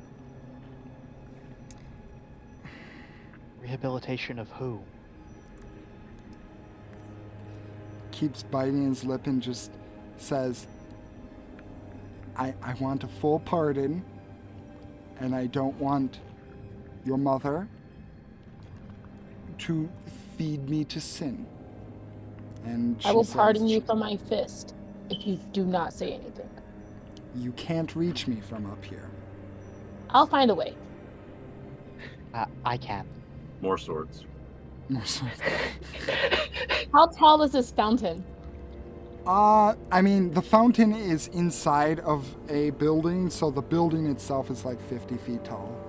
And how if high I- up is the narrator? About 60. Okay, so if I scale the building. So Lynn will just Go. give him a flat look. I can. I mean, if you want to attempt to run up a building and then punch a face in the sky. Punch that face in the face. I'm very tempted because What's happening? She does. If we would Harper- all- AC is less than 20. If we would all just calm down and be patient and wait, we will get our answers soon enough. I don't like the idea of a destiny made for me. I don't like that. The idea that I've been chosen. I choose what I do. I'm If I agreeing. tell you... Oop, go ahead. I was just agreeing with them. If I tell you, you have to promise not to kill me. Harper's gonna just squint at the sky face, and then like gets into like a kneeling position and starts like trying to like bring her emotions back, just like she was taught, and just mumble to herself like, "It's okay. You're gonna get knowledge out of this. You don't have to fight the sky face or the fuck face or the mouth sky teeth, whatever sky tooth person. It's I okay." promise that I will not go fatal, but you'll be surprised what you can live through. Oh, that statement is so much more accurate than you have any idea on right now. Okay. So,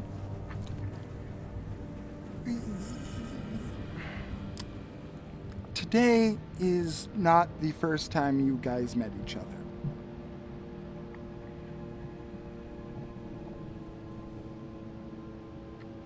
The next thing you say better not be an admission that you messed with our memories. He floats 50 more feet up. Now, why have you done such a thing? Because you were going to die if I didn't. Explain.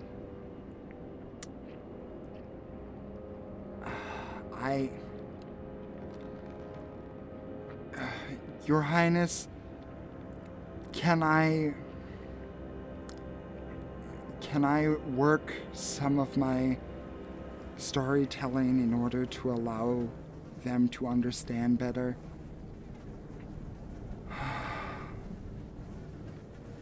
She looks at you guys. It is merely a way for him to communicate. It's basically like divination magic. It doesn't hurt and it won't fuck with you. I'm right here. If he fucks with you, I'll send him to the Sealy court and they'll tear him apart. Good enough for me. Sounds fine. Who wants Fine. to know the story? Harper raises her hand. Daniel also raises his hand.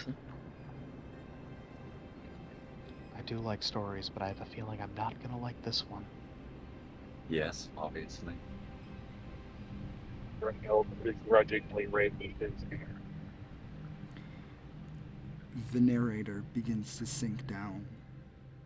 And you see him moving his jaw up and down like he's talking, but it doesn't sound like there's intelligible words coming out, but you see a stream, kind of like that of a music chart, a set of lines that come out and start snaking their way down, and they pass through Harper, through Daniel, through Lynn, through Chromia, and through Runmill. And you all see the time you missed. There's a brief flash. And in that moment, you all see a chaotic fighting scene. There's a moment where the viewpoint that you guys are viewing this from shoots down, and you see Lynn and Daniel going back to back, pulling their bows and arrows back at the same time, firing, letting off this mixture of lightning and ice towards an unseen figure, and it explodes in this combination of water and electricity crackling the air. You see Harper now charging towards this other figure. It's hard to make out exactly what it is, but you see her punch once, twice, 3 times in the chest, sending them up in the air. You see Runmail come behind them, his face splitting in two. You see another face coming out, covered in blood, red, screaming at the top of its lungs. The figure looks back while distracted. Harper hits again, once, twice, 3 times. Comes back over with an overhand hit, knocking it to the ground. You see Chromia walking with a purpose, hands up in the air, up to her sides, the shadows starting to crawl around her, and then growing and growing as more amorphous figures that you can't quite make out are in front of her, and just in a snap, you see 1, 2, 3 of them all gored with these shadowy spikes and fall to the ground limp. And the entire group comes together, and you see each other talking and talking. You all seem like you're aware of each other. Can Like I you've see kn- the lips of anybody who's talking? Yeah, you can see the lips. Do I understand the language that's being spoken? Because if I do, because of observant, I can read the lips. Okay. You can read your own lips that are saying, I don't know how much more we can do this. It's been days. When are they gonna stop? Harper comes in. I don't know, but it's not like we can just do nothing. If we stop, who knows what will happen? Who knows if there'll be anything left? Daniel chimes in. I don't know exactly, but I think there was something back in the Winter Court when I went there last. I saw something and it was similar to this. Chromia. It doesn't much matter. They fell easily enough. If they keep coming, they'll keep dying. Runmail. Well, if they want to keep fighting, I'm all too happy to oblige. And the group seems to walk off into the distance. The vision goes dark and then comes back. Once again, you guys seem to be engaged in combat, but this time it's far more chaotic. There's no cohesion between the group.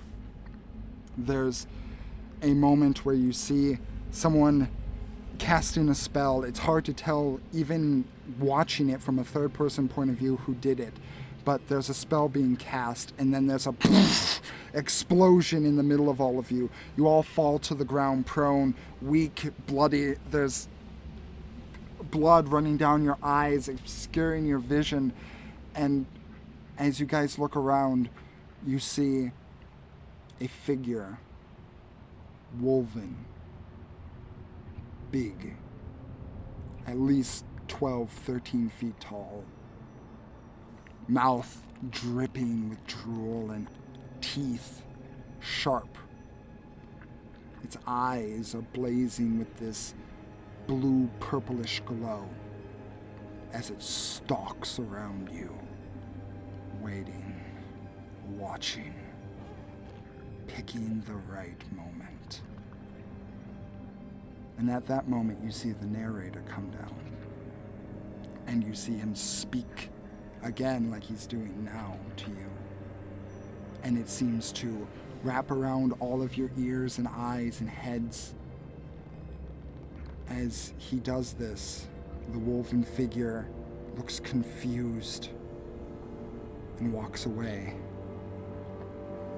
But before it does, there's a flick, and you all hear a coin that lands on the ground, and then energy starts to come out from it, and the vision ends again. and you are back in the town. Lynn will recount what everybody said when they were speaking, and then we'll ask, who was that wolven creature?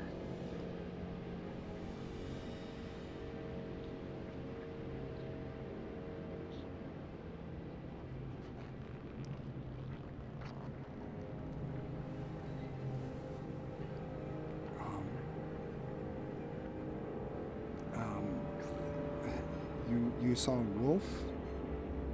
Iggy Wolven, asks. wolf-like features, 12 to 13 feet tall.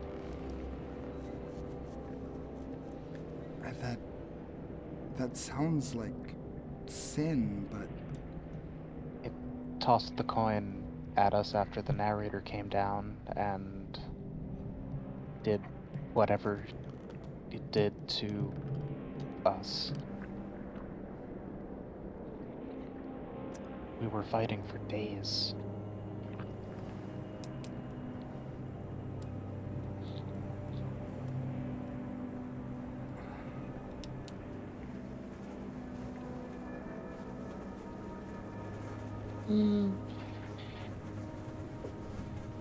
Did the wolven creature look like anything that Lynn would recognize? it looked like a big ass wolf. Just a Okay. really roided out wolf. Okay, but was it standing on 2 legs or 4? 4. Okay, and it tossed the coin how?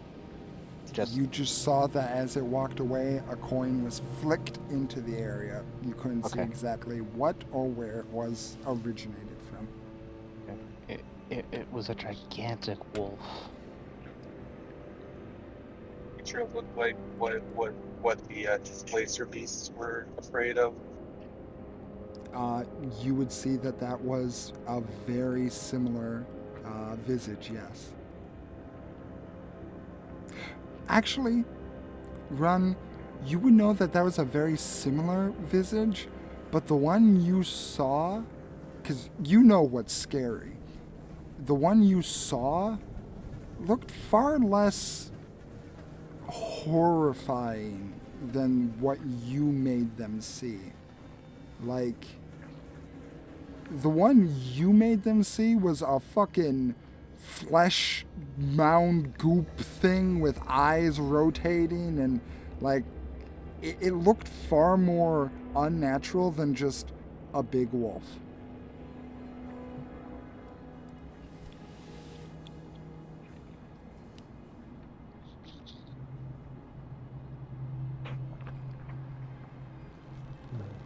That's interesting. That picture, that was a lot less scarier than what I've seen.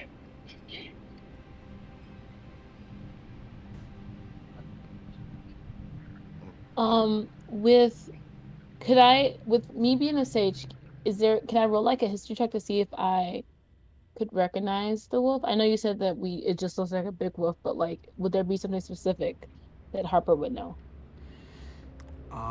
Even being a sage, I would say roll history with disadvantage. Okay, 1 second. Why would you post on your D&D Beyond?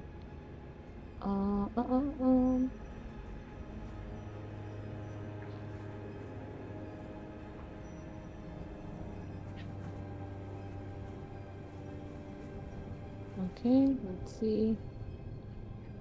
5. 5.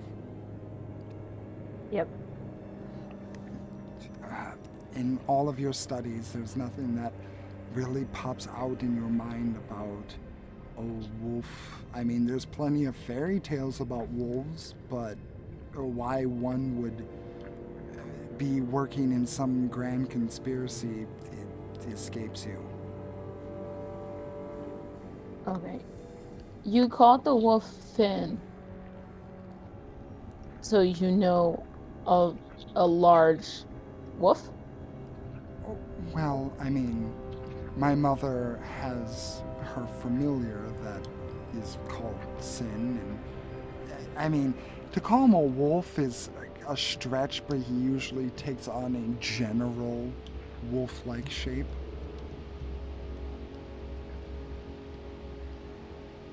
Did this I really creature don't- look just like a gigantic natural wolf, or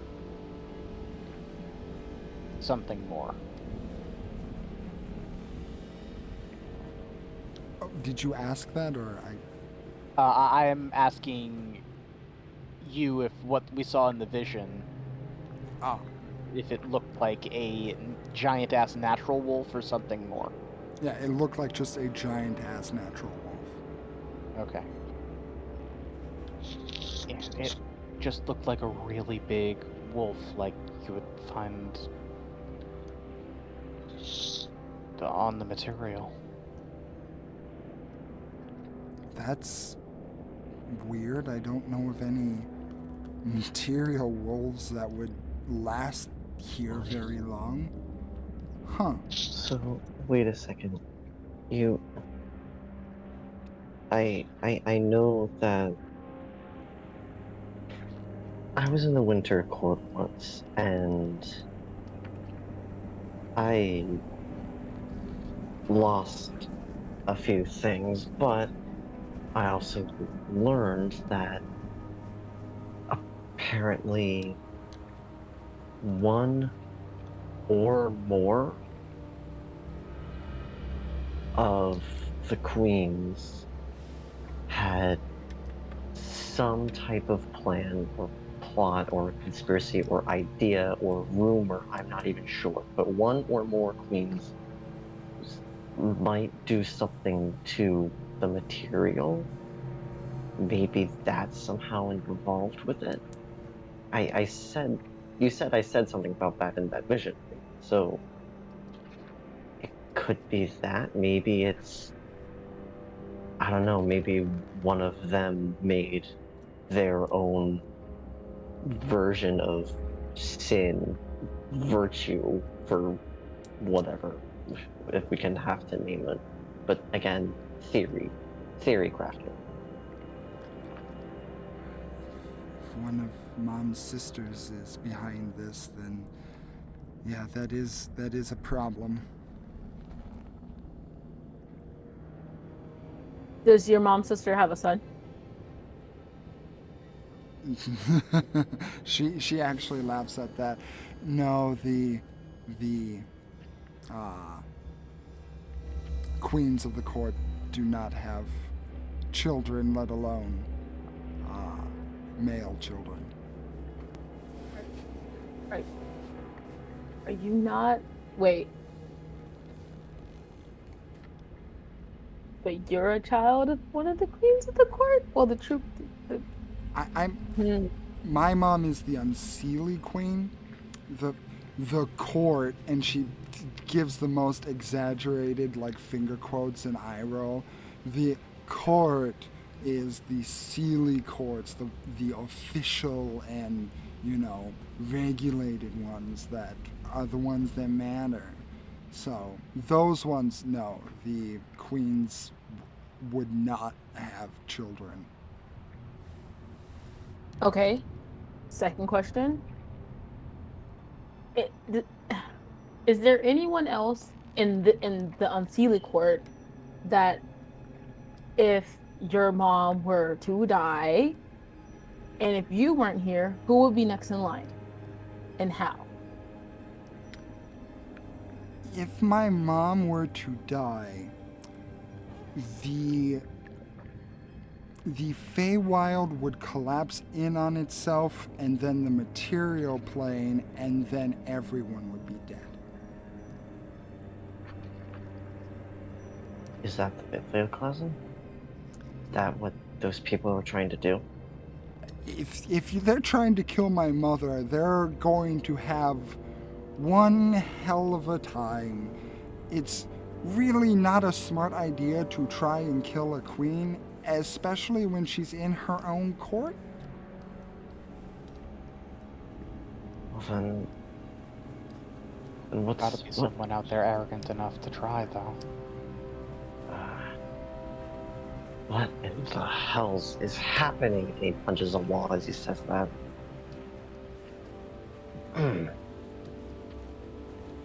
Harper's gonna like get up, put her sword back on her back, but she like turns to like look at the narrator, makes eyes, and then just like, okay, so hypothetically, someone's like, you know what? I hate the queen of the Unseelie Court. I want her out of here. If that were to happen, even if you were to take on the world, the Feywild will collapse, which will cause the material world to collapse. I'm trying to understand what your mom wanted, or sorry, what the queen would want the narrator for us to do, other than some weird rehab system thing, which I still don't understand. And if if someone's planning this, that means they would have thought about that and tried to put someone in power. So someone has to be connected to your mom for this stuff to have not to collapse right away, or they don't care about that. If She- something infernal's she involved, says- I don't know if they care. She says, getting to the point of it all. I hate you, Skymouth. So that's the point. They're trying to force their own succession. That's what it means by false prince. And someone with true heart looks at Iggy. Right? Okay, perfect. She's like, yeah. Who would be brave enough? To kill my mom? It's Yeah. not bravery, it's arrogance. Sorry, yeah. Who would be arrogant enough to try to like off your mom I and then can't step into power? I can't think of a single being who could even come close to surviving in the Unseelie Court, let alone get close enough to my mom to try and kill her. We survived the Unseelie Court and we found you. You We had a survived the babysitter wilds. with you. We survived the He didn't do wilds. anything. So you survived the wilds. So you came across a Salahadash. Bless you. What? A Salahadash. Well, heard of You that, survived say the that, wilds, surely you came across one. I don't know what... Do I know what that is, or do I have absolutely no idea? Roll a nature check. Same. Could I roll one as well? Disadvantage. All right. Oh boy. The only reason that Uh, Lynn would roll normally is because favored enemy. I do I have got favored 16 both times. enemies. Nice. I do have favored enemy as well. It's not that good of a score, but I'll try. Okey-doke. Oh, that one. I don't know. That makes sense. 16.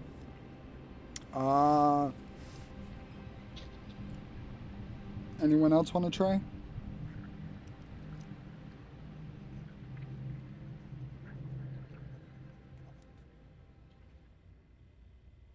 No? Okay.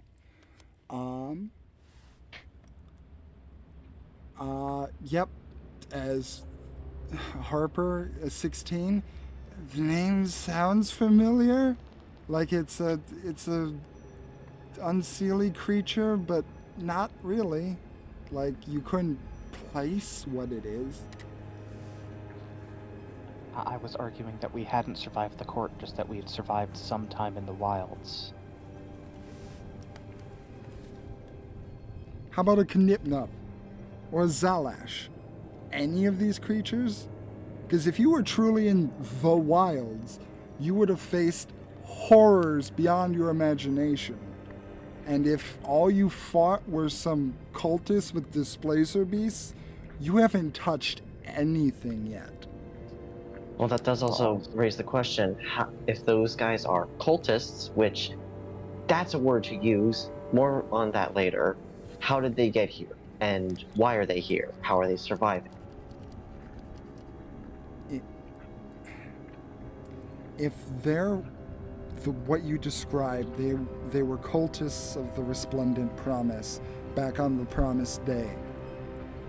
If they're here, then maybe he's not dead. Maybe the Resplendent Promise isn't dead. Then how do we kill it? And what even is it? You said it was walk along the earth, but like an actual giant? Yes, it was big enough to see from cities away. It rose up in Ember Hollow, and people saw it in Bronze Watch. Do I know the names of these cities? Oh yeah, you know the names of the cities. Okay. Just wanted to double check, because if I don't know some major event, who the hell knows what's going on? Okay. Denel's going to go outside, look up at the narrator and ask, how long? How long were we out? How many years of memories were taken? You ask how many years? I ask, how many does it take? How many does it take? What does that mean? How long does it take to forget? We already know that answer. What were we says even to you. doing? I'm still not clear on that. Why were we together fighting this wolf? Because you were there, as I said before, to stop the Biblioclasm.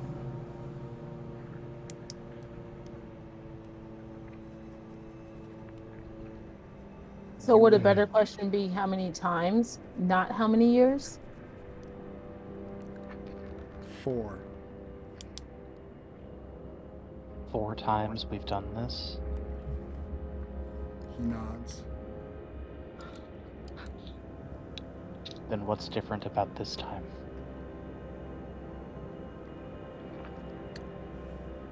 There's a look over from the narrator down, and you can see he's looking at Iggy.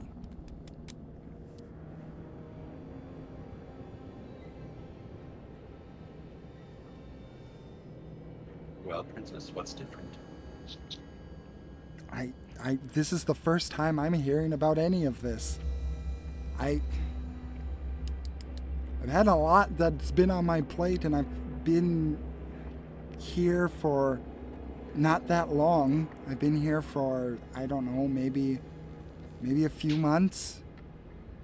I just got back, just learned how to get back. Back from where? The material. What were you doing there? My mom's sisters are not good people. And when they found out that she had a kid, they got upset and they banished me to the material so I couldn't go home with Mom. Can I insight check? Horrible. Roll insight check.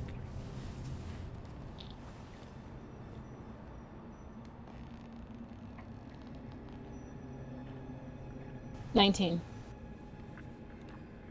She seems to be on the up and up.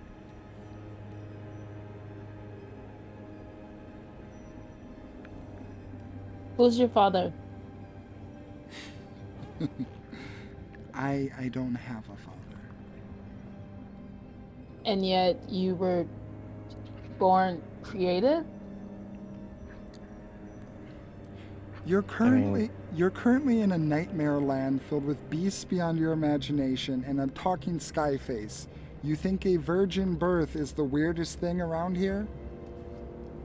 Do not get smart with me. I'm trying to understand what's going on.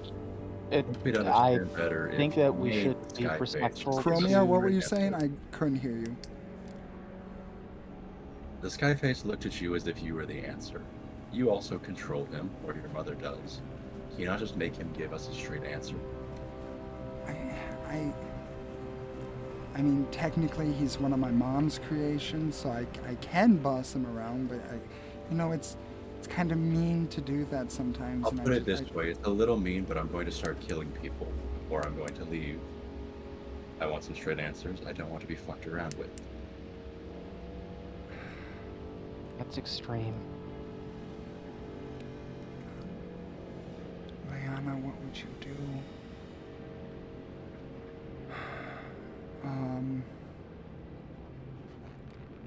Fine.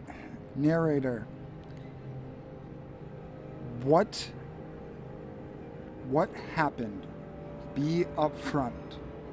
We can't wait any longer. If my mother's life is on the line, then it is your job as one of her servants to make sure it's not taken. What is happening?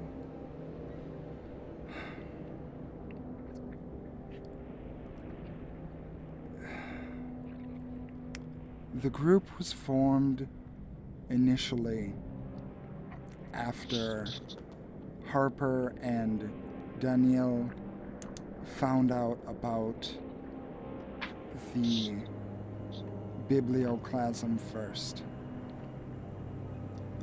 They knew they needed people to help them, so they looked for other people that were connected via the story that I am narrating. That's where they found Lynn, then Chromia, then Runmill. Each time they have attempted to stop the Biblioclasm, one thing or another gets in their way. Sometimes it's Chromia's pride. Sometimes it's Daniel's lust. Runmill's wrath. Harper's envy. Or Lynn's sloth.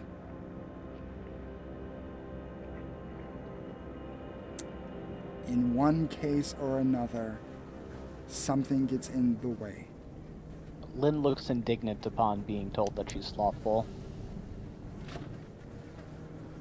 I mean, I'll recognize that I probably did what he said, but moving past that. So what makes this situation different? You looked at Iggy. What makes Iggy different as affecting our situation? Because having a princess of the Unseelie court here in this instance, because she has just come back, that's a new variable. Something different in the equation that we have constantly turned up wrong on. And I've had to keep resetting the story, because if the story is not told in full, the story cannot be completed and the Biblioclasm happens. So we keep rereading the story. We don't finish it, but it just starts again every time. And because we've been starting again, something kept getting in the way.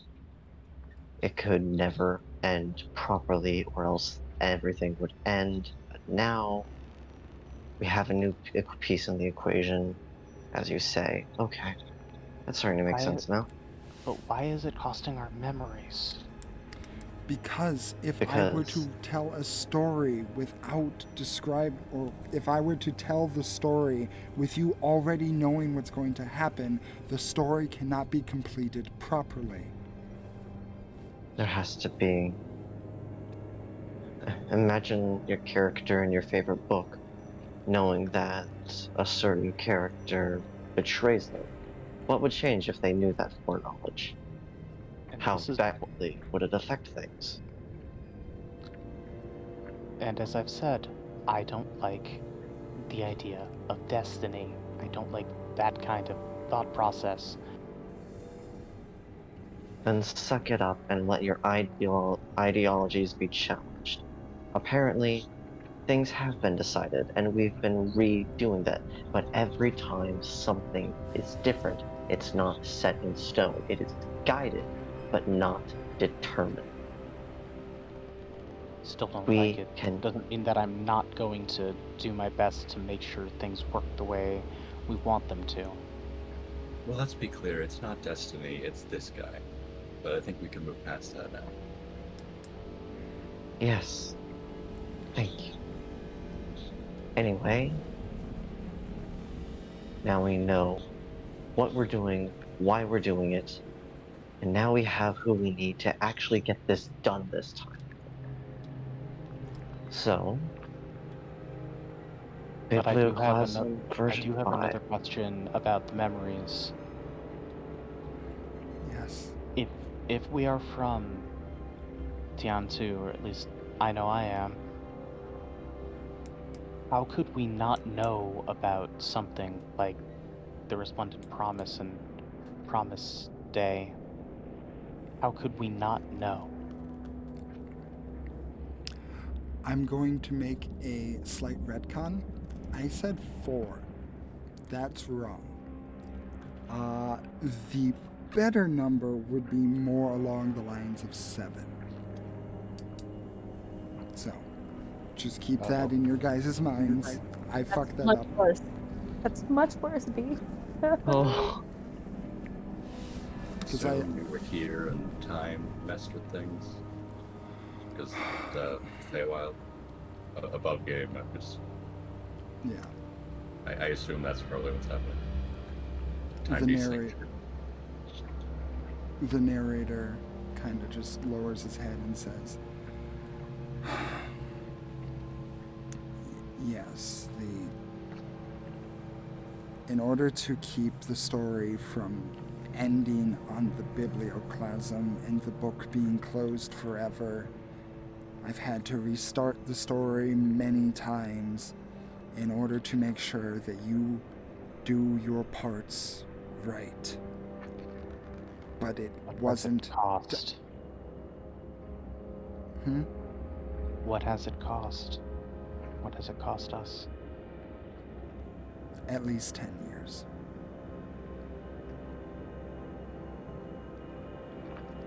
Well, that's not so bad for me.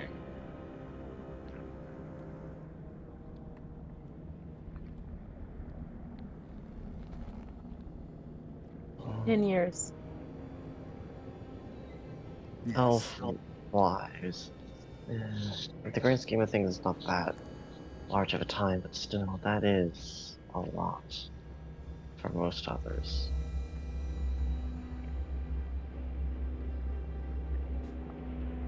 And this entire thing started because the queen created you to get all of us together. No, that didn't start because the Queen created him. Queen created him, and then he happens to be the vector that we are seeing things through. I don't think he's directly involved in this outside of us. If I could, All right. I would tell you.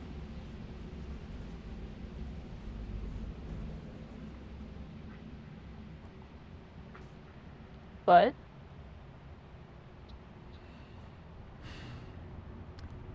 Don't think that I've enjoyed the riddles and the aloofness. Despite my appearance and despite everything that you might think about the Unseelie Court, I want to protect my home like anyone else. But if I don't do it right, then it can't be done at all. I can only make sure that you guys go through it correctly and save my home and yours. But I can't do it for you. I'm sorry for telling you that I was gonna climb this building to kick your face in. It's not been What the in- first time. Yeah, but I probably would have killed you or died trying. That's not that doesn't matter. You said that me and Daniel, we well that we found out about this. Is there any information that you can give us or like direct us to so we can find out anything now? Can we leave here and come back with knowledge? Are we stuck here until we figure all this out? We're kind of working off of like nothing basically.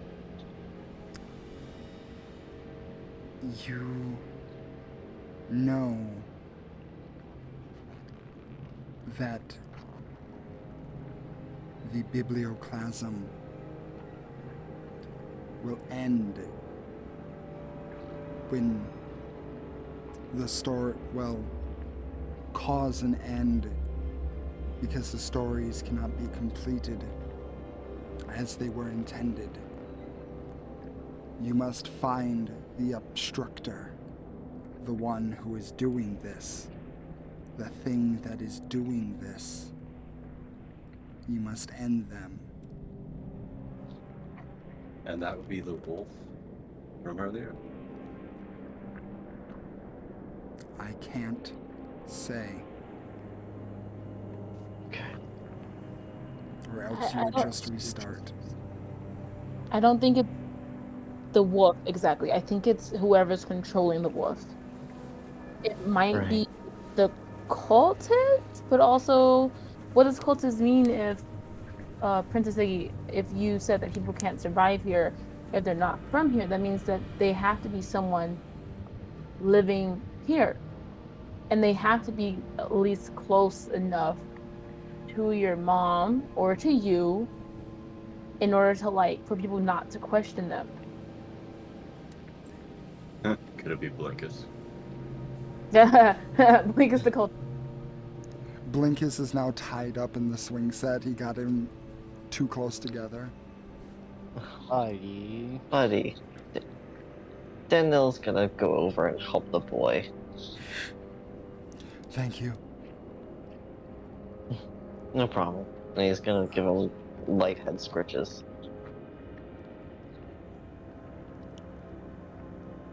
When you called them cultists earlier, what did you mean by that? Like, do they hate the Unseelie Court? Do they hate the Seelie and the Unseelie Court together? Are they hoping for something else to happen? They were cultists of the Resplendent Promise, the giant that came to Tiantu to unleash hell.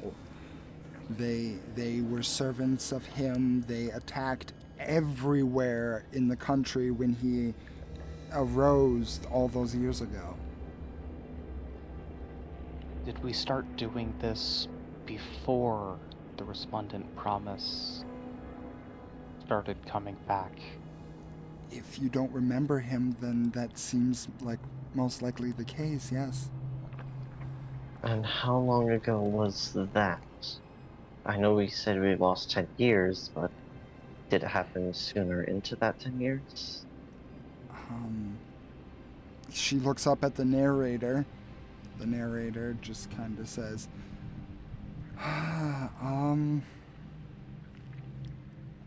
you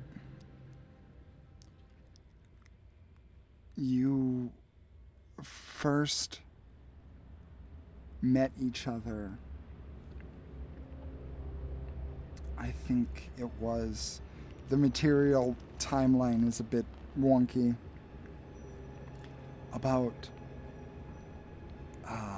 4 years ago, the time of the material. You've been together for at least 10 here in the Unseelie. So about 14, give or take.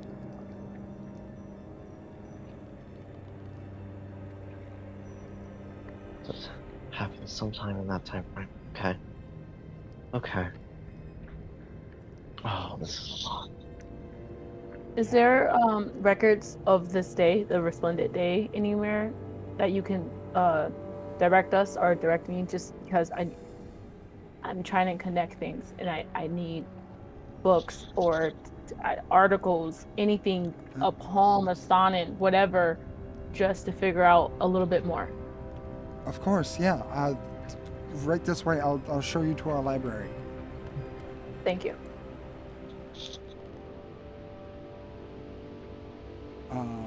Yeah. She will bring you across the way. She'll bring you across the way, and it's over on the eastern side of town, in between two bends of the road, of the path. Is everyone following, or are other people wanting to do something? Might as well follow.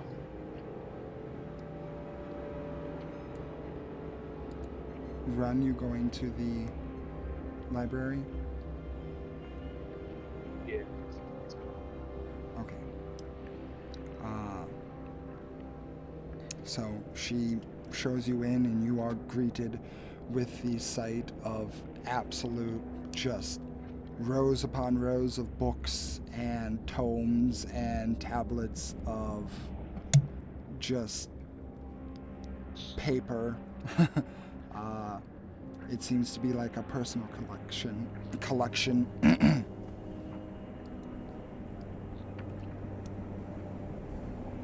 Roll investigation checks, anyone who's looking through the books.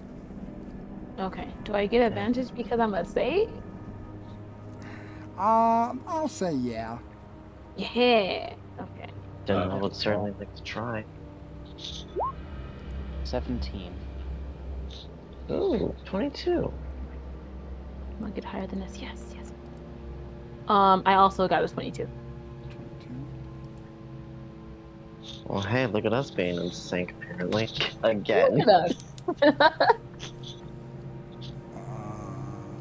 Run, do you want to do any investigating?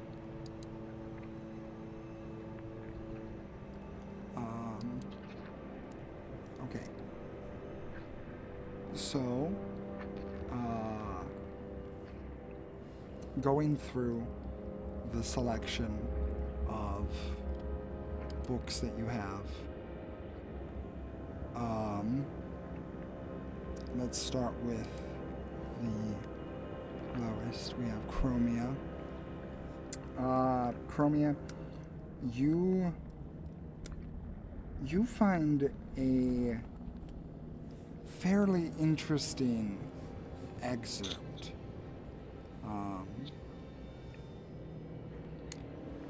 Sorry, I was prepared to do this on part 2, I'll be honest. We are kind of running on this a little bit long, so we'll get to this as quickly as I can. You come across an interesting excerpt. One that you haven't heard before. But for some reason it catches your eye. Sorry.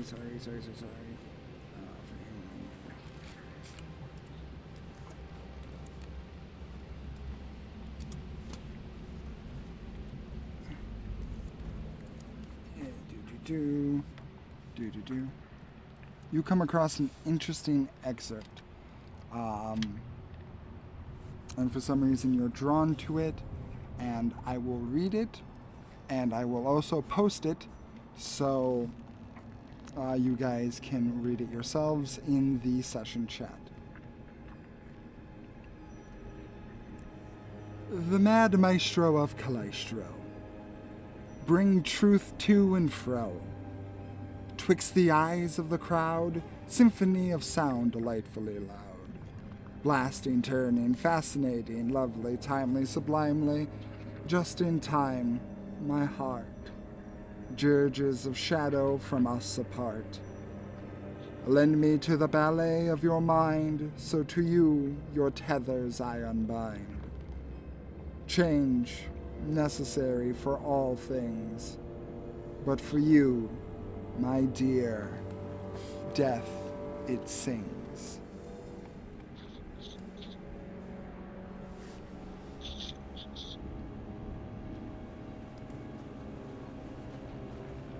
pretty, but I don't know what it means, so I'll share it with the group.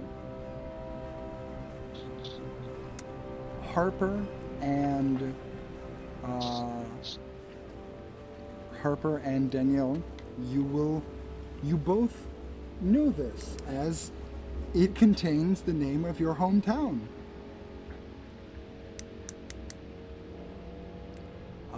This is an old rhyme that you have heard probably dozens of times.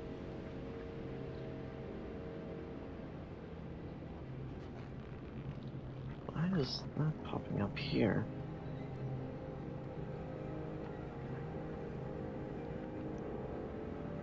And Maestro's an old tale.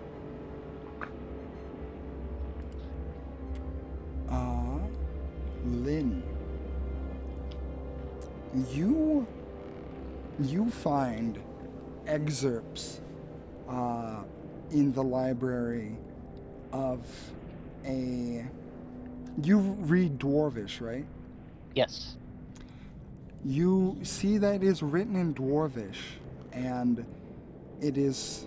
You can immediately tell that this is a one-of-a-kind book. As you see that the author of it seems to be a Durgar. He signs his name Malman. The Durgar writes about a tale of his journey from the Underdark to the surface, and meeting a kind bunch of people, and there seems to be a lot in between, but going towards the end, you see that he recounts this promised day about how he joined this group of people in Ember Hollow because this resplendent promise was holding their family hostage, and they would do anything in order to save them. You see that it goes off into a tangent about how afterwards he did everything he could to spread the word of these people, to sniff out any of the remaining cultists. He laments in the book that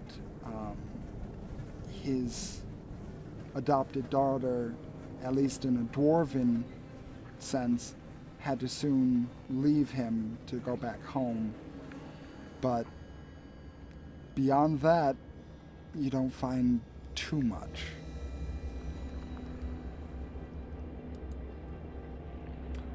Harper and Daniel. Yeah. Mm-hmm. You both, with Daniel's ability to sniff out things that are hidden, and especially fey things, and Harper's just natural environment of being in a library, you both find something that wasn't supposed to be found. As you both come across a book radiating of black tethers and a pulsating energy. Can I perform an Arcana check on it? Yeah, roll Arcana. 1 second.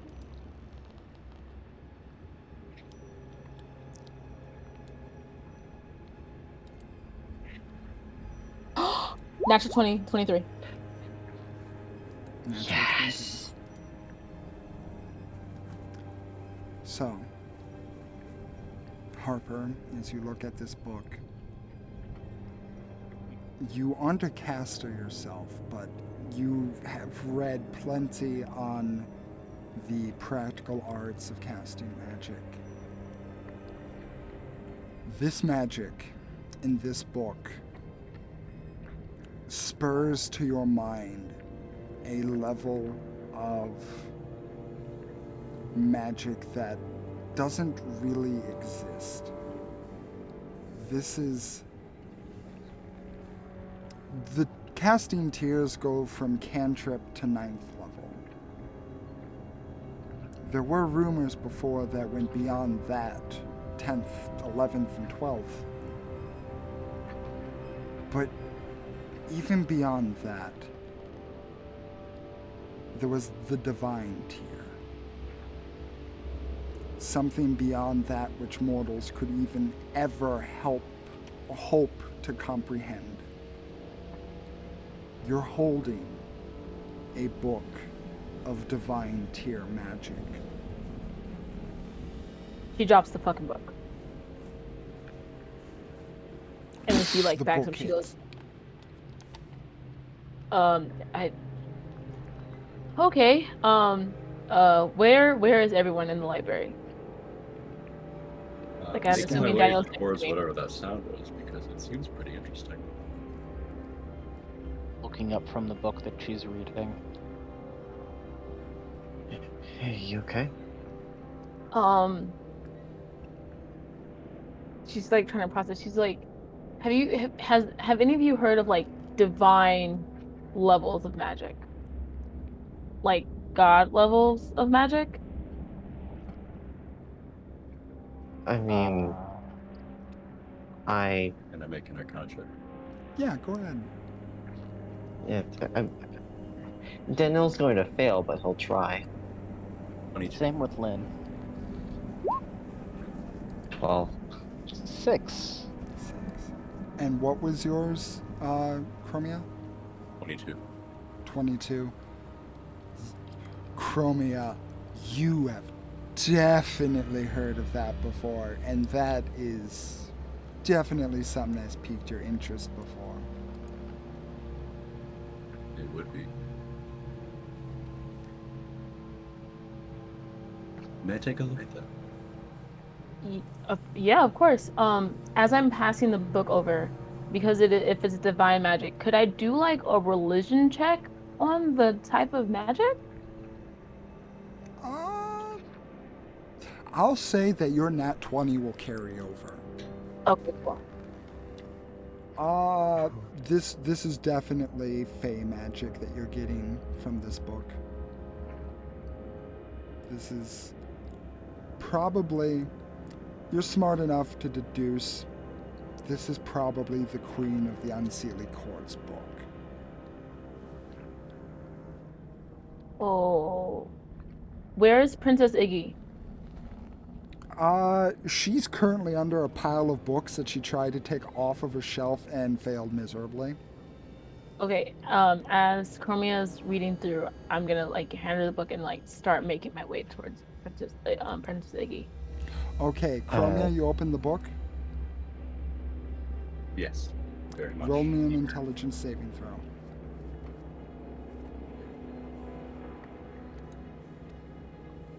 I'm gonna re-roll that, or not re-roll, whatever my Dark One's luck is.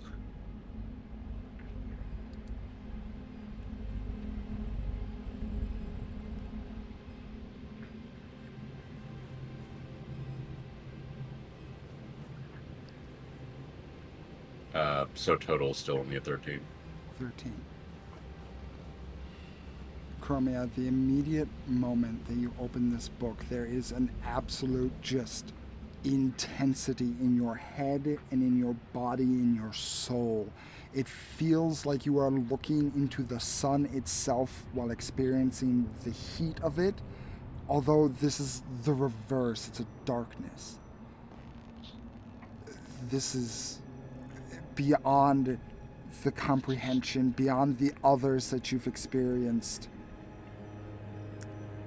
Roll me a D100. Oh no.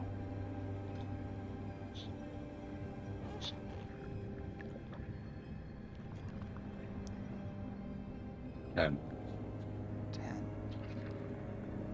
You wanted lower. well, that's good. So, Harper, you walk over to Iggy.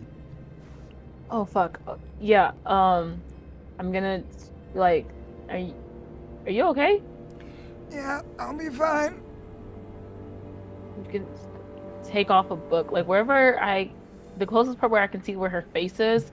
Just like shove those books aside. I'm not gonna like fully help her up because she can get herself out of this mess. Just be like, We found a book and it has like traces of your mom's magic on it. What do you know about it? Do you know about it? Mom has a book in here? Yes? Wait. I mean, yeah, sure. Yeah, she does. No, don't know anything about that. Usually she keeps all of her stuff pretty close to the chest. Okay, so again, back to my earlier comment about someone close to your mom is doing things. Who has access to your mom's like chamber, like her bedroom, her wing of the house that you stay in? Anyone that can come in and out. Fucking no one. No one gets close to my mother.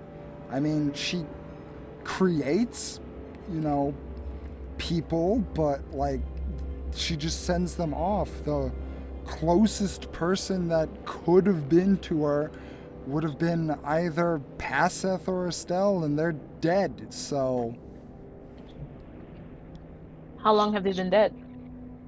Since the Promise Day. They're the ones that fought off the Resplendent Promise. Okay, so I need you to go on a thought experiment with me.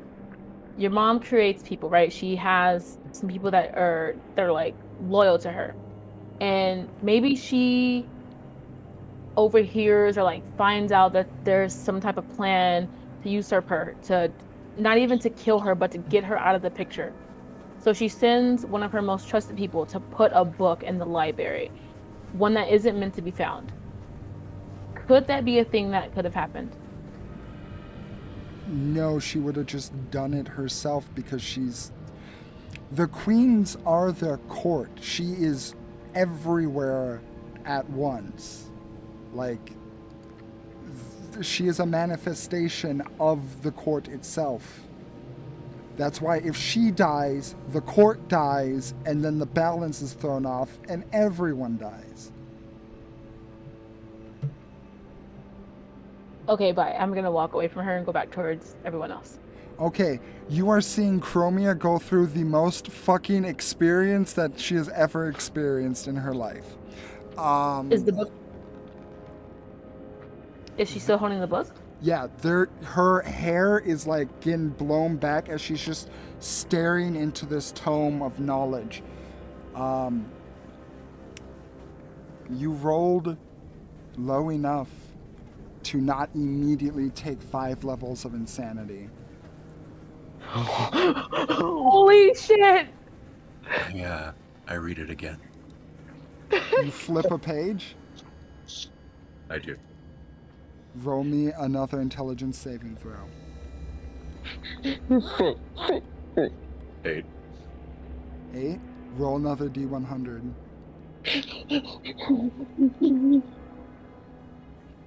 16. Oh my God. 16? Are you fucking... 60. Oh, 60? Okay.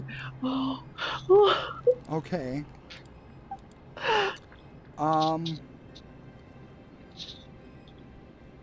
Okay, so that's above half, but that's not in the top 3/4. So, but I didn't get to describe what happens since you succeeded the first one. By all means. Sorry. Okay. Chromia, you... Fuck me. Cause yeah, that kind of sets this completely different. Chromia, you immediately gain 2 levels. Holy shit! Chromia, your spell attack and spell save DC immediately increase by 3. What? Oh, good God.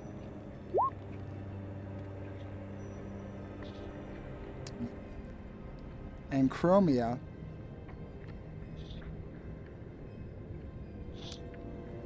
you have a choice here. You can switch your subclass to Pact of the Archfey. And if you do, You do not suffer the consequences of failing your second time. If you don't, your modifiers stay the same, but there are consequences for that.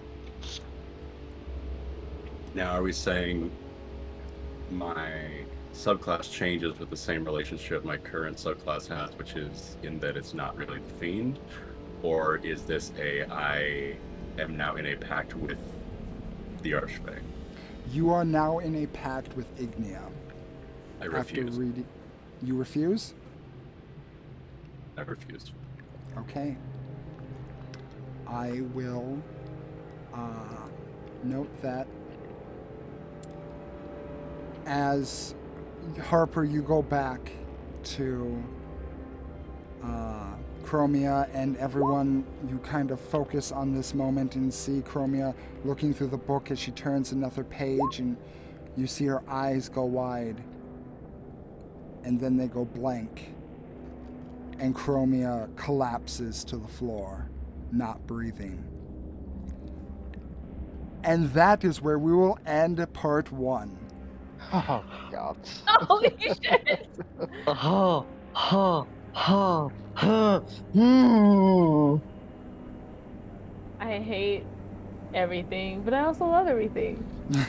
Can I'm a small part of my mind just thinks like, why did we allow the person who had the sin of pride have the super powerful uber mega book of death and destruction?